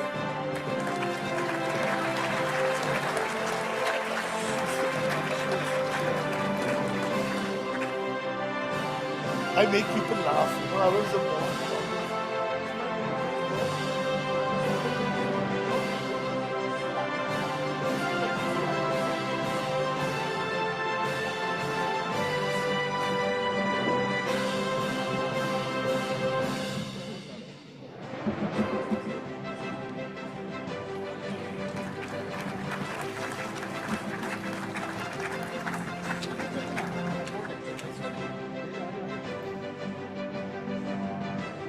एक ग्रुप फोटो ले लो ना. Alok, CMO Asia is going to ask you. I did not tell you. Alok flew in from Singapore for this program, and I paid the bill. I'm going to pass it on to Raji. He actually had to fly in to host this program today because we've used the CMO Asia, a lot of contacts we used. And they would not permit anything unless it is audited, you know.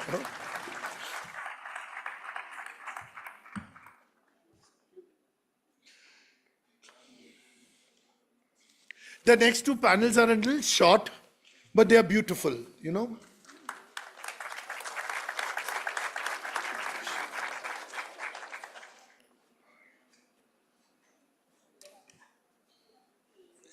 दे दो यार, दे दो हाथ में, बहुत बुरा लगता है. ये एक्चुअली हाथ में देना चाहिए गणेशा ना. गणेशा तो हाथ में देना चाहिए यार. अभी क्या एक को दिया, एक को. चलिए फोटो ले लीजिए ग्रुप में.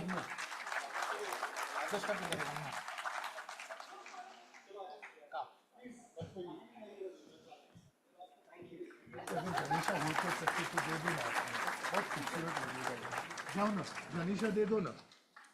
गणेशा, एक गणेशा दे दो ना ये पैनल का. जल्दी जल्दी गणेशा खाली दे दो, बाकी कुछ नहीं. फोटो लेने में अच्छा लगता है. Can somebody take this photograph on your mobile and send me? Please. राजी आप भी खड़े हो जाओ ना कहीं. You are the tallest. Oh, don't know. You take it home. What rubbish. What rubbish. Raji has bought this. Yeah. Yesterday night he watched Kaun Banega Crorepati. Yeah. No, he watched. Haan. He always thinks about Pati. Okay. You know, he was born gregarious, ma'am. Ma'am, he was born gregarious. When he was born, we all cried, but he was laughing.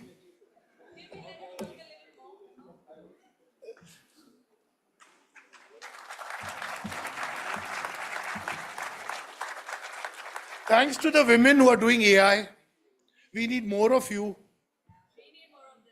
Absolutely. Couldn't agree more. Since morning, I've had just one woman. Yeah, that's all. No, in the morning. She came dressed like Devi Ma. Did you do number? Oh, I did pranam. Sharan Spash I did. Thank you, dude. Hey, I always enjoy listening. Chaliye. Any comments, Vedant? You're my AI specialist. Ek mic de do na while the next one comes. Hurry up, yaar. Ek mic de do, yaar.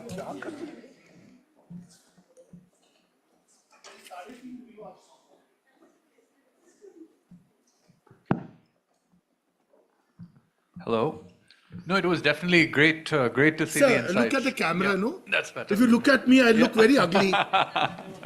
No, definitely great insights. I hope you all learned something about marketing and how AI is going to change the role. But one thing that is for sure is there is going to be a change. Now, what change, which change is not certain, but you are the drivers of change. What you like, what you adopt will really start changing the entire way the industry is working. So it's upon you to start deciding what way of incorporation of AI will really proceed further and how you want to take it further in your field. Thank you.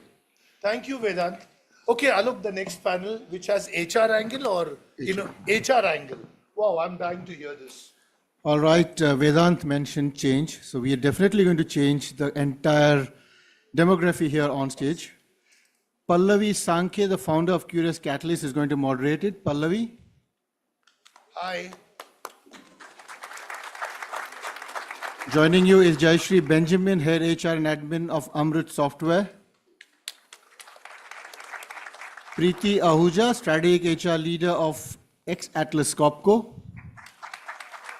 Archana Srivastav, Head HR India of TE Connectivity. And Mansi Purandare, Senior HR Business Partner, Global Mobility and Special Projects of Thermax. Wow. Is this all of you in HR? Wow. We are all HR and from training and development, and I think we are just fulfilling your wish to have more women up here. No, it's not just wish, it's a desire, aspiration. But first is being women in HR and doing AI, please accept. Wow. So because what amazes me is woman power is woman power, very strong. Let me tell you. So आप सब स्त्रियों को नमन करता हूं और आप please कृपा करके शुरू कीजिए ये प्रोग्राम जिसका नाम है AI Congress and Awards. Okay, so greetings, fellow humans, sapiens, and I think algorithms in disguise, probably some of you. So welcome to this exciting panel on how AI is going to transform the future of HR. So so again, I welcome everyone, and I am Pallavi Sankhe. I am founder of Curious Catalyst. We are a fast-growing training and development organization. And I say, when you think of corporate trainings, think of us. So moving on from me, why don't you all take a seat, girls? I have this panel of beautiful girls with me, I being one of them. So I know we just recently, immediately we have had this talk with marketing people, and I'm also ex-marketing, and you have given this mic to me. अब इस थोड़ा मुश्किल है निकलना, mic मेरे हाथ से, and I'm also a corporate trainer. So पता नहीं किसने मुझे बनाया moderator, मुश्किल है थोड़ा. Okay. So I'm sure you're all thinking, what is AI doing in HR? And we have this panel on how AI is going to transform the future of HR. So AI and HR, two terms which are probably like oil and water. HR is all about people, and AI, well, not so much about people, right? So two strange bedfellows, but we have this beautiful panel here. We have Jayashri, we have Preeti, we have Archana, we have Manasi. There's this successful HR professionals who have managed to team with AI and make AI work for them wonderfully. So welcome all of you to this wonderful discussion. Yeah. So I would like you all to first introduce yourself very quickly. Yeah.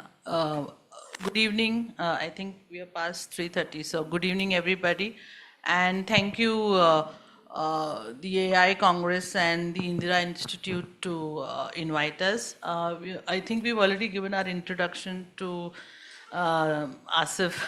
So doing it again is only going to increase our time period. You can you can see me on LinkedIn, Jayashri Benjamin, and you can read about me. I'm in this industry for last 28 years. I've been in shipping and sales, and then in the HR and admin. So I work for Amrit Software, and I lead the HR and admin division over there, and there are multiple hats that I have worn. So yes, so if there is any questions that the students want to ask later on, they can speak to me. And thank you once again.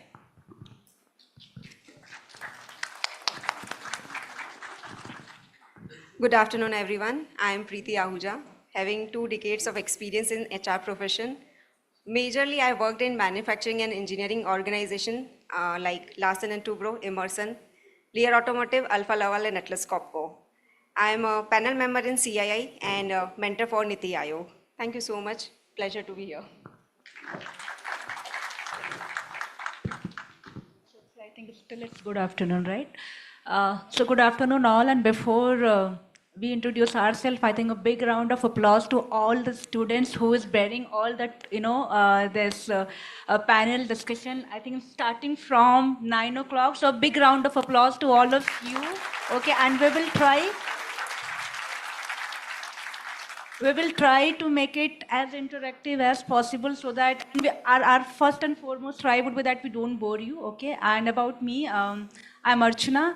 I'm heading HR for TE Connectivity, which is a US MNC, $16 billion US MNC, okay? And my journey has been a bit different. Started as a software engineer, then a majority of my career was in HR, and then a little bit part in strategy and business development. Back to HR and heading HR here, and originally from North India, now I'm absolutely Puneri. So that's about myself. Thank you so much, World HRT and Indira Group for having me here. Thank you. Thank you. Yeah, so we are with good afternoon. So good afternoon, everybody. It's been just a blink of an eye that I was on that side and now I'm here.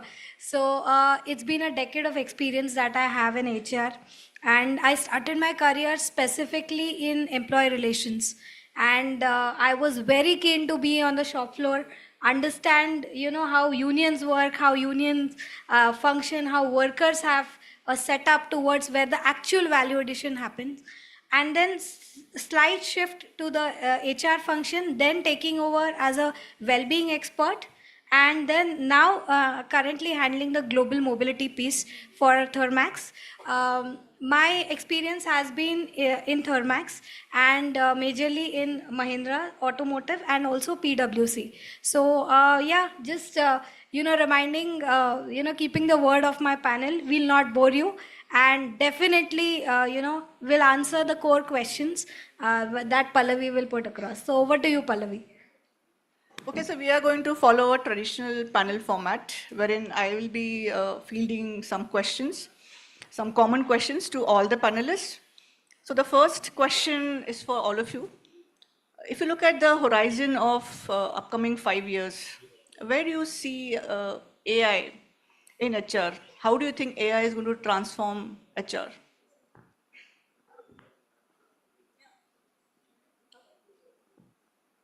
I think let's address the elephant in the room. Saying that, will AI take my job, was the first question when, came across when I decided to undergo this as a research. Most of the questions were, will AI replace me? And in the horizon of next 5 years, just let me quote here with an example, as since we all are here to gain some academic insight, kindly, look into the Amul case study. I would recommend that strongly, that how Amul used technology, AI, and during COVID, they literally hired people. When the entire economy was slowing down, they were hiring. They were virtually hiring, and they were all decked up with all talent management people on the floor, working at around 110% of the capacity. So this is how technology, AI, and data analysis will help you drive the entire function forward. So we future prediction is no more magic now, it is all AI, as we say. And taking some words of Shri Tata, that the only rust which can destroy, it's only the rust that can destroy the iron. So I think our inactiveness to accept this technology and augment it in our day-to-day lives will destroy us if we don't act on it. As I think the panels before us rightly said that, the consciousness lies with us. So that human factor, I think, going procedurally into HR, the talent management piece, entire piece of talent management will now boil down to 4 pillars. We will not have an elaborate process of sourcing, then, selection, and then so on, so forth, the offering. It'll come down to 4 pillars. How can we connect? How can we engage better? How can we provide growth trajectories which are more personalized to me? And last but not the least, how can these tools help us deliver better? So talent management piece, definitely. Onboarding, definitely, where, this can help us to give a better personalized experience. More deeper data analytics. I think as a HR function, we are a lot of reactive analysis. हम exit analysis बाद में करते हैं. But I can't predict today, if one of my employees is really going to leave unless he speaks up. So I think a lot of change can be observed. If we have footsteps, if we follow footsteps of Amul, which did this integration back in 2009, so they with IBM. So they had a lot of data, observatories, and all the recruitment trends right in front of them. So during COVID, they acquired other plants and they were functioning at a 110% of capacity when the other things were closing down. So this is how HR and technology can collaborate to create enhanced experience. Yeah, I think I agree with Mansi as you have presented. I'll just add before moving into future, let's look at the present and how it has been in last couple of years also. So since in HR function, if you look at last couple of years, if you look at function wise, the processes or HR practices, already the way you have touched recruitment and talent acquisition. So everything has been now moved from AI tools. So today what is happening in the organization, like AI tool is doing the screening, they are doing the candidate shortlisting, there are video interviews. So it is like completely the task has been removed from a HR person, but it is efficiently managed by the AI tool. Again, the instructions is given by the HR person itself. So what we are looking at in future also, that the repetitive tasks which HR function was doing, it has been reduced, and this has definitely worked on streamlining the processes. Now there is a turnaround time of hiring has been reduced, then cost saving has been done, then also more decisions are based on data driven. So earlier it is a lot of gut feeling and everything, but now it is completely, the process has been reduced, the biasness in a recruitment process, and it's more about data driven decision making. And where we are looking in the future, say look at now next 3 to 5 years, it will be completely, we'll have a data set, there's a trend analysis, and then you look at the results. The same way, like one of another process is performance management system. So definitely today, like being in HR, we all know that it's like a very lengthy and tedious process to complete entire performance review process and appraisal cycles and collecting the feedback from line managers and uploading it.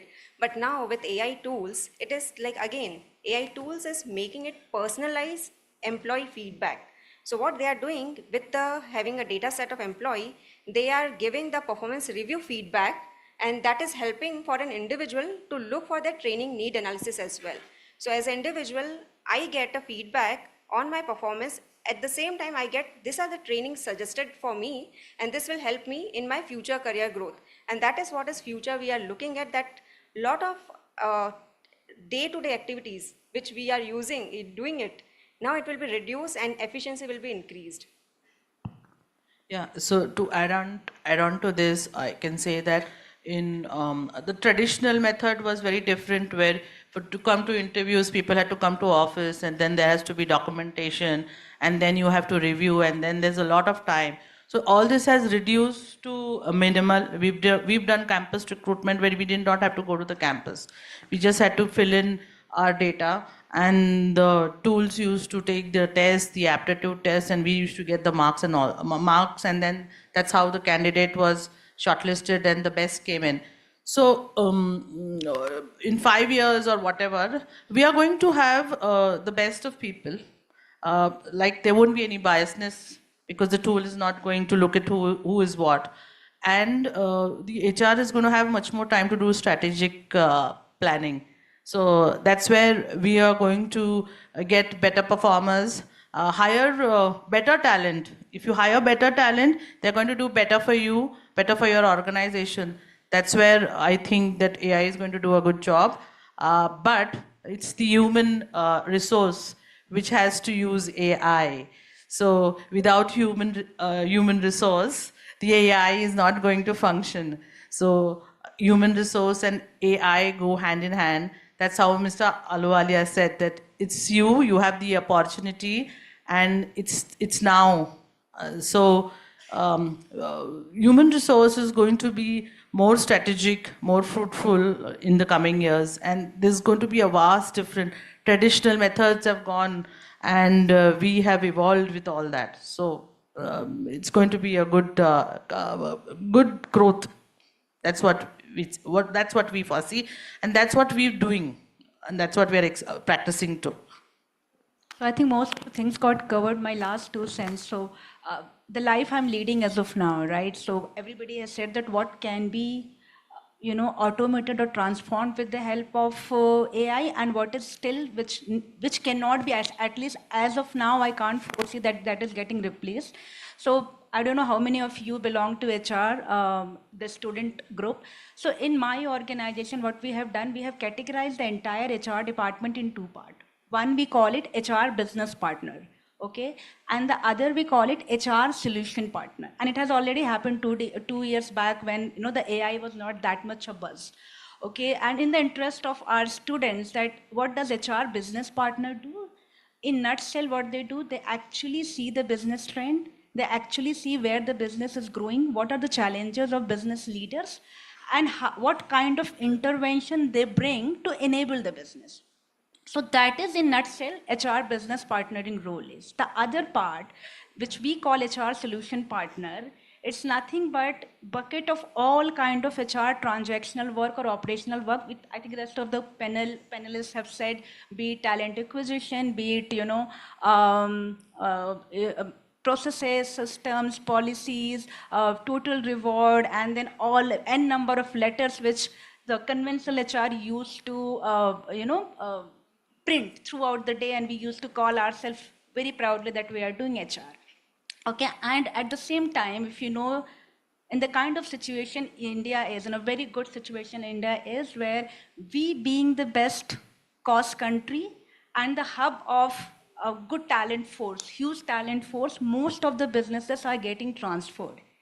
And back offices are also getting transferred. So if I take the example of my company, we have a huge back office for HR, which does not only serve India, it serves the other part of the globe and the finance.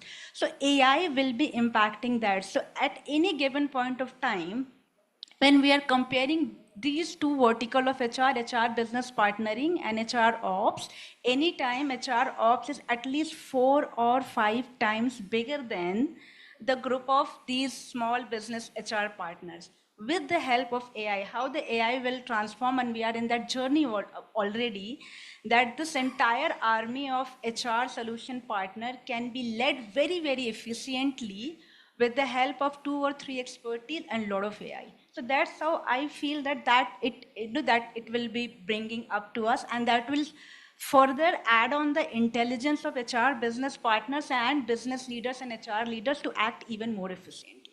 So that's what I say. So यार first HR AI आ जाएगा तो पहले रंगोली बनाना सिखा देंगे यार, because हम पे जो एलिगेशन है, यू नो HR रंगोली बनाता है, वो मैं AI को दे दूंगी.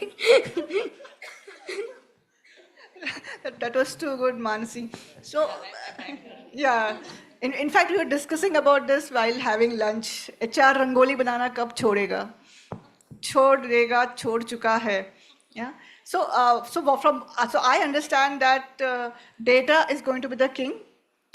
Next 5 years, definitely.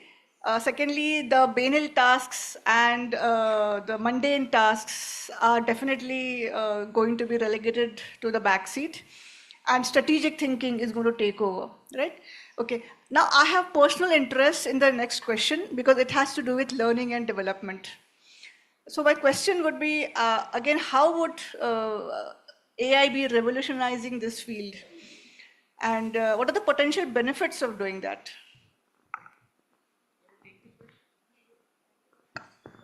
So here, when HR starts working on strategic planning, learning and development should be the first part which HR has to look in.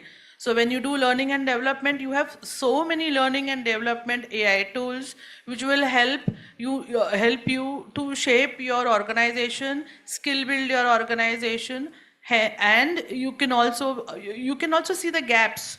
You can measure the gaps. You can check what are the kind of skills your people have and skill build them in that area. So this is how your learning and development takes shape. Very important for organizations to know is that they have to have a budget for learning and development, and the most biggest chunk should go in learning and development. That's where you skill build your people.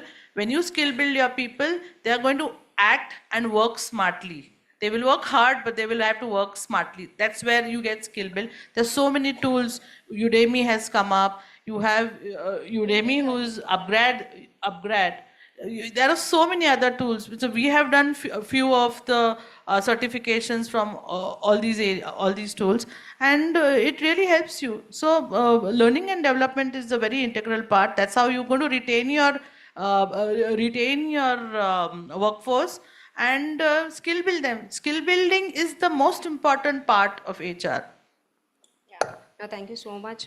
And then I'll just walk you through the process, how it happened in current time. So in L&D, it starts from training need identification. So what L&D professionals generally start with, they collect the requirement from the people managers, say business managers. So first collecting the requirement, then creating a training calendar, Then looking at either we have to, it's a blended again training modules that whether it's a classroom or online programs, how we have to execute. And then they again connect with the trainer, execute those training program, collect the feedback, work on the analysis. Now look at the entire process that if you have more than 50,000 or 1 lakh employees, how much time it goes in then small steps where is a lot of transactional exchange of emails, communication happen. Now with AI tool, what is changing is it is helping us that first we get a personalized training requirement for the employee. So right now, earlier what used to happen, there was a set of training programs and manager just used to give us, name of few programs, soft skill, that everyone has to go through those programs. Now look at as an individual who is looking for a written communication, not verbal communication. There is a personalized need for an individual. Now AI knows what is the requirement of that particular employee and they will design and customize that learning module according to the requirement. And that is what, when we talk about AI in future, it is personalized, customized training modules. And again, micro learning and a lot of gamification has already been introduced in learning and development. So like engaging people with the trainings. So what happened here, like imagine you are sitting in a classroom for 2 days. It's not possible that you will be attentive throughout 2 days and you are learning everything. But you have a bite-sized modules now. So whenever you feel today, like I want to learn about particular topic, you just go through the app learning management system, go through that module and just complete it. So it's learning anytime, anywhere, which is giving us by AI tools. So just adding on to what Preeti said, I think Pallavi mentioned that data is very important. So let us look at some data insights. So Harvard has conducted one of the studies where it says that the current workforce in US is about 2.3 billion, and in next 3 years 1.3 billion people have to reskill.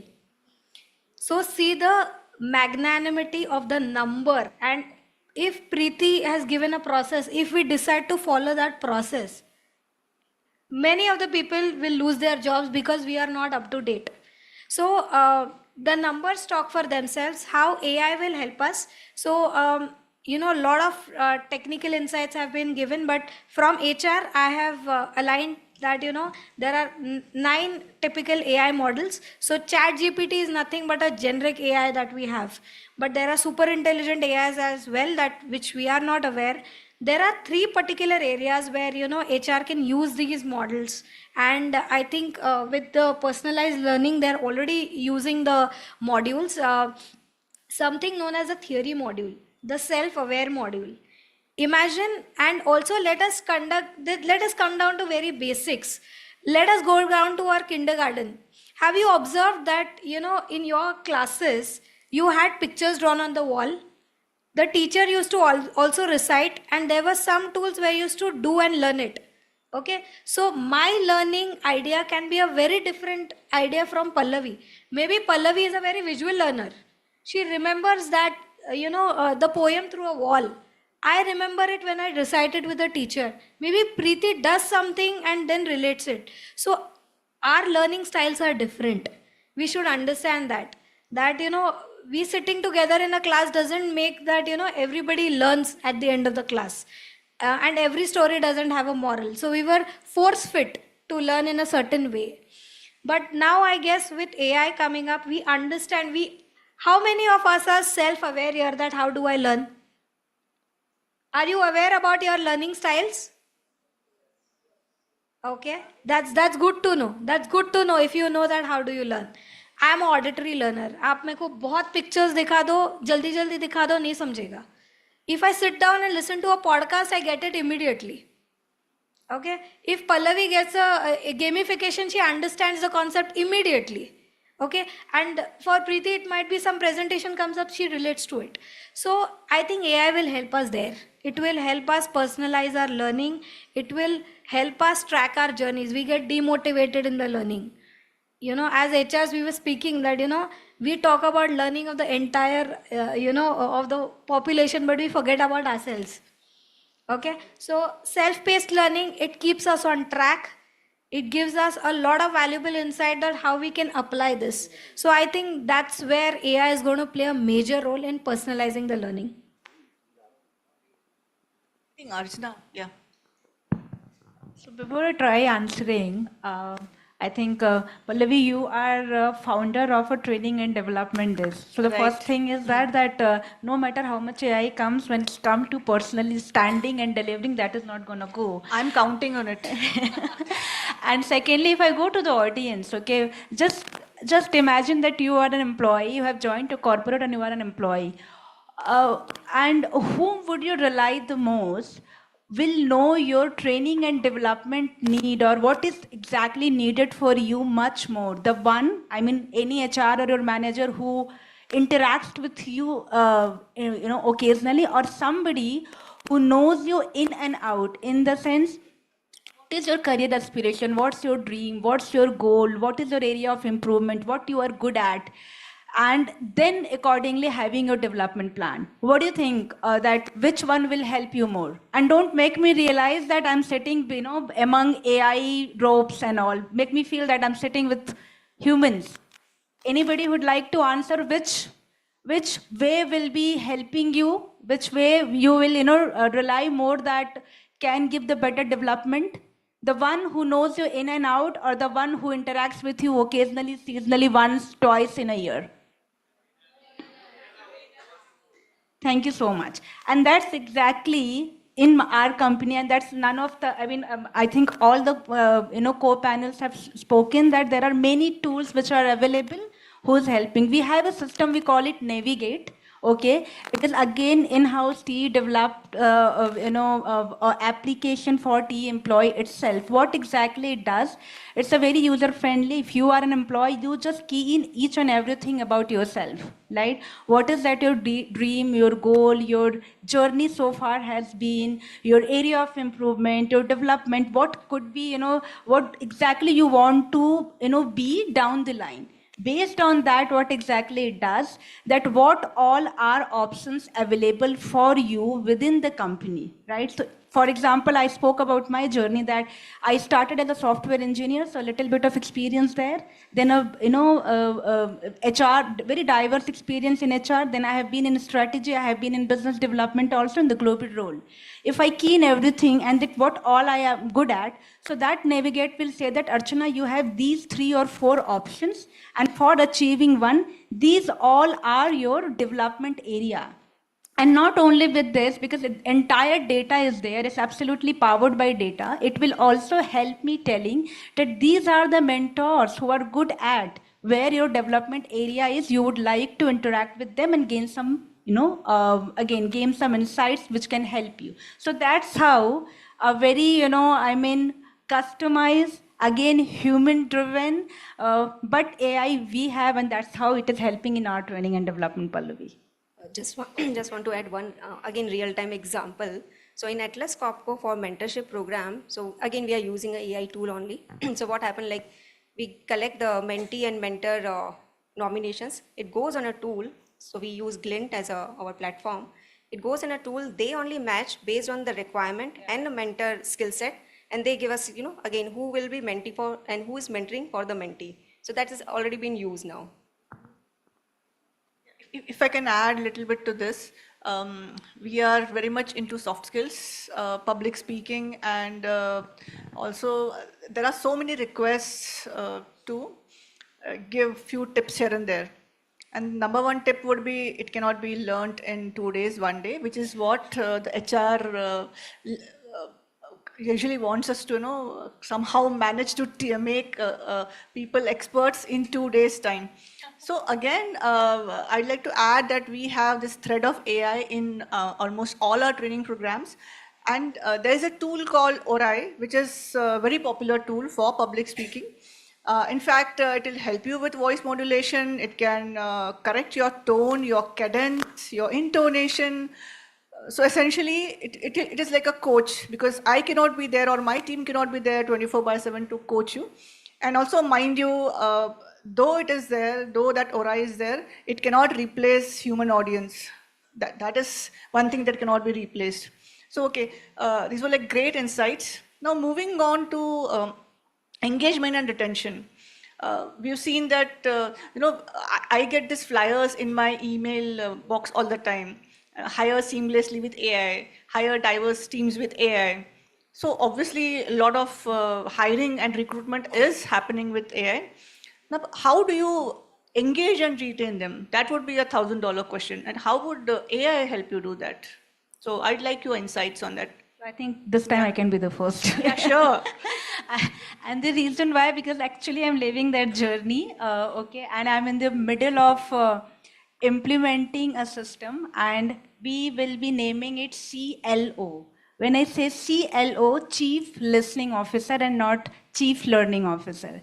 And where this idea have come from, I think, again, not our dear career starter or a student, but I think the professional thought of HR professional.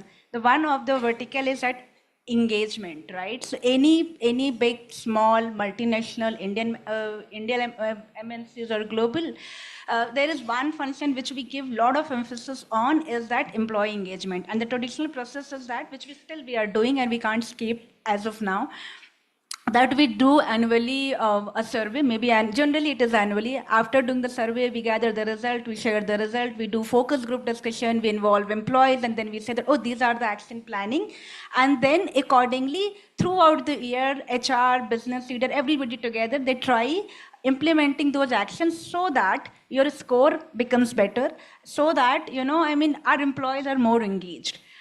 And now reflecting on my more than 1.5 decade HR journey, HR, every year we do it, okay, and wherever I have worked so far, it has never been that bad results. So as of now, if I currently refer my result, it is 80% or 83% for my different business unit, which I'm responsible for. And wherever the dip was, that is also, I think we have done well. And I think entire globe, we are second or third, the best one. In spite of having that, why the attrition is still there? If everybody is so engaged that I can score 83, 85%, then there should be hardly any attrition. And when I say attrition, means regrettable attrition, unwelcome. There are some time when we have to say that, bhai sahab, ab jao abhi, we can't work together. So that kind of attrition also happens, and which we in HR, we call welcomed, attrition. So that has given us a thought that there is something which is missing in the structured way, that people give the survey, result comes, score is good, but still people are not happily engaged, okay? No matter whatever kind of chemistry we create between HR and the employee, between, employee and manager, there is something where a psychological safety is missing. That's the reason our employee is unable to vent out what exactly going on in their mind and heart.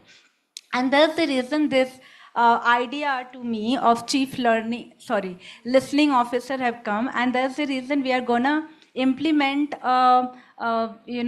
application Amber. And what exactly it will do, that it will be open to all our employee. And for example, morning में आए, अगर boss को गाली देने का भी मन किया तो जाके वो दे सकता है वहाँ पे, okay, and that will be as anonymous. And अगर गाली क्यों दिया है, रीजन अगर देना है तो वो भी दे सकता है, that will also be anonymous. How it will help the HR leader और बिजनेस लीडर, वो सारे what Amber will do, it will collect everything and immediately it will categorise कि ये एवं ही है, इसको गाली देने का मन करता है तो उसमें ध्यान देने की जरूरत नहीं है. And this is something really serious. It will tag it red, okay, it will be live, available to whomever we give the access to, and on the basis of that, it is the call which HR leader or business leader will take, that if you want to act or not. And that, according to me, I feel that will be a real feedback, and we will be working on. So that's what the journey I am leading as of now, Balu. Thank you. It's really very nice to see, or nice to hear that companies are implementing chief listening officer, because सुनता कोई नहीं, ऐसे बोलते ही रहते हैं, और HR का काम होता है सुनने का. So like Archana said that they are implementing or they have, so 83%, 80%, this is the trust which the HR should be having to have good employee engagement. So how do you engage your employees? How do you retain your employees? So AI ho ya AI nahi ho, empathy, kindness and engagement is very important part of HR.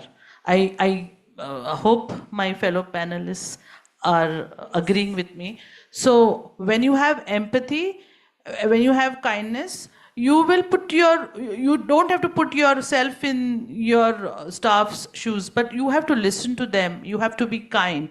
Secondly, when you have your surveys, surveys are a way where we are able to let the employees talk, speak. You have your anonymous survey. These are great help to give you your feedbacks. So feedbacks are important part where you take them from your staff, your employees, and you get to improve better. Just taking feedbacks from tools, taking everything and not doing everything, not doing anything is not going to help. So the trust impact, wherever in whichever department you think are less, you have to improve upon them. That's how you're going to have a happy employee. Right, we must end.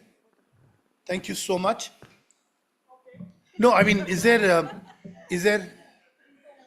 okay, 3 minutes more. Your time starts now. I'll just take 20 more seconds to just summarize this Like point. how the HR is treated everywhere. Yeah. शाणे हाँ सब लोग एकदम ए भाई ये लोग शाणे लोग के लिए ताली बजनी चाहिए यार. So we fight our way. We fight our way. If HR has to fight, then that organization won't survive.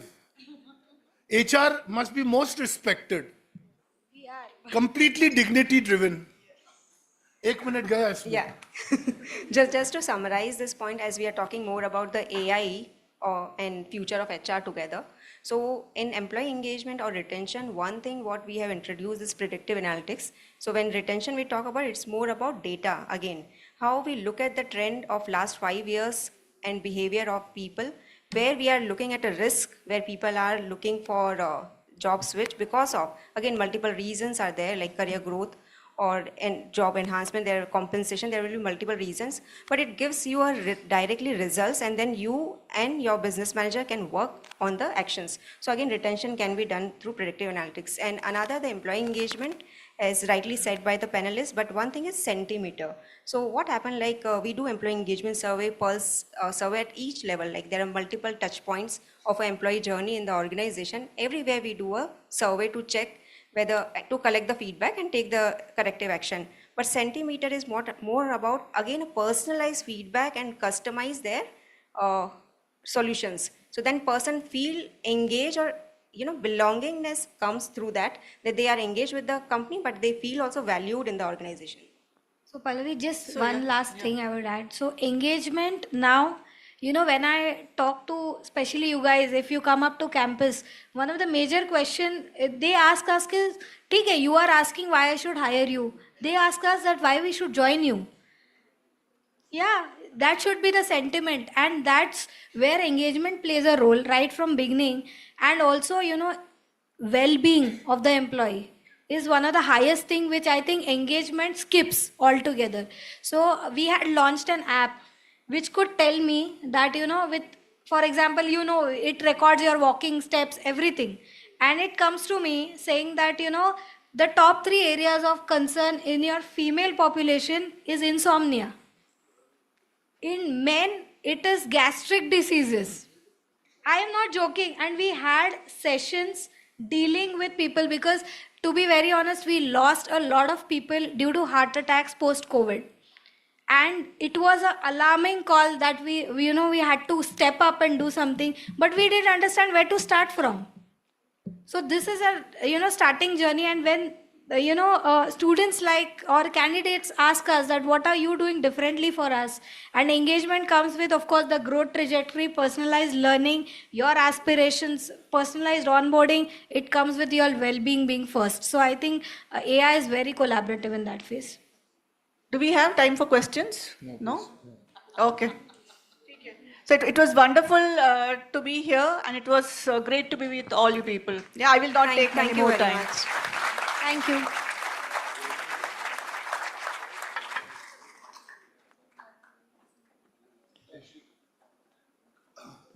Come na, Kumain, you and Madhuri, and do it. कोई आप दोनों आ जाओ ना, अच्छा रहेगा. HR के लोग हैं, आप एचआर ही पढ़ाते हो ना कि मार्केटिंग? एचआर भी ना, तो चलिए ना आप। क्या बोले, मार्केटिंग?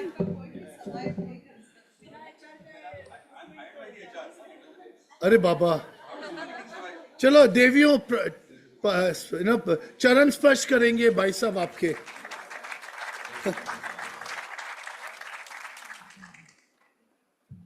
सगळ्यांना गणपती आहे आणि हे माझी मंडळी म्हणणार गणपती बाप्पा आमच्या इंद्रामध्ये रोज या, लवकर काय, रोज या.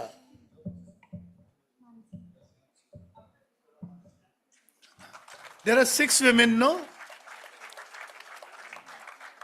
6 women, right? 5, okay. No, Madhuri ma'am is there, no? अरे गणपति दे दो फोटो के लिए. सेम है, क्या करते हो आप लोग? अब किसको बुला रहे हो आगे, राजी सर? मेरे को तो कभी आगे बुलाया नहीं आपने. चलिए,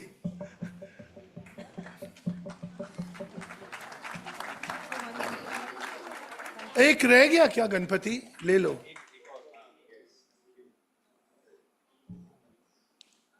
चलिए अभी एक साथ खड़े रहिए. आसिफ आप भी आओ ना, एचआरडी के, वर्ल्ड एचआरडी के बगैर कैसे होता है?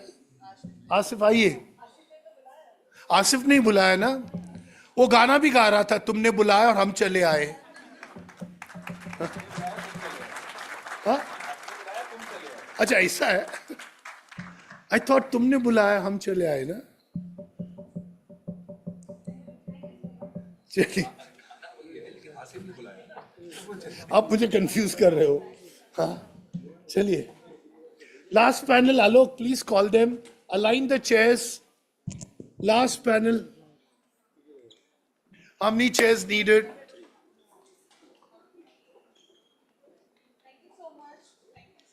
Thank you, ladies. भाइयों बहनों, चलो last session. All right, moving on to next panel, AI for business, strategies for adoption and implementation. Animesh Samuel, CEO and founder of E42. Animesh, किधर है? Animesh. आइए आइए. Kapil Khangaonkar, founder of Clodura.ai. Kapil. Hi. And Manoranjan Rajguru, AI Global Black Belt of Microsoft. Wow.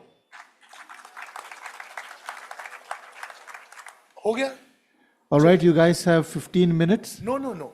Let them take 20 minutes. No, please.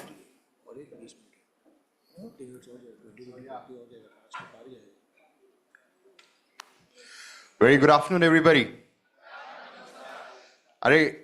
First of all, my name is Animesh, and I have not yet been knighted by the Queen. So don't call me sir, yeah?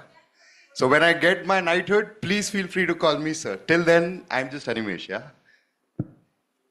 So yeah, sorry, quick introductions. Animesh, co-founder and CEO at E42.ai. Yeah, the rest you can just Google it. Thanks. So my name is Manoranjan. I'm basically leading the Gen AI for startups in India.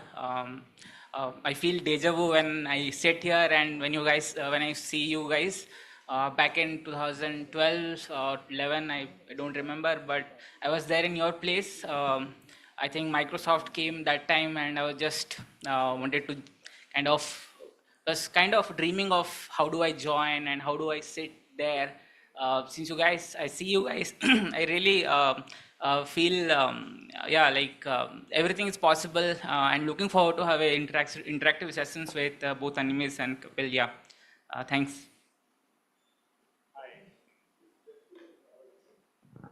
Yeah, hi.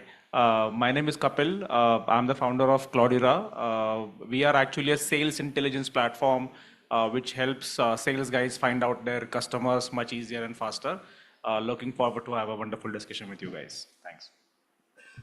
Yeah, so I think since there's no moderator, what we can try and do is we'll just maybe pick up a topic. We'll just have a quick, we'll each give you our opinions on it, and then we will open it to you guys. So we'd like to hear from you also, because I always say, I mean, we always have a tradition of always, bowing and respecting adults, right? Or seniors or our forefathers.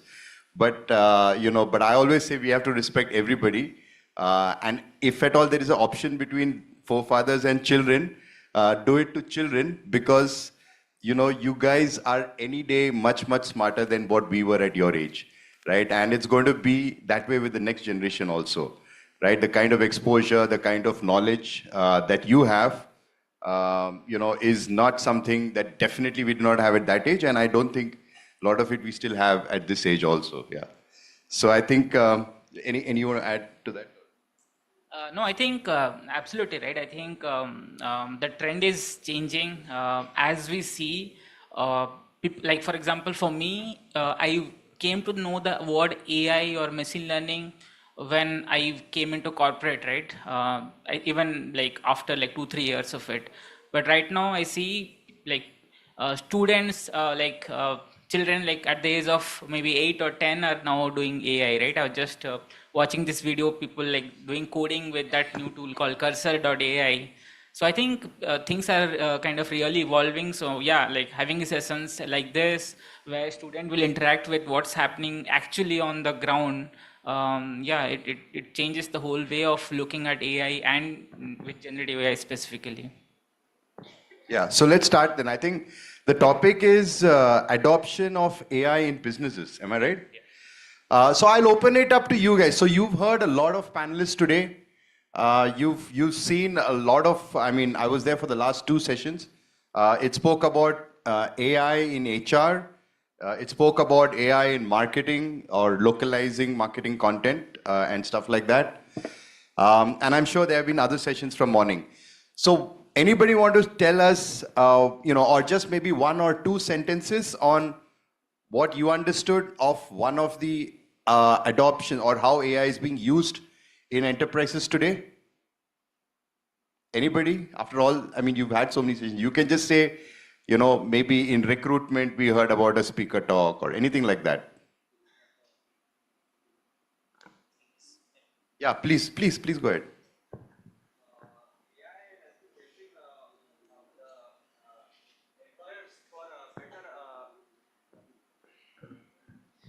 So just start with your name first. My name is Shri Jaiswal.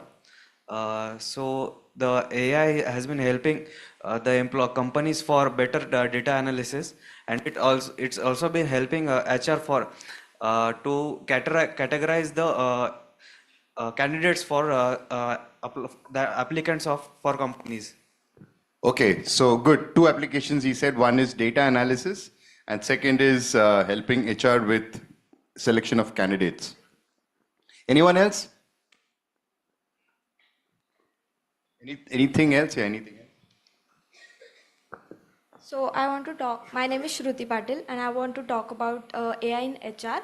I recently read about Josh Bersin, who is giant in HR industry, and he made an AI named Galileo and he believed that this AI that he found is going to change the whole HR world in the next 30 years. And I also read about the PwC Global report where they are saying that AI will not decrease but increase the job 6% by 2032. Yeah, that's good. But I'm just asking about adoption. Any other? So in HR again, there is Galileo that enterprise are adopting. Anything else? Yeah.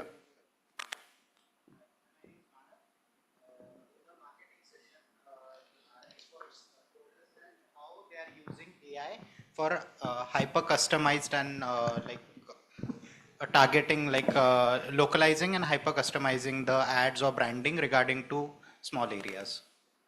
Awesome. Great. So these are basically what we are seeing is lot of point solutions or lot of value additions in different departments, whether it's marketing, whether it's this. So I would invite my co-panelists to maybe comment on some of these applications that, the Yeah. I think HR and AI, I think, is resonating well with the audience. Are a lot of people doing MBA HR here, or is it all mixed category? Mixed. Okay. Or is it just because the previous panel was HR? Fresh in your memory. So, I mean, see, I think HR and AI is going really well hand in hand right now. I mean, I'll give you a quick, very dirty example, and I'm glad my previous panelists are not there. Otherwise, they would have hated me for even saying this.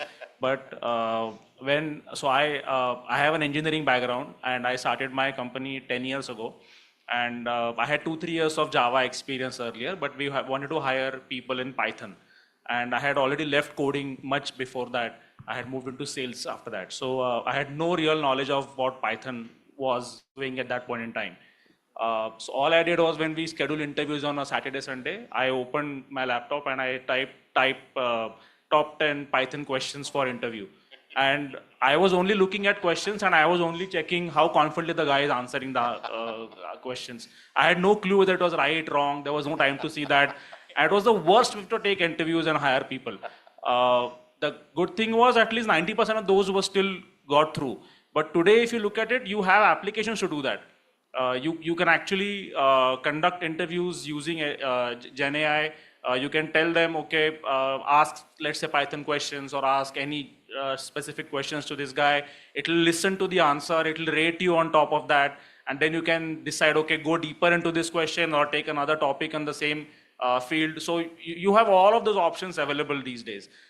So I think this is really going into that direction where it will make you much, much smarter.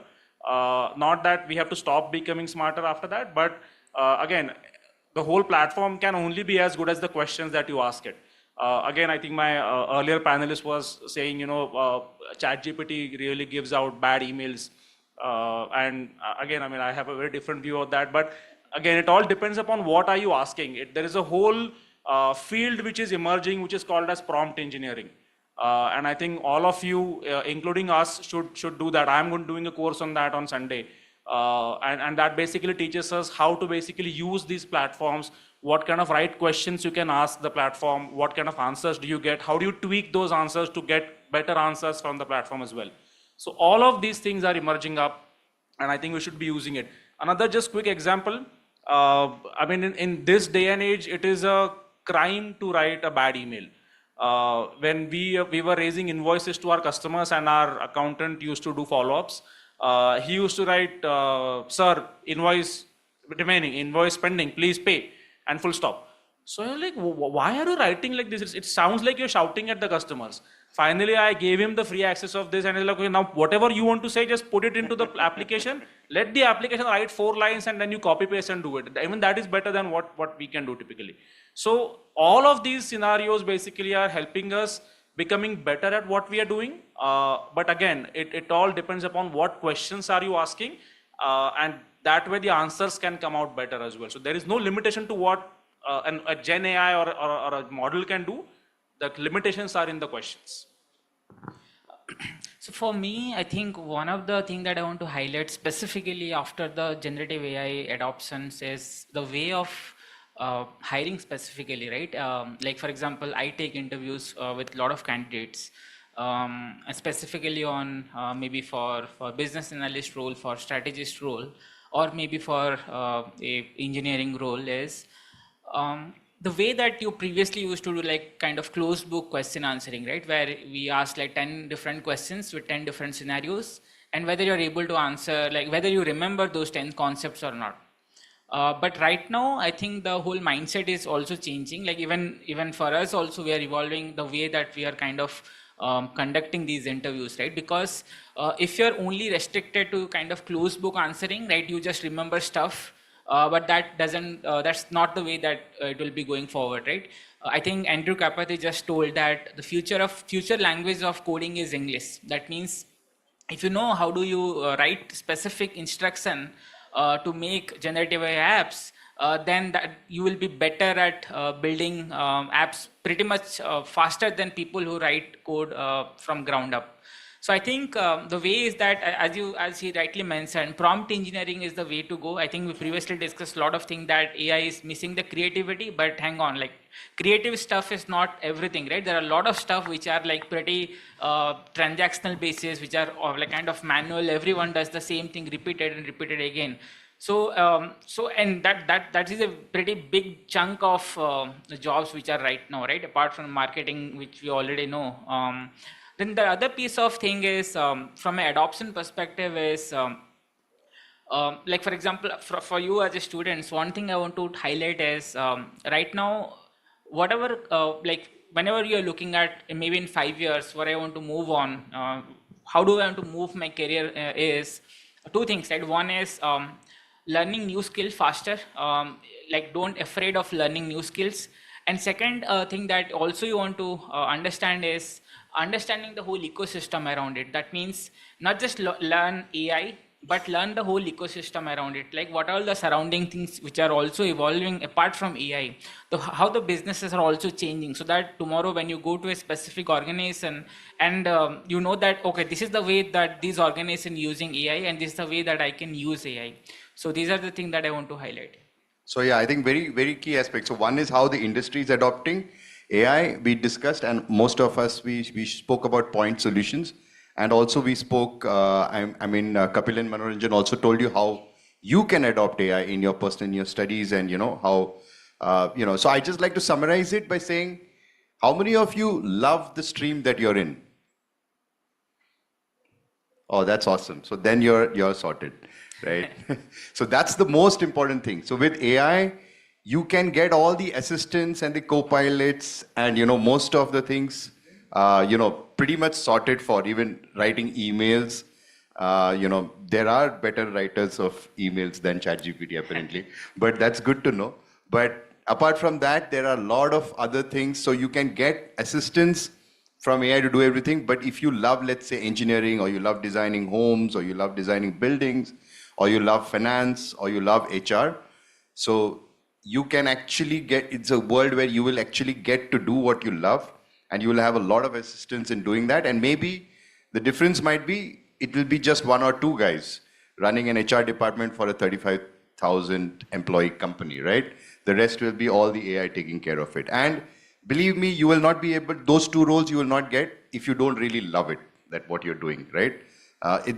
Those seats will be reserved for those who love what they're doing, right? And also my opinion on adoption, these are very early stages, right? So our bet at E42 is that enterprises are going to become intelligent, right?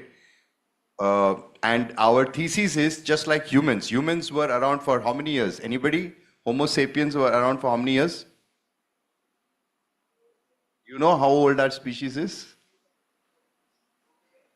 2 million years, yeah, okay. And do you know when we acquired cognitive artifacts like language, numbers? How many? 60 or 16? 600,000 years? Okay. We just acquired it less than 10,000 years ago. Right? That means the first language and numbers was only 10. Till then we had language was run, and it was very basic, right? So, but it was just 10,000 years ago that we acquired these cognitive artifacts of language. And till 10,000 years ago, in 2 million years, we were running around from every other species on this planet, right? Most other species. And in the shortest span of 10,000 years, we came to the top of the food chain, and we extincted 97% of other species. Extinct, right? 97% of all other species on the planet. So what happened there was, once you acquire cognitive artifacts, and today is the first stages, enterprises doing that, these cognitive artifacts they're achieving it by language. So it used to be NLP that we used to work on earlier, now with generative AI. So what's happening is those cognitive artifacts have been acquired. Machines now understand basic stuff, right? Now it's already doing. What is intelligence? Intelligence is learning by doing, right? That's intelligence. It's not coded. It's not told that this, if, then. But AI is all about learning by doing. Now, like we all spoke about, we are doing stuff like AI is hiring, like E42 is, as a platform is used by companies like Accenture to hire, by companies like Mahindra to, take care of all their employees, all their needs, or companies like Tata Communications in marketing analysis and all of that things, right? So all use cases. So today enterprises are adopting it to make it do things, but what's happening now, and at E42 we are seeing early signs of it, is where when you have multiple AI workers, what we call, or multiple use cases, enriching the same entities. So whenever there is a customer complaint on Tata Communications, the data on their product that the customer spoke about the customer cohort, about the agent that has been servicing that customer, all of this gets enriched, right? Now that data is used by the marketing AI workers, right? So it's going to, so when this kind of thing happen, the enterprise is going to be just like a human. All your parts of your body, if it has touched heat, if it has seen something, if it has, felt something, all of those together makes you react the next time you see something, new situation, right? Same is going to happen with the enterprise, right? Because it's going to learn by doing, and when it does that, it's going to be really the smartest enterprise. So it's going to take the game to a whole new level, right? So for you, love what you're doing. Enterprises are going to become intelligent. So the adoption is going to change at a very fast rate. In fact, World Economic Forum predicted that within enterprises, 50% plus will be AI workers in the next 2 years by 2027. So that's the rate of growth that we can expect. So if we move on to the next question, how many of you, by the way, are looking to become entrepreneurs? That's a very good number. That's a good sign. So yeah, any thoughts on how you will use AI in your business? Any one of you who raised your hands? Any new idea that you have that you want to pitch to me? Yeah, please go ahead. Go ahead. Sir, नहीं यार, knighthood किसी का नहीं हुआ है. I have an idea about the retail sector. So if we know that we waste our time on shoppings. So basically, if we design a product that can help to minimize our time for shopping. So my idea is about making avatar, and if you put it avatar on a specific dress code, then it will they can help you to choose your clothes. So you mean virtual try-on, right? Yeah, right. Yeah. Virtual trial rooms. So basically, it help you to choose your lipsticks, to choose your watches, to choose your shoes as well. So it will reduce your time for shopping, as well as it will help you to procure the market. Got it. Absolutely. Go ahead. Sorry, I'll just make a point. When you said when you waste your time on shopping, all the girls were looking at you. See, the whole point is know your audience. I'm sure we all will love that. We don't want to go to trial rooms on Saturday, Sundays and try out 10 shirts. I know my size is 40. I can order it anywhere. Right. I don't want to try it. But the other side typically enjoys the process of doing that as well. It's therapy also. When you do that, I think keep that also in mind, how you can tackle both sides of the equation equally. Actually, this idea came from the COVID. So we can't touch the clothes that time. So the idea came. Good, very good idea. I'll just add to that, right? I think virtual try-on is something that in India specifically, there are like 3 startups who is already doing virtual try-on. Okay, I'll tell you when they are using, right? So one of the thing is, if you might have seen like wallpaper app in your phone, like whenever your phone gets locked, you'll see wallpaper comes in, right, every now and then. So how can you kind of show your face wearing maybe a Nike shoe and a blue jacket, and show up in that wallpaper, right? That you can just click on purchase and it will go to that particular link and you can buy it. So as I speak, that is one use case which is right now happening with generative AI, and specifically with stable diffusion and flux models, if you know. So these are the things which is happening here. Yes. Thank you. So yeah, good idea. And the GTM is also very strategic. So, so yeah, there are different ways. Like he said, there's a very interesting one where on the wallpaper you refresh with images. Yeah, it will come your avatar, like your face, like you wearing Nike shoes, you're running. That thing is happening. Right. Yeah. And your face also will be AI generated. So you look much more handsome than. Thank you so much. Just to add one more point, see, I mean, please sit down here. So, see, I mean, building products with Gen AI now has become extremely easy. A lot of models are already available. You can also get half-trained models, which you can train based on data and all of that. The problem still remains in getting data.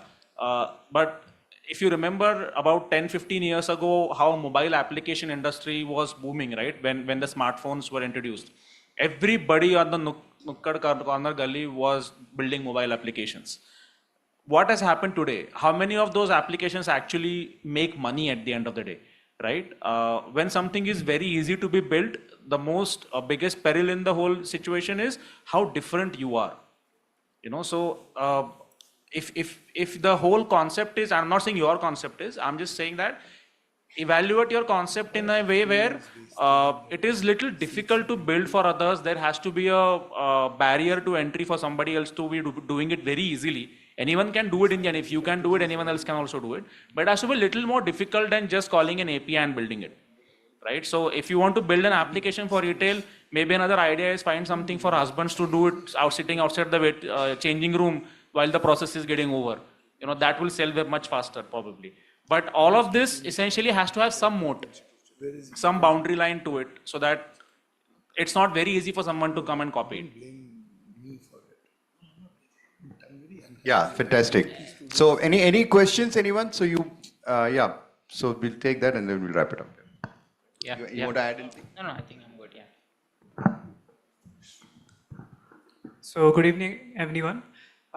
As we all know that many companies, we are witnessing a trend that companies are introducing AI into their websites and applications, but it is done at a consumer level. They are promoting it as a product. However, are organizations promoting and introducing AI as a tool to their employees, or is there any resistance? I didn't get your question. Are organizations Introducing and promoting AI tools to their employees to maximize productivity, or is there any resistance? No. So yeah, good question actually. So see, resistance, I think today, as of maybe after ChatGPT, that resistance is gone. Every enterprise realizes that without AI, we might not survive, right? So it's a different world today, where no enterprise is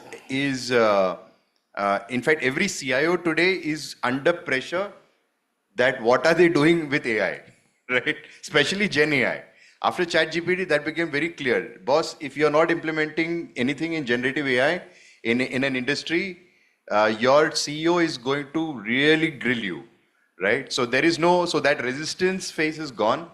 The reality of the situation is what the pressures from the market point of view are very high, where you as an enterprise have to produce 10x more with half the resources. So that's where AI comes in, where, you know, and it has always been about productivity, right? From the days of farming, when every square feet, how much more yield you could get.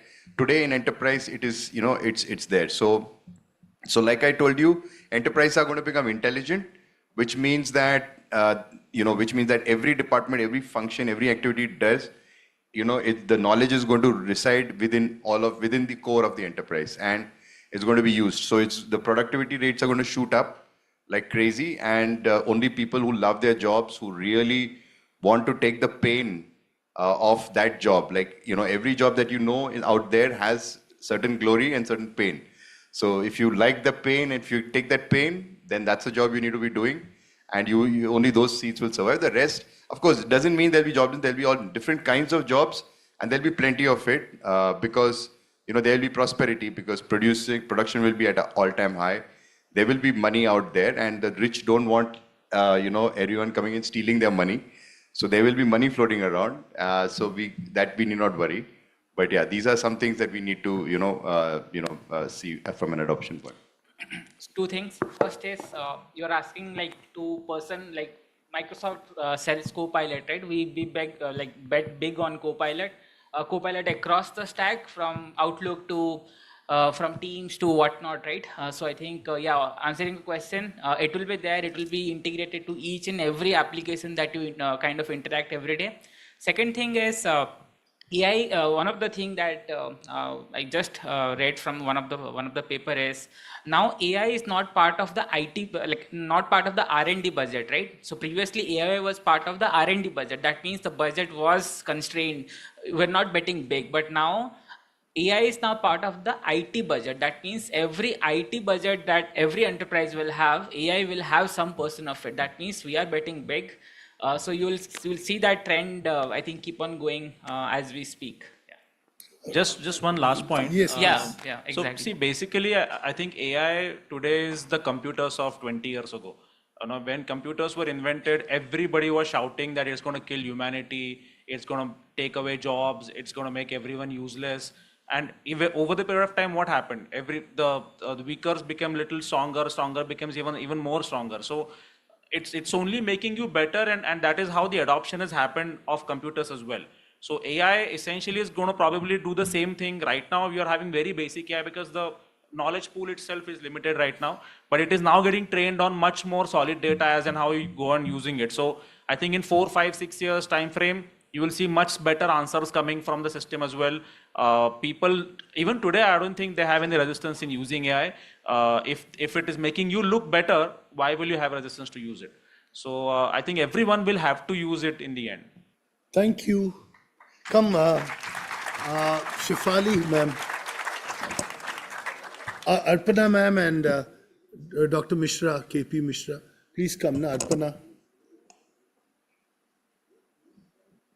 Come in front, boys. You get a better picture.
Thank you. The last one, Alok, would you, or Asif, who's doing it?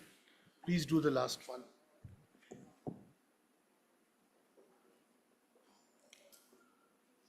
All right, let's have a group picture together.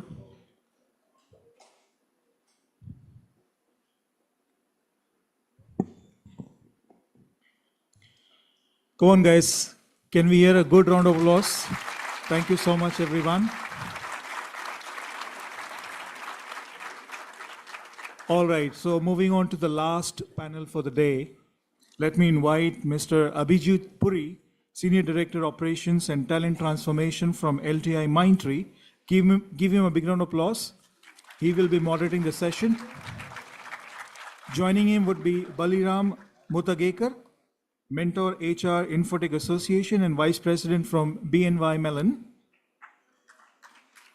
Joining him would be Mili Sandeep, Chief People Officer and Group Head HR from Posh Metal Industries Private Limited. And the topic would be AI-powered HR analytics, data-driven decision making. So how data is useful for decision making. Over to you, Abhijit.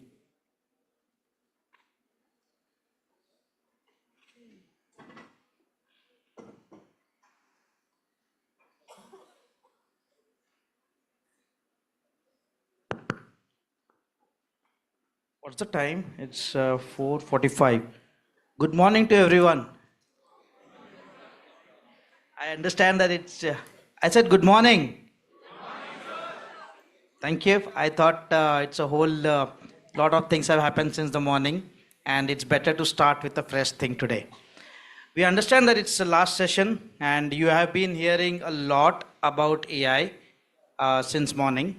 We will not take much of your time onto it, but we'll try to keep it very crisp and try to jump onto a very specific questions and more of the interactive side. So this is an opportunity for you guys. If you want to ask any specific questions related to HR analytics, you can ask us. So the topic is AI powered HR analytics, data driven decision making. So my name is Abhijit Puri and I will be moderating this session today. So yeah, instead of introduction, I'll directly start with the session. Is it fine? Okay, we have two industry stalwarts with me. Both were my mentors, and I've been working with them since on different aspects on different forums. I've learned a lot from them. One is Millie, and another is Baliram. So my first question, I would take it up with Millie. So before I start with that question, I want to brief up about what is data-driven decisions.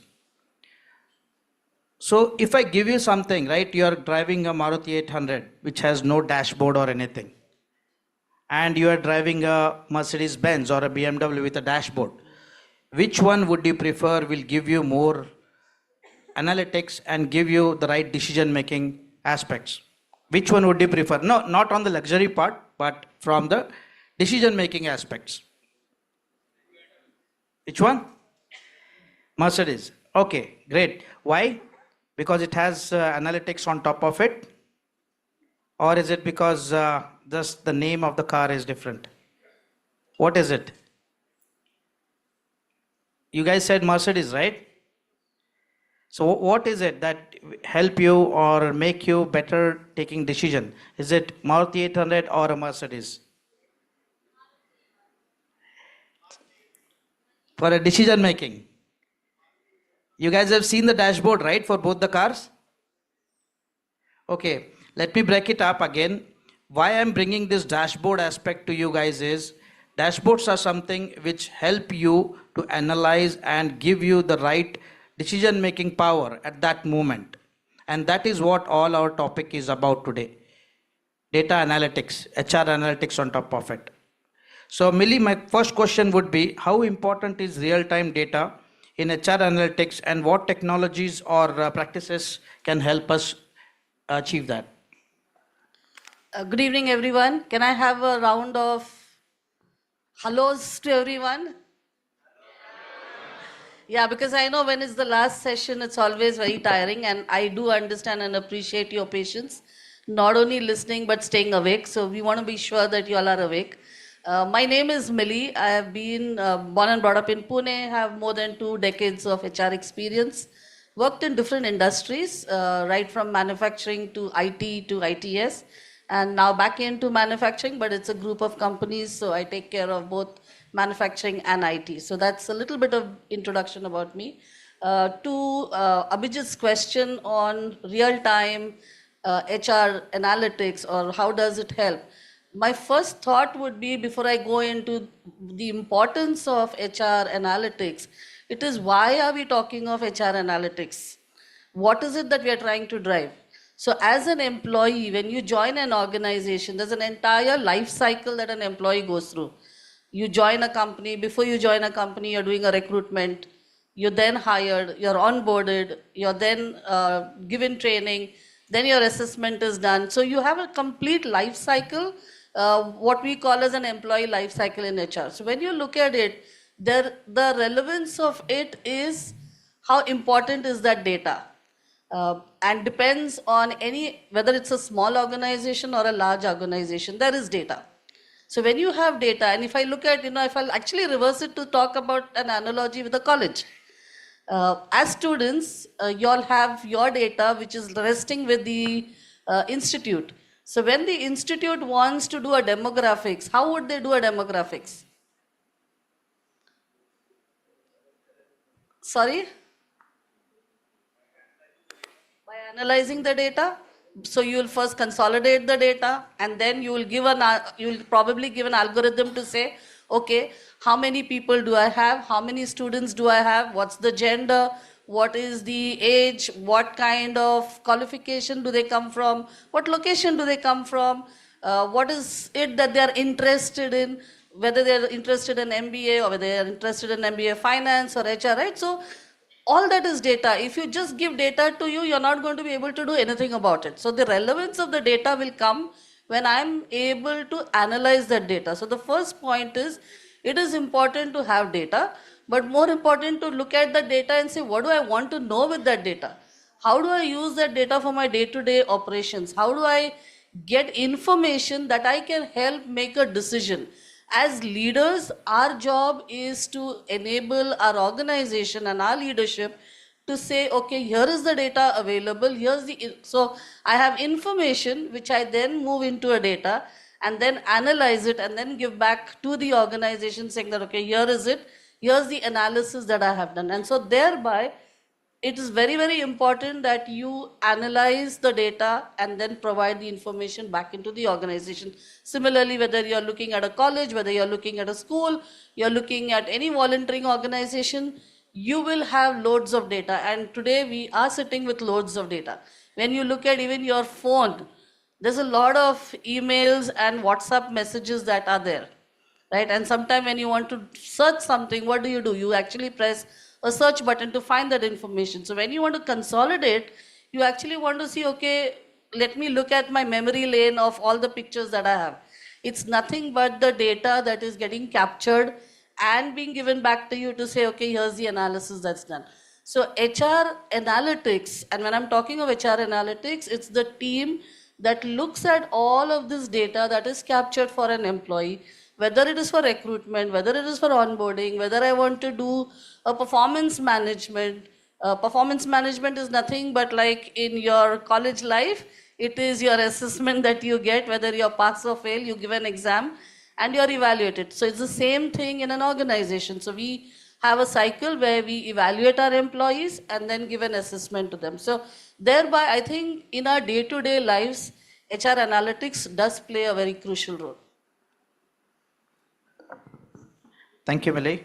So yes, data is very important. As I said, one of the persons, I think so one of the students said he wants to start up something on clothing, right?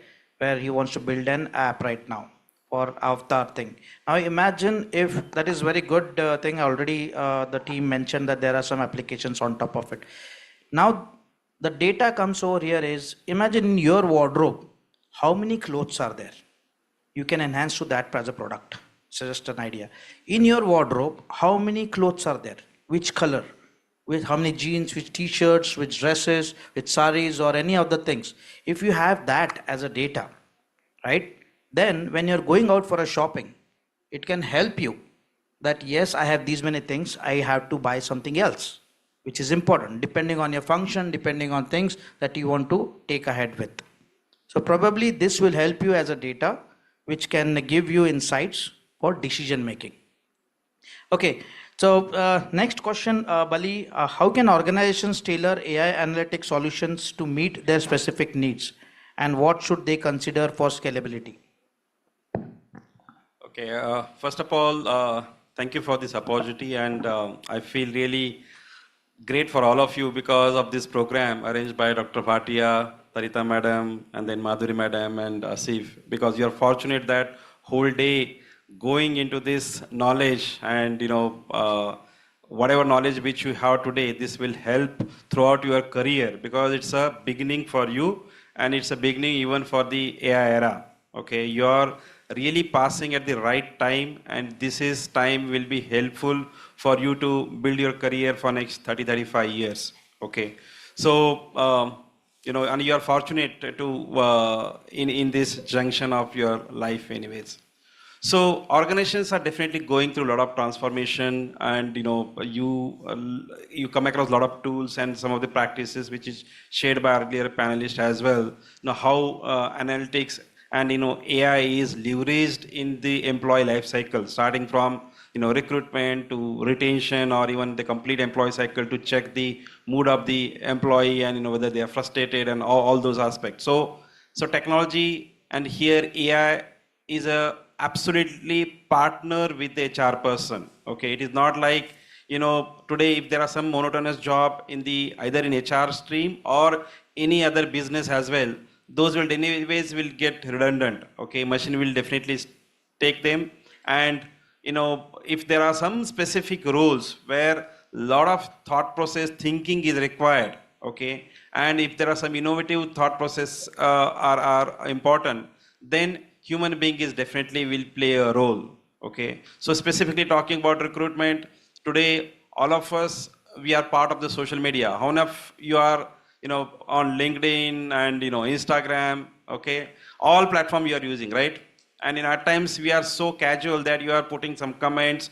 And today when if any organization they want to hire and they want to leverage the technology based on what kind of person you are, okay, so hiring decisions can be made. Now how important it is, like how you are showing your characters to the social media, you should be very careful.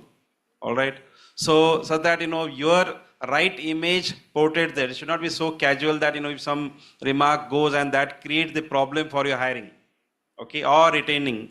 Some of the organizations they are so careful about the to mitigate the risk, okay. So if anything goes wrong, then organization is on stake. All right, so that time all these the technology and AI, the back end, the way it is working, they are always looking at the data points. So data is critical. Every point, whatever which we are talking, if you are able to convert it into data in 0 and 1 in technology word, so that can be or even any problem statement also. If you have the right problem statement, there is a solution in place. It's like that. So definitely you are at the right time. And the way AI is evolving and the way it is transforming the organization, so in next few years these are absolutely happening. And it's an exciting time for all of us. Okay, grab the opportunity. And when it comes to specifically on the analytics parts and decision making, so the way tools are helping, okay, at the same time some of the inferences which are there, those can be interpreted by the human being, which are equally important. Thank you, Bali, for nice tips for the students.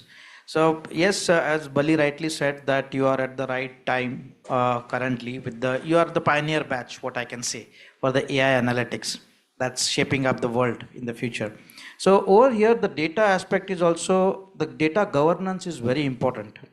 Whatever we are putting across in any format, in organizations or you are using any of the applications, most of the time we are with under peer pressure, we go ahead, we download the applications and all, we don't know the implications of it. How is that data utilized? Where is it being utilized? So we have to be very careful about this information that you are sharing on the internet, because it cannot be wiped out. So remember of all those, you can say, dangerous hazards towards this, on what information and what you are typing or what you are posting on any of the social media or any of these applications that you are going to use in the future as well. Okay, so Millie, my next question would be to you. How can HR departments address concerns about bias and discrimination in AI-powered decision making? And what are the ethical considerations that organizations should be aware of when implementing an AI in HR? So I'll address both the questions together. When you talk about bias, I think we are human beings and we are born to have biases. It just comes naturally at times to us. So thereby, because we have biases, we can control, because we are anyway talking about it. When you talk about AI, you are actually dealing with a system or a process which is not listening to you. Actually, you're feeding your thought process. You're feeding your inputs into it, which means you are actually creating your own bias into that system. and then automatically the AI will throw out the information that you have fed in. So I think the first step that anybody, when they're working on a platform or a tool, has to be very, very conscious that these unconscious biases are taken care of.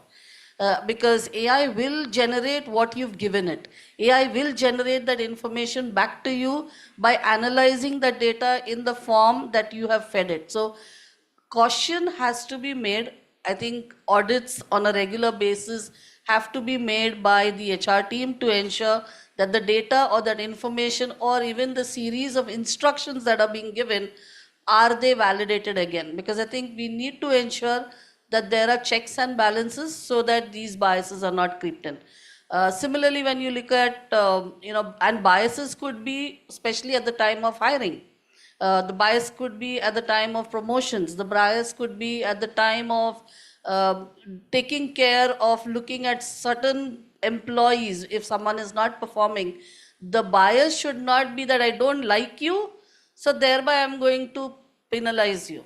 The bias, so you have to be very cautious. And when I'm saying you, it is we in HR, when we are giving instructions or when we are creating an algorithm, we need to ensure that we are validating that algorithm over a period of time to ensure that those biases are taken care of. So I think that is something that definitely needs to happen from an HR team, that constantly keeping checks and ensuring that the data that is coming out is validated and it's not, and it's bias free to the extent you can actually make it bias free. That is one. The second thing is being transparent. Organizations talk about transparency, but the transparency will come if you actually walk the talk and show what you're actually saying. So you have to communicate to your employees saying that this is the process we're going to follow, this is how the system is going to evaluate you, and this is going to be the outcome. And if there is an error that's coming up, the organization needs to be ready to even relook at those actions that have been taken. So I think most important, and I see that happening in organizations. Since I work in an organization, I know sometimes we do work on data, we do work on information that is picked up, analyzed, but the employee might actually have a genuine reason and the system doesn't capture it. And because of that, if I'm doing an attendance system and I have a cutoff time saying, okay, after 10 o'clock, nobody is available or the person has not marked absent, but that employee may have marked, but the system may not have worked. So I have to ensure that I'm creating an option available that that information is captured and incorporated back again. So creating a transparency organization or enabling employees to feel that, we are being truthful and the integrity is high. I think that is another area that the organization has to look at. I'm just going to keep my answers short because I'm aware that we have limited time. Otherwise, I can go on and on. Thank you, Millie. So, team, we have seen over here biasness for gender biasness, region biasness, religion biasness, or multiple other things, right? But have you guys thought about the digital biasness? Anyone heard of this? Digital biasness? No? Okay. AI is bringing up with the best things that we can look at, but there is digital biasness over here. Let us say everyone is trying to use ChatGPT or something, any of the tools, and prepare the resume. Everyone is using similar one with the job description. Most of the resumes that will come across will be exact same, right? If you are using the same tools to prepare a resume or prepare any of the data. Now let's say ChatGPT you are using for some presentation something, it will throw up with the exact same things. And 70 to 80% crowd will come across with similar patterns. Then if an applicant tracking system, when you are hiring for something, that will look at it from the AI perspective. And it will give that all the profiles are 100% match. And everyone is best fit. So that is digital biasness. So नकल के लिए अकल की ज़रूरत होती है. So that's more important. As students, I would say that learn from others what they are saying and everything from the AI as well, but make sure what questions you are asking, that will differentiate. And as earlier panel said, prompt engineering, that is one of the biggest things that's coming across today. Because if you're not asking the right questions, you will not get the right answers, and neither you will get the right directions. So make sure when you are using any of these AI tools for your purpose, this digital biasness will be there, which you have to overcome. That would be the differentiator. Okay, next question to Bali. So how can HR professionals ensure that AI-powered analytics is used to drive positive outcomes for employees and the organization? Yeah, so adding to Abhi, so the way you are leveraging the AI tool for preparing your resume, even organization side, we are using AI tool to assess them. Okay, so now you understand, where we are heading, and that is the reason existence of HR people is definitely important.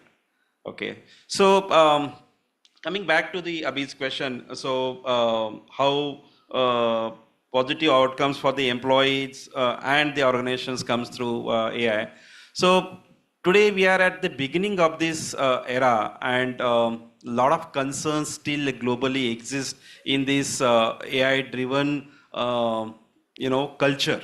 Okay, and I was in I am Lucknow a few weeks back, and we were discussing about similar problem there, and we had some co-panelists from IBM and Infosys.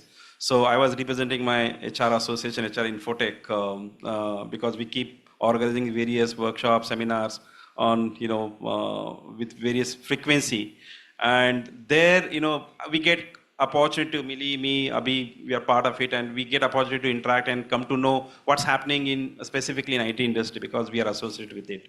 So this is a big problem statement right now that if you see even Modi ji talking that some of his videos are done by AI where he is playing the dandiya. Okay. Now, this is, one side, but, there are a lot of other side, how someone can misuse, the technology, the AI in terms of your voice, in terms of your, your face and everything. So now we don't have the adequate control at this point. Okay, and that's a big challenge. That's a big problem statement. And we are talking about the responsible AI. How we can have the responsible AI. Now, I know this will take time. Okay, so bringing the regulation and control at global level for such happening technology, it's not that easy. But can we bring it at individual level? Can you bring it at a group level? Can you bring it at organization level? And then, it becomes easy to get the best practice and bring some controls overall in the corporate level. I know it will take time, but it's a big, big problem statement which we should, address as a community. All right.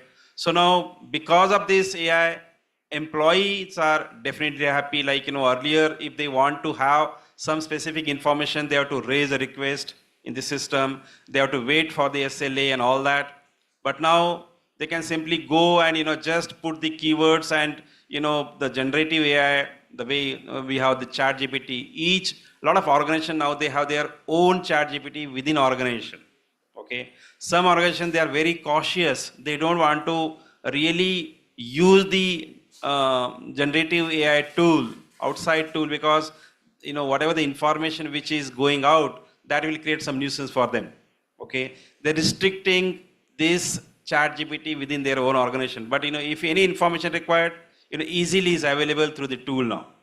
Okay, now from employer perspective, a lot of information, like if I want to just check any policy, or if I am going for some sales meet, so some information, some statistics, if I want, it is just matter of using the right keywords and getting that information. So things are becoming very, very easy, but only concern is we have to leverage it in right way.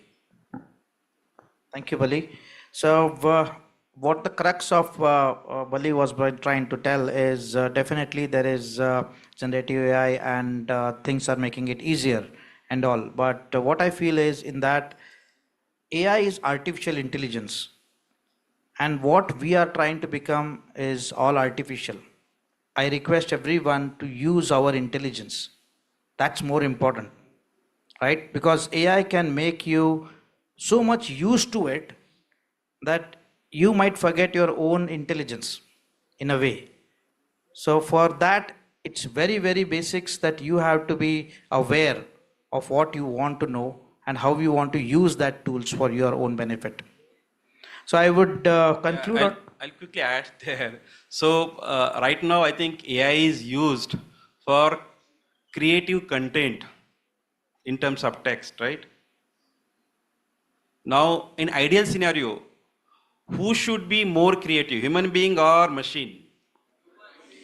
Okay, and a lot of repetitive work. Something if I want to really get help to clean my home or clothes, who should do that? AI or any machine? Okay, but what is happening, or even cooking that way? If Millie may not agree with it because she likes cooking, but point is like if something is repetitive, if you are not liking to do it, you should give it to machine. Whereas a creative part, right now I think it is somewhere it is misleading, which I feel personally, where we are asking AI tool to prepare our resume or even drafting the email. Someone was talking in earlier panel that why that cryptic message and why not elaborated a very sophisticated message. I personally feel that why we want detailed big message. First of all, it should be cryptic. Okay, only thing is that you should be able to communicate with shortest words. Okay, great. So I would like to open this question and answers to the audience. If you have any questions, please raise your hand and I would love to answer them.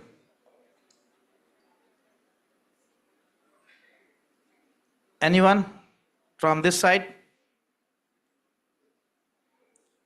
No questions? Yeah, there is a question, I think. Questions?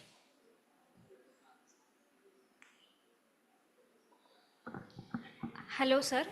This is Janvi. Do recruiter or candidates have any good reasons to be worried about AI?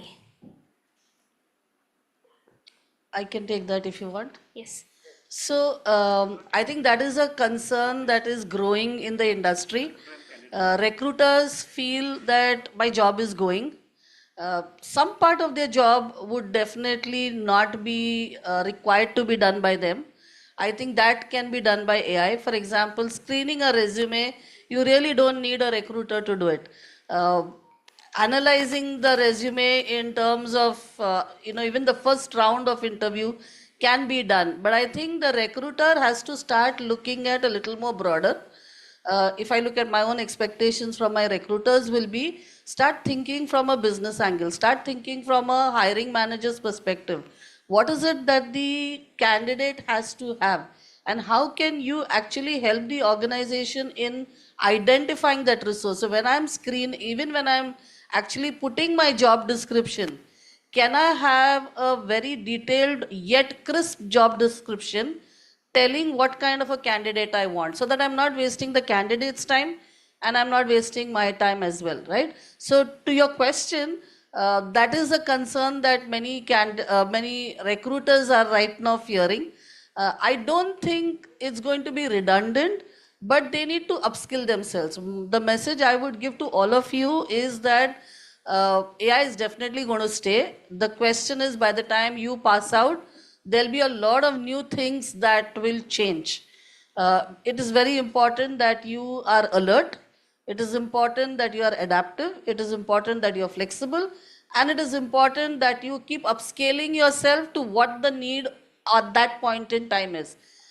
Because it is changing. It's not in anybody's control. So as a candidate, you'll have to start looking at, okay, I am doing this now. What do I need to do 2 years down the line? And so how do I upskill myself for that? Yeah, does it help? Yes, yes, ma'am. Thank you.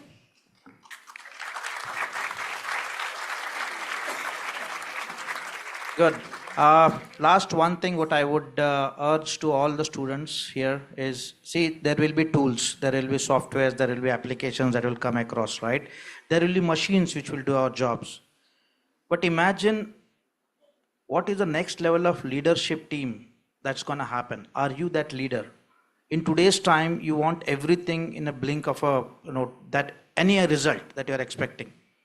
Your patience levels have gone really, really low. You're screening the reels within of 30 seconds, you want something change, right?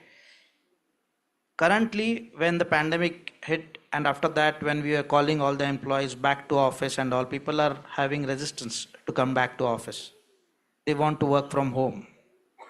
And that is hampering the productivity and all for a lot of organizations as well. Imagine to manage those people, the current managers are facing so much of challenge. What kind of patience level they have to develop? And when you are going to come in the organizations, and when you will be at a leader, the next generations will have lesser patience than you guys. How are you going to deal with that? That is something which I always urge to everyone. As a human intelligence, you develop those skills for yourself. Rest other skills will always evolve. But human intelligence and leadership skills is always going to stay with you. Okay, with this, I would like to close. I'll give just one closing comment. So, yeah, so it's a very critical time for all of you. Okay, so these technologies will keep coming, change will keep coming. Today we are talking about AI, something else will keep coming. And person like Dr. Rajiv Bhatia ji, if you just see his LinkedIn profile, what is the designation? Okay, now imagine, after spending so many decades in the corporate, where we are heading. Finally, what we want? Food. Okay, so don't forget that one as well. Thank you.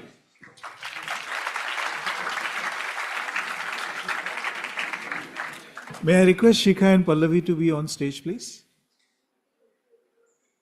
Come on, audience, give them a big round of applause once again.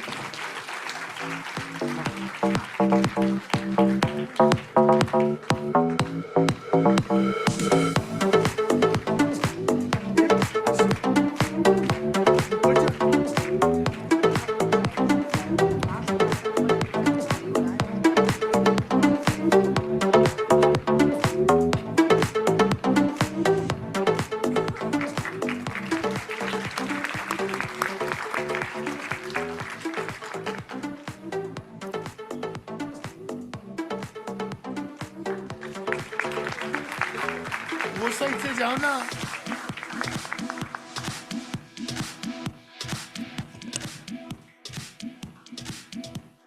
Shikha ma'am, आपको बताना पड़ेगा आपकी खूबसूरती का राज क्या है. हाँ? अरे नहीं, लेकिन आज जाने नहीं देंगे स्टेज पे. पकड़ा, आप बता दो क्या खाती हो आप. खाती ही नहीं हूँ सर, बस यही है. अच्छा, आपका. ओ वाह, बधाइयाँ, लख लख बधाइयाँ. हाँ, लख लख बधाइयाँ. अरे वाह, क्या बात है. चंगा जी, हाँ, तुसी दसो ही नहीं यार, की कर रहे हो.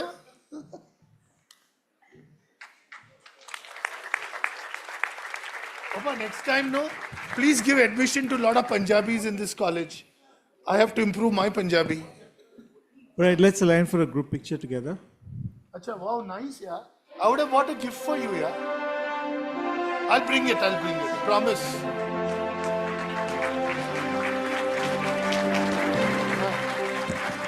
With a hope that Shikha gets Ram and Sham together. Yeah, we must say thank you to everybody. Thank you, Madhuri ma'am. Thank you, Kumen sir. Thank you, Arpana ji. Thank you, Raji, and thank you all the directors. Thank you, Indira. AI karne diya. Thank you. Bye bye. Hey, Lalit. Chalo.